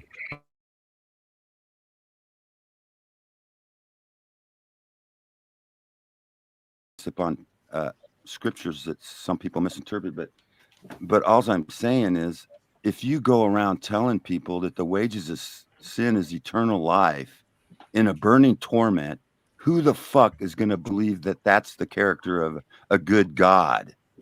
But if you know that God is gonna you're just gonna die and be no more, or there might be a possibility that all will be saved because that's what he wishes, then because hell was only made for Satan. This paradigm is exactly the same as the movie Saw. Jigsaw and God put people in the exact same paradigm. Prove me wrong, motherfucker. So what you're saying is you're trying to friendly up hell so we don't, because you guys' thing, here's the thing you guys don't leave out. Like, if you die, I don't expect you to go in front of Odin or go to any place that my people go. If any of the rest of us don't follow your little game, we all go and burn in hell. Every fucking one of us. No, that's not what the scripture says. The scripture says the wages of sin. I never said that. I never said any of that. Does not say that the wages of sin is eternal life in fire. Show me where it says that. It says the wages of sin is death. The free gift of God who determines the wages of sin? So you just said yourself, you're just friendlying it up, because who would want to be? I'm not friendlying it up. I'm telling you what I believe it means, that people misinterpreted hell to mean eternal life. Hell is not eternal life. Hell is death. And well, hang on. Didn't Jesus pay the wages of sin for us? That's what I'm saying. He paid the wages of sin. So there might be a possibility that all will be saved, because he died for everybody. And that's we got to figure out what's the controlling. What's the control? Like, is Jesus's death for our sins the controlling factor, or is whether or not I choose to acknowledge his death the controlling factor? Because if I'm more powerful than Jesus, and I can undo his sacrifice for my sins by not acknowledging him, not giving him that salute. So on the second judgment, Flo, what if you met Jesus? At the second judgment, you met Jesus, and he said that all you had to do is put your faith in him and you would be saved. Would you do it, or would you still deny him if you met I him. tell that It's like- desert I'm pretty hippie to go smoke a Why is fuck. this a question? Why is this a question, Rocky? Would he have blonde hair and blue eyes? And would he Because have like in judgment when you go to the Caucasian second skin, or would he judgment, be like more you tan? might Would he have look? another chance. You All right, might now have back it another off about chance. 30%. You All overshot. right. But I mean, not all Christians believe in peace. Rocky, what basically what you asked is, hypothetically Patrick, your speaking, mic is if a little low, unicorns bro. existed and a unicorn was standing in front of you, would you deny a unicorn existed? It's like, no. But like the hypothetical is presupposing that like Jesus exists. It I'd says suck in a the fart out of scriptures, its ass and second sneeze pixie judgment. sticks. Well, no, it's the presupposition isn't that Jesus existed, but that Jesus is a manifestation of God. Yeah. Yeah, I mean, Because I'm okay with Jesus It's one and the existing. I same. just don't think that dude's got fuck No, all it's to not. do with it. Do Could you diligence. imagine loving your kid and putting your kid in the paradigm that God supposedly puts us in? It's fucking crazy, dude. Yeah, it is the same, Sheila, because either both of them would have to exist in No, it's order not to the even. same, dude. Well, yeah, no. It's not The the same, reason it's a why it's different not the aspect to it same, as well. the Hold reason on. why it's not the same is that as an atheist, I have no problem with accepting the view that there was more than likely a man called Jesus who preached a couple of thousand years ago. That's not the same thing as accepting the view that he is a manifestation of the divine. Well, Yeah. but the thing is, people that engage in Christianity believe that, and that don't separate the two. So that's why I say it's the same. Yeah, but it's not in terms of logic. It's not, right? Well, that's not Well, we're not necessarily talking true about either, in though. terms What of he's logic. We're saying is talking if about we the general met Christian. Jesus, They believe what he's that saying is Jesus is we a met manifestation Jesus, of God. he's not In order to denying believe Jesus. in either one of them, you have to presuppose that both of them to exist to No, engage in That's not periodic. necessarily no, true. because I can believe that Jesus existed without Well, believing that he well, we was was the Son talking of about God. as you I had a guy made the tell me he was distinction Jesus as once. Should I have believed him? as the I had a guy incarnation walk of by God, me though. We're talking about right on the Jesus street. as a divine being from God. I had a That's guy that's the walk up distinction to that me you once. made. He said he was Jesus. Well, yeah. Should I have believed him? I mean, Well, he did kind of look like what I would have thought Jesus would have looked like. due He had diligence. long What hair. you're saying isn't I necessarily bought true, weed though. from him.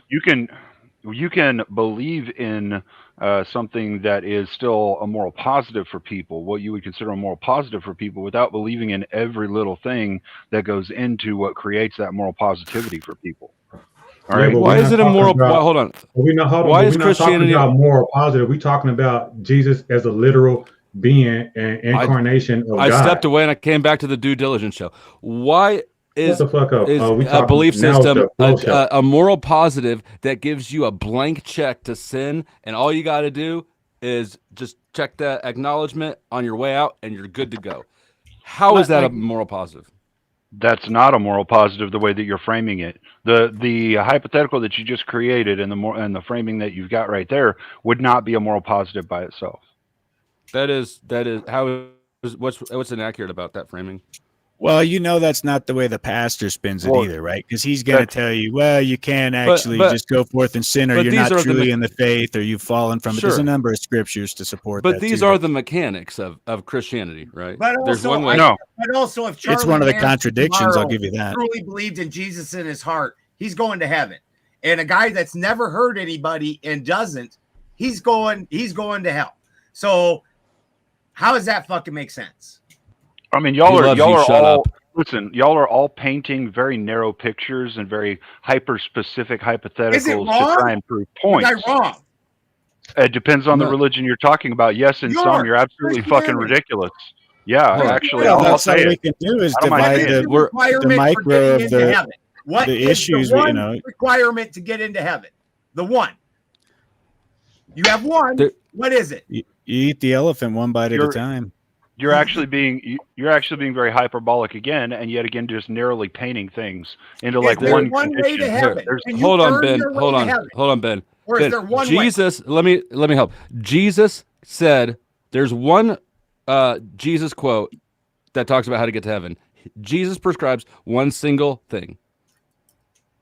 So I got to think that Jesus is the peak authority here. Anybody who's describing other shit after Jesus is in the wrong, because Jesus was asked the question. He gave one answer. within the Christian paradigm, Yes. within the Christian Yeah, religion that's and why the we're Christian that's belief why we're system. contradicting that paradigm. Well, what I see here is that within your questions, you're actually adding in other religions that aren't necessarily Christianity into your There don't hyperfixated gotta be question. another religion for me to think that you can be a piece of shit and get to heaven because you said you're on Team Jesus and I get to burn in hell because I didn't. No, there's And more don't that need to goes be a into it. religion attached. There's more that goes into it. It's about what the Is there content of your though? heart is. Well, is And I there? earned my If you way. have if you have a Is there a serial second killer, way that Jesus didn't mention? if you have a serial killer who murders hundreds of people and then on their deathbed they have a genuine repentance and a conversion, aren't Yeah. they going to heaven? I don't know. Ask God. Well, I can't ask God. I don't think he's real. That's why Well, we're on a I debate. can't- Look, here, I'll answer it. According to Jesus' words in the Bible, yes, he will go to heaven. Absolutely, yes. Yep. Okay, I don't know can't why y'all answer- are acting like you don't know the answer. Why don't you know your religion? Because I'm not God. I can't say what God like, would do. God, Say the fucking, word. how do Listen, I know your? this is the part. Hold on. No, hold on. I'll explain what you have wrong here. What you have wrong is the conclusionary. All right, and the conclusionary isn't what I would claim to know, or what I believe that most Christians would claim to know. Right? We don't know for sure what God's going to say as far as heaven or hell. What we know is what has So been Jesus is prescribed. suspect? Hold on, Ben. Before you get your cum hole involved here. Okay, hold on a second. Right? If you'll be genuine with what it is that's being Why said, don't all right? you just be honest? Just be what honest. we say is, Answer the yeah, I'm fucking trying to. question. If Is you there will, a second fucking will way? shut that Is there nasty a cum hole of second yours for a fucking minute. way? Quit mealy mouthing Good God. and trying to get around the question. I'm actually answering the question. If you listen to it. I know you're not. You're trying to mealy mouth and make Ben, the shit let him. sound better. I Is agree there a with you, second Ben, but fucking way? let him just walk into it, Ben. What I believe that most Christians would say, and what I believe is that we have certain like prescriptions for how we should live our life that gives us the best chance to get into heaven. All right, that's what we could attest, is that we have the best chance to get into heaven is if you do these things and you try and live your life this way. Why? And that's are what you we have. discrediting Jesus' words in the Bible? That's what I'm not. Yes, I'm you not. are. That you're answer again discredits painting it. something. You're no, again that painting answer something discredits to a very it. narrow frame. Jesus answered the question in tell the us Bible. where these extra Hold on, Ben. rules are, Jesus these answered the extra question in the things that'll Bible. get you there. Why are you sitting here telling me that that's not the answer? There should be So, one answer. Taylor. So Jesus said It in the is by Bible grace that the and not only of way works, but to through heaven faith is alone that we are freedom. saved. 1 second here. Said that the only way to heaven is through Him, right? Correct. And this is what you're talking about. Yep. And so you're saying is if somebody says, "Okay, Jesus, I'm ready," then it's good, right? But it also says in Matthew, not everyone who says to me, "Lord, Lord," will enter the kingdom of heaven, but only the one who does the will of my Father who is in heaven, right? This is actually Jesus' words? this is saying that I can't just say it. I can't just go. Was that a "Lord, red letter take verse? me." I have a question. Was that a red I letter like how verse, you guys or is like that throw Matthew? that one out. I like even though how the you guys deathbed are knowledge, just you interrupting still him did it. rather than listening to his answer. Vibe. That's doing his will. That's a very good answer. Presumably, if you were a serial killer, and then on your deathbed you had a genuine repentance and you genuinely accepted Jesus into your heart, would you not then be doing his will? Yes. So in that particular case, he's not just feigning, "Lord, Lord," like, "Hey, I killed all these people. I know at the end, if I just say Lord, I'll be," because if we look at the reality and you look at the psychology, a serial killer, most likely, if he says it, probably doesn't have the capability to actually really have that repentance. So most likely that would never happen, but I'm sure it's possible. Just like Cleaner said, we don't know. We don't know what is in man's heart when he repents. We don't know if he's repenting only because he was told if he doesn't, he's going to hell, but still is like, "Hey, I got away with it, but I repented, so I'm going to heaven." No, if only God knows whether he repented and like in his heart is just like, "Oh crap, I really was the worst person ever. I don't know what I was thinking. I am so ashamed of what I did." It's the same question that Rocky asked you, like, Flo, if hypothetically at the end of times you died and Jesus stood in front of you and you're like, "Oh fuck, I fought all against you this time," and he said, "Do you truly believe, like, through me?" I'd have And you said no. He's gonna go, "Okay, go your way." I'd have questions. Yes, he accepts you, I'd have even though you were a questions. dirtbag your whole life. Look, if Jesus appeared before me and said, "Now do you believe?" I say yes, but now my question is, are you worthy? Right? Step No, 4. because you didn't do the will. Self-betrayal. I would actually like to hear the board sergeant at arms answer to their question of, hey, look, how is it that you enter into heaven? Is that Anson? I would also like to know if that No. icon is a Yu-Gi-Oh card. The kingdom It of is. heaven is within us. I fucking knew it. It is a I Yu-Gi-Oh played card. Yu-Gi-Oh. It's the nobleman of Crossout.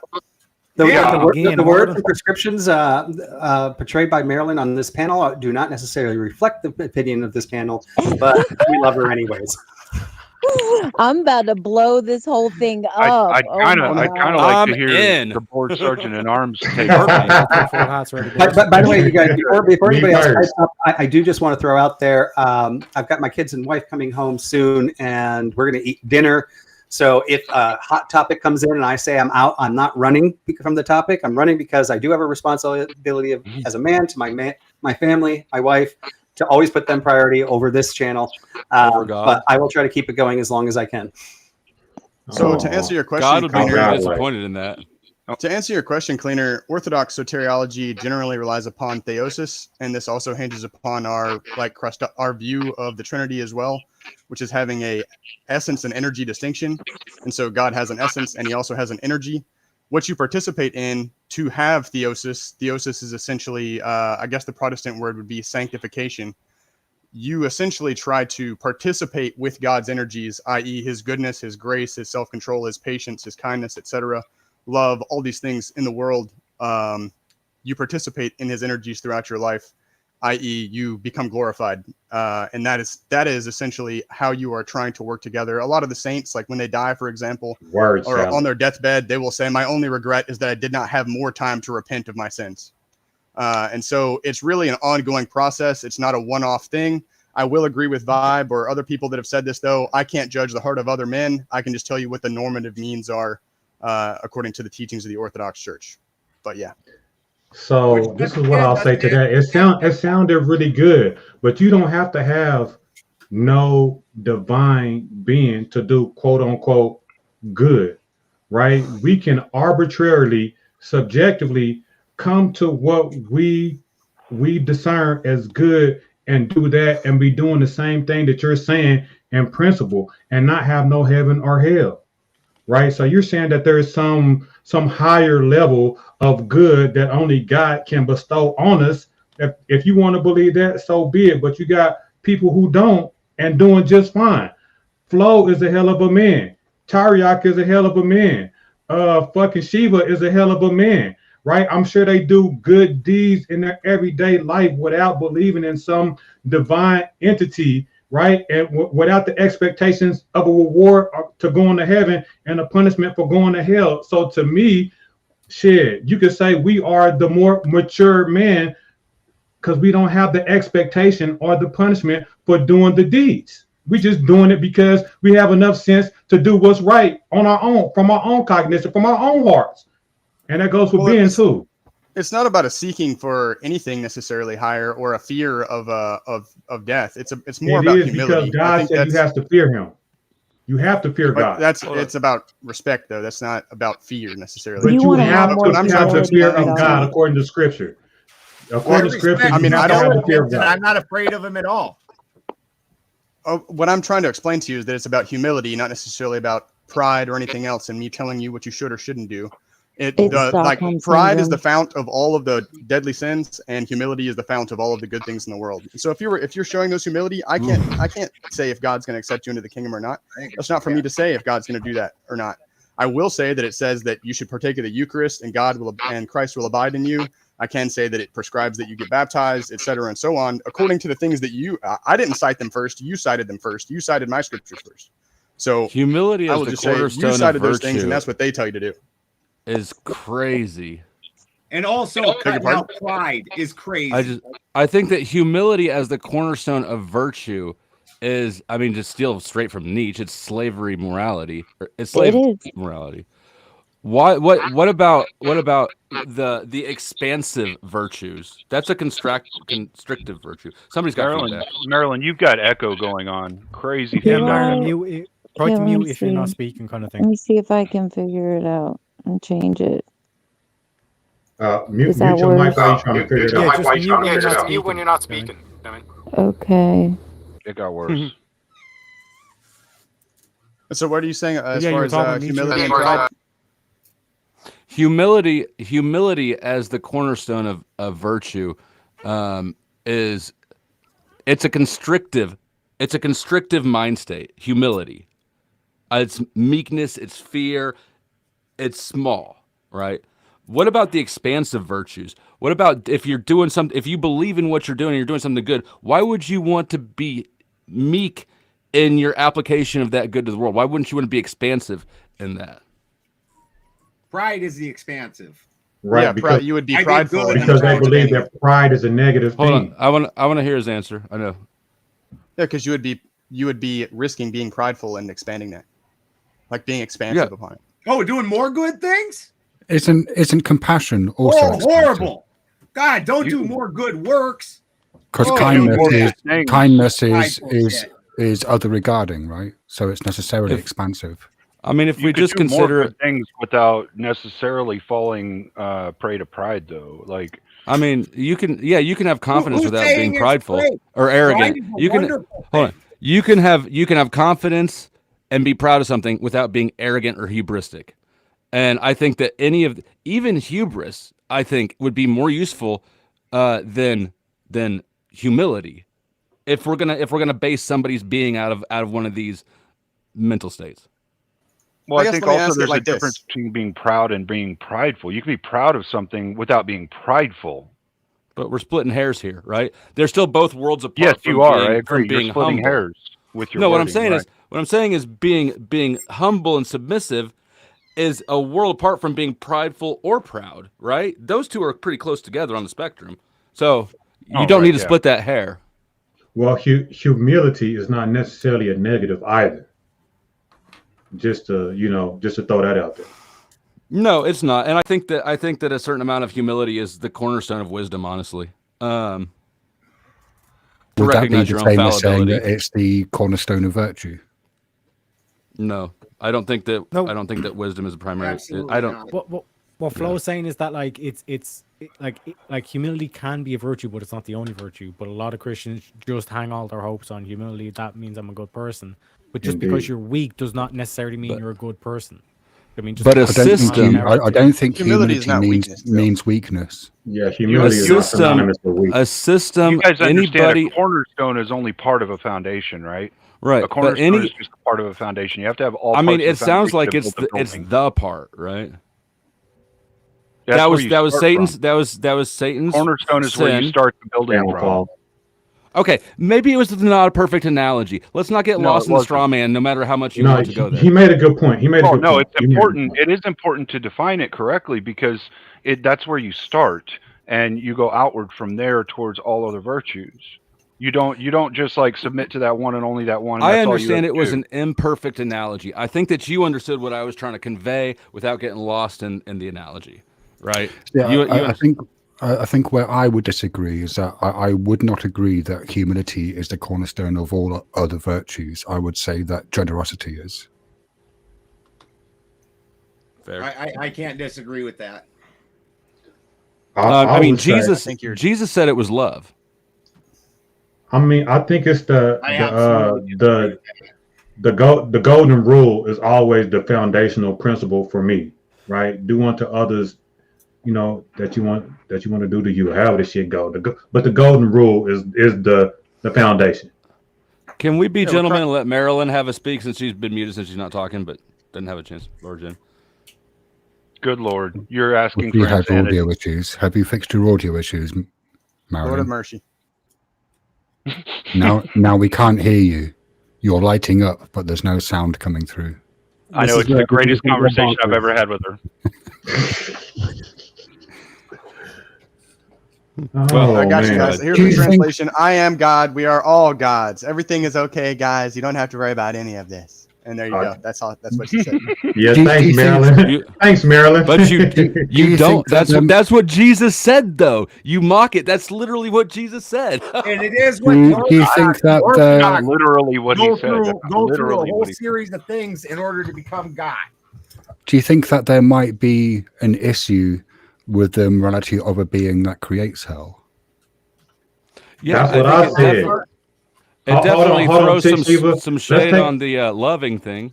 Hold on, Shiva. Let's take it a step farther. Is it an issue with the omni everything being, right? With this God that's all loving that also created evil?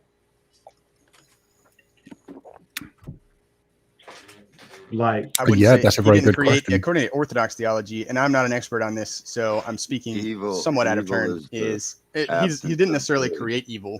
Evil was brought into the world, i.e., No, from a number of according choices to of different Scripture. Well, Sergeant, let's unpack this. Would you agree that we can broadly classify the world into two sets, to borrow from the language of mathematics, the God set and the not God set, right? I.e., God is in one set and everything else is in the other. Would you agree that that's a way that we can Probably not. classify things? Probably not. It sounds, and I say that to avoid contradiction because it sounds semi-Gnostic. If I were to engage in that, it's gonna sound like a spiritual versus physical, and that's the same type of like. No, dichotomy there. because there are spiritual, according to the Christian view, there are spiritual beings like angels who are non-physical, but they would be part of the not God set, right? Yeah, they'd be created, unlike God. Yeah. Yeah, right. So, and God actualizes everything in the not God set. Would you agree with Am I that? still having volume issues? No. Oh, you're We okay, can hear you Marilyn. now. Okay, awesome. But the echo is back. But you Yeah, are I getting can't- feedback. So, Sergeant, would you agree that God actualizes he everything in actualizes? the not So, God set? so that would imply we don't have free will if he's actualizing everything I do. We Well, no, are because he would God's that would will. imply free will. He would actualize free will as well, right? Yeah, if God actualizes everything, that includes free will. So he would be a primary agent, and I would be a secondary agent, from what I would Right, say. right. No. Okay, We yeah. are friends of Marilyn, God. please let me follow this thread. I know you think that we're all God, but okay. So we have God, and he actualizes everything that isn't God, which means that he created the Garden of Eden. Yeah, but what a secondary agent does not mean that the primary agent did that. That's not the claim that I'm making. So Hold on, Sheila, before you proceed, hold on, proceed. Let me just make an interjection, right? Isaiah 45:7, because this is what Sheila is saying, right? This is Man, Isaiah can you let 45:7, Shiva which This reads, crazy. I formed the light and created darkness. I make peace and create evil. I, the Lord, do all these things. That's essentially Is that the what Masoretic text? This is the King James. So, Which uses but the Masoretic? I don't know, but the point What's that that Sheila mean? is making, a God That's that the ones the creates. Jews wrote, bro. That's what that means. You missing the point though. So- Don't well, get, I have an Orthodox study Bible. Didn't the Jews wrote all of them? Diligence. What was the verse? It Because I doesn't have an matter. Orthodox Bible in my hand right now, so I can look it up for Sergeant from Hold a on. text that he would approve of. I mean, Septuagint, are you we mean? throwing out the ones the Jews wrote? Why did you ask that question and then? That's what I'm chuckle saying. like Because that? the Council of just throwing out Jamnia the decided that alternative. in 90 AD, and they threw out a lot of different things. And What was the verse? Diligence. You know, we're just throwing out the Old Testament, right? Hold on. They corrected what the Jews' religion was for the Jews? Exactly. Sounds like heresy. No, bro.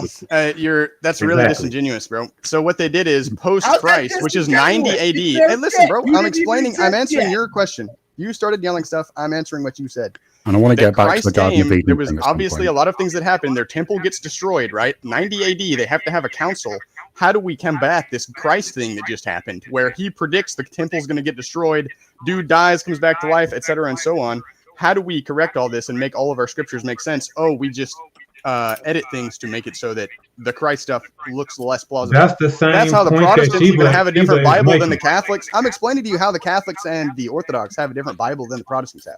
Well, that's You guys didn't know that, so essentially now you know. the same point that Shiva is making. He's saying that the point that you're making on a lower level, Shiva is making on a broader level. He's saying that if you Who's had a echoing? God that create evil, then what the fuck is the point to begin with? Like, God don't have to. I made this point earlier, right? If you have a God, right, nothing can exist without God. So God created evil. What the fuck are we doing in the first place? That means we playing in this game that God created, right? Because we don't have to be going through this to begin with. If you have an omni everything God, right, and everything is perfect, right, and then you create evil, we didn't have to turn around and look at God and say, what the fuck are you doing, right? Not us, because through the story, looping. we You're are looping. the victims. You're looping. Not the victims, but we the perpetrators. We the Going in original sin. circles. We are the bad Going in people, circles right? here. But instead of Due us diligence. looking There's at 10 us and fucking being the bad people. we Stop turn around and look at looping. God and say, Stop God, why the looping. fuck you do Stop this? looping. Stop looping. There's 9 other motherfuckers here. You don't need to say the same thing 18,000 times.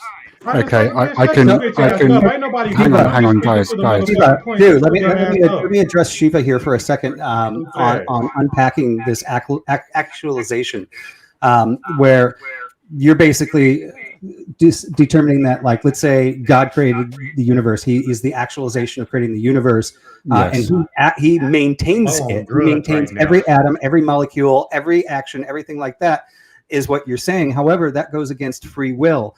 And No, it this doesn't. means that God can actually create us and give the creatures, the creation, the ones that he created, the ability to actualize their own choices within the framework that he created. This Okay. allows the individuals that he actualized to also actualize. Now we So can't here's- actualize the universe, but I can actualize my choice on Right. what I'm eating today or whether I kill somebody or not. This then agree- also removes God from that responsibility. Evil. Okay. Let me respond. Stop. No, it does not. Okay. There's no logical contradiction in God making us so that we have free will and can only choose to do the good. Right. Explain to me Correct. the logical contradiction. There is none. There is How none. do you understand what's good if there is no understanding man- of evil? A man Cleaner. chooses. You can- I'm addressing wait, Chief's claim. I'm wait, addressing wait. Chief's claim. A man chooses, a slave obeys. If you eliminate the choice of good and evil offers you a choice. Do you want to act immorally? Do you want to act morally? Do you know what I mean? If you don't have that choice, then you're not a moral agent. So It's that not a binary choice. then You're a Right, slave. but pre-exists this God. isn't God- about No, being a moral I'd agent. argue against This that. is about whether we have choices that are free of prior causal factors, and there's no contradiction. You can have choices that are free of prior causal factors and still only be able to choose to do the good, because that's how we're built. You don't have Indeed. conceptual What is understanding of good? good. What is good? Evil, Your you don't definition see of it. good. If you don't have that understanding, then what you're doing is not good or evil. It's just what is. That's not true, because we can come up with our own standards of what good and bad is, which we do, and you believe. Hold on, and you believe that we don't, right? You believe that God is the objective good from the Bible, right, through the Word of God. But we on the other side don't believe that, right? We believe that Darkness good is is subjective, absent and we light. create the standards through social contract. Evil is What I'm absent saying is good. without there being a binary between the two, right? Without there being a good and an evil, how would you have a conceptual understanding of doing good? If there's no good versus evil, if there's no this is what you can All do that's good evil, is this is what what you you can do like, that's good, evil is what how you do you don't. know what you're doing is good? How do you know that? It's, you it's like it. subjective. Okay, Because so you there's like no it. good then, it's just what you're doing. Yeah. Well, this is where God gave us free will, so we can choose to do what we perceive to be as God's will, which would be good, or But God not do didn't God's give will, you. which would be God evil. didn't give you His perspective on what is good and evil. That's why I said that Christians are Luciferian, because they claim to have God's knowledge of what is universally good and bad according to God. Prove to me they don't have God's knowledge. I don't claim to have God's knowledge. Well, I'm you not just claiming I made a don't have claim God's that they're knowledge. Luciferian because they say they have God's knowledge. But if you can't prove they don't have God's knowledge, then how are they Luciferian? How are How they many lying? hairs See, are on my head? and they're lying douchebags. Prove it, please. Prove Because it. here, I would how do accept it okay? if you I could. will prove it. When were you born? Here we go. Doesn't matter. When were you born? Yesterday. How's a two quoque answer his question? Okay. Right. So obviously you don't have God's knowledge.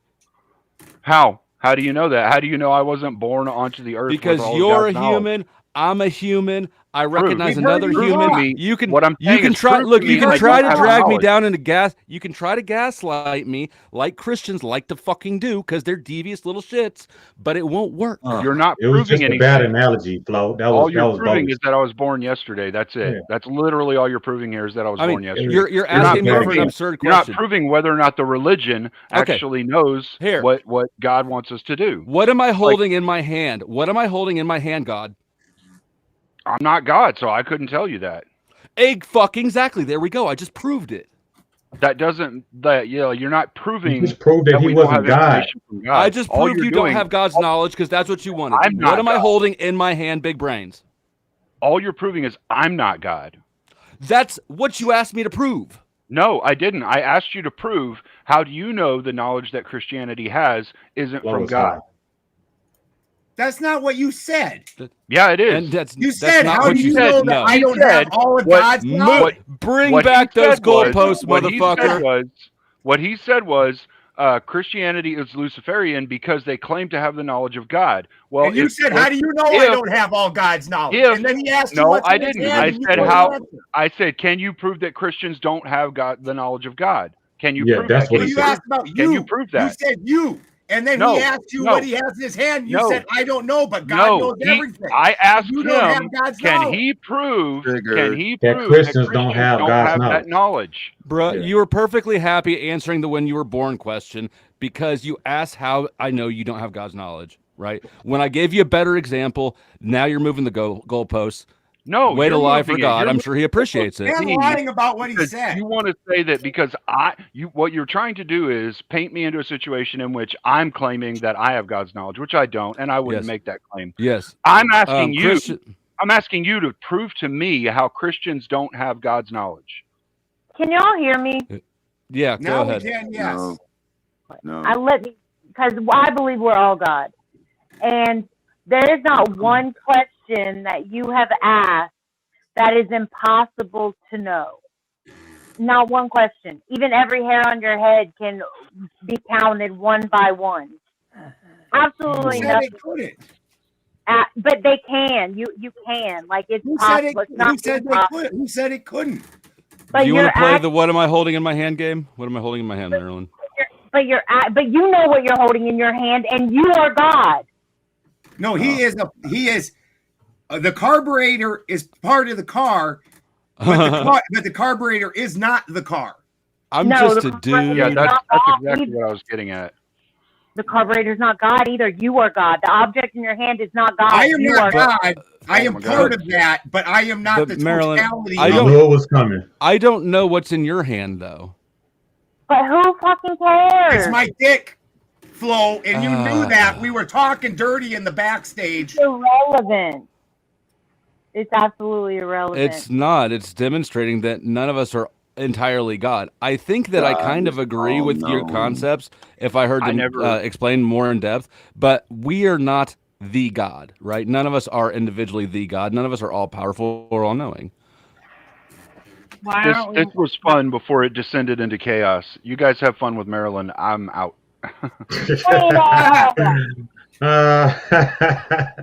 Man, they don't like you. No, they run. It's fine.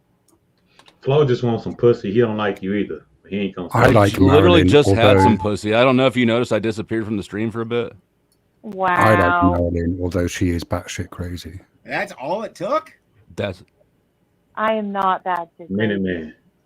there's nothing wrong with that. So I got mine, motherfucker. I just like Jesus said, "Pray on earth as it is in heaven." But why would anyone pray in heaven with God for all eternity? Who the hell is praying in heaven?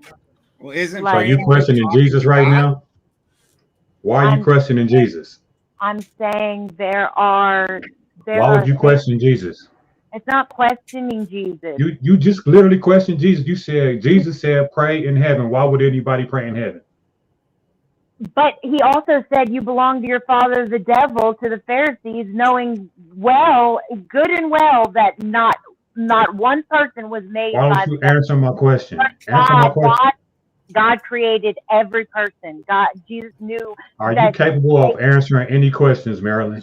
God People. I already created answered your person. fucking I thought question. you were God. Jesus had to speak in parables for a reason. Why don't you answer my question? Why are you, if Jesus said pray in heaven, why are you questioning Jesus?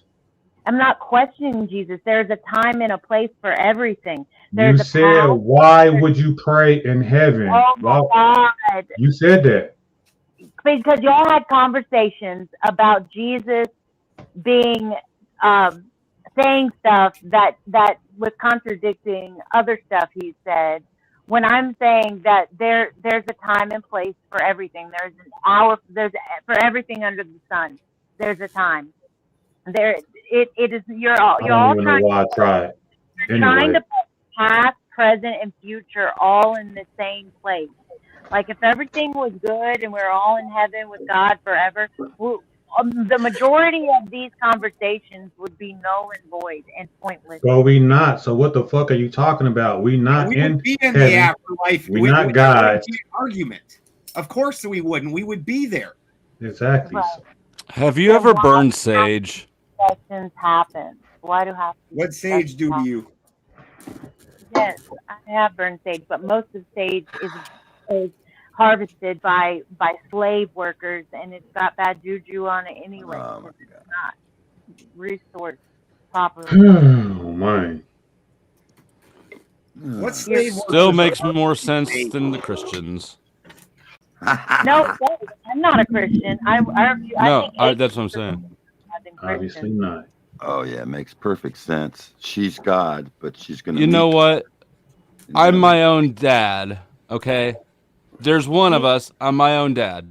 I'm your fucking daddy, Flo, and you know this. Cut it out. You We can't be do a not dad. even look alike, do? What? You can't be a dad without being a son first. You can't be a dad without being a son first. So Yeah, if you can get to God, get to the So Father. God the Father was a son hold at on. some point? So God the Father was a son at some point? I believe. Okay. What it means. I believe we are all God. We are all the image of God. Therefore, I do not believe in creation or evolution. Just because we can't see the end of eternity and infinity into the future, and you can't wrap your head around it, but you still to believe it's true and say it makes sense. Why if you cannot wrap your head around that, why do you think that you can't wrap your head around there not being a beginning? Just like God, This is what. and there's no end to God. That's how it proves that God is real. This is where I'm starting to agree with Sage Girl, Marilyn. My goodness. We are the image of God. All right, I'm going to bring everybody back up to give their final thoughts, but I am going to wrap it up because we're way off topic, and I didn't kick anybody. The only reason I left Benjamin up here is because he was our special guest. So because I'm going to be off screen, probably not come back on, but I did want to thank you for coming. It's definitely been enjoyable. I wanted to thank you guys. So I'll let you guys wrap up with any final comments, and then we're going to shut this down. Thank you for having me, Flo or Vibe. You know that it's always a pleasure hanging out, brother. You're welcome.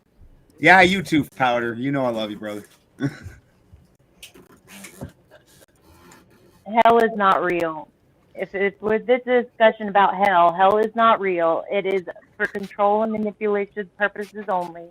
That if we knew the true character of God and his heart for us, that he would not forsake one of us. He leaves the 99 for the one lost. That even Lucifer will return home as the prodigal son, because there's no place else to go but back to God. Have you ever heard due diligence make the same point 18,000 times? Tell me there's no hell. It doesn't make any sense. We are in hell right now. This fucking panel is hell. Oh, excuse my drink. All right. Thank you, Marilyn. Yep. I appreciate you for letting me up. whenever you hear Flo cracking these lame ass jokes, it puts me in hell every fucking time. You know what I'm saying? But as far as like hell is concerned, man, just I don't want to get into it because like I'm on this panel and I want my beliefs challenged and I want to challenge other people's beliefs and let the chips fall where they may. I am open, right, to other people's belief systems, right? And if I hear something that's, conducive that will help me, I will accept it. I'm the type of person that, accepts the meat and spit out the bones. Pause. Flo, because I know Flo's going to say something hella gay right there. That's what he does. Anyway, No I pause, all diddy. I appreciate you for letting me up, man. And there's no disrespect to anybody's beliefs. That's what we up here for, to talk about what we all, believe, know, and just to have conducive conversation. So thank you, Bob. This is my first time up here. I appreciate you for letting me up. Yeah, absolutely. I always like having good discord, even if people don't agree with me. Well, I could go next. I do believe in hell, and I believe it's a state of mind that we can get out of. So thank you for having us. Very enjoyable conversation. I'll see you all later. I'll take it next. Thank you to the donors who helped fund a new shirt since my last one got ripped. Thank you, Vibe. Just thanks to everybody. I am live. I'm going to stay live. If y'all want to keep carrying on the conversation, I put my links in the back chat. Anyways, boom, drop me out. For me, hell definitely exists. What form that takes is definitely up for grabs. Everything that we go through today is heavily tainted by media, plays, whatever form of entertainment you're taking. For some reason, the entertainment forms stick easier in our mind than the actual forms. So what exactly it is in whatever religion has been shifted a whole lot. So it's a very interesting subject. As an Odinist, hell in and of itself is not a bad place. It's more of the rebirth area. That's why hell, the actual figure, is half dead, half alive. You put a seed in the ground, the plant, it dies, but then from this springs new life. That's the entire concept behind that. Thanks for having me, guys. It's been fun. Yeah, hell to me is mysterious, but I don't believe God's character is going to torment people for eternity for missing the truth or something. So I believe hell is either it's death, where you just die and you don't exist no more, eternal separation from God. The lake of fire was made for Satan, and I think that it's you burn up for eternity. You burn up, and you are eternally burnt up. And we are ashes under. They will be ashes under the feet. It says in the scriptures that the wicked will be ashes under our feet. To me, that depicts that they were burnt up and no longer exist, turned into ashes. Thanks for having me anyway. Bye. It's a complicated topic, but hell, in some sense, exists. Maybe not how people think. Basically, as I said before, you can participate with God or you cannot. God is not going to force you to be in his presence if you don't want to be. If you are going away from God in your life, then you will continue to do so in your afterlife. And if you are going towards him in your life, you will go towards him in your afterlife. You will essentially be like the rich man and Lazarus. You will either be where the righteous repose, i.e. in Abraham's bosom, or you will be in Hades. That will be your individual judgment. That is why we as Orthodox Christians pray for you for the rest of our lives. And hopefully your memory is eternal, and other Christians pray for you throughout the rest of their lives and for eternity, so that then at the final judgment by our Lord and Savior Jesus Christ, you can receive a better judgment than your individual judgment. Should you have received a bad one, we don't know, because we can't judge you because we're not Christ. Thank you, guys, and thank you, Vibe, for having the stream. I hope you all have a wonderful evening. Good night.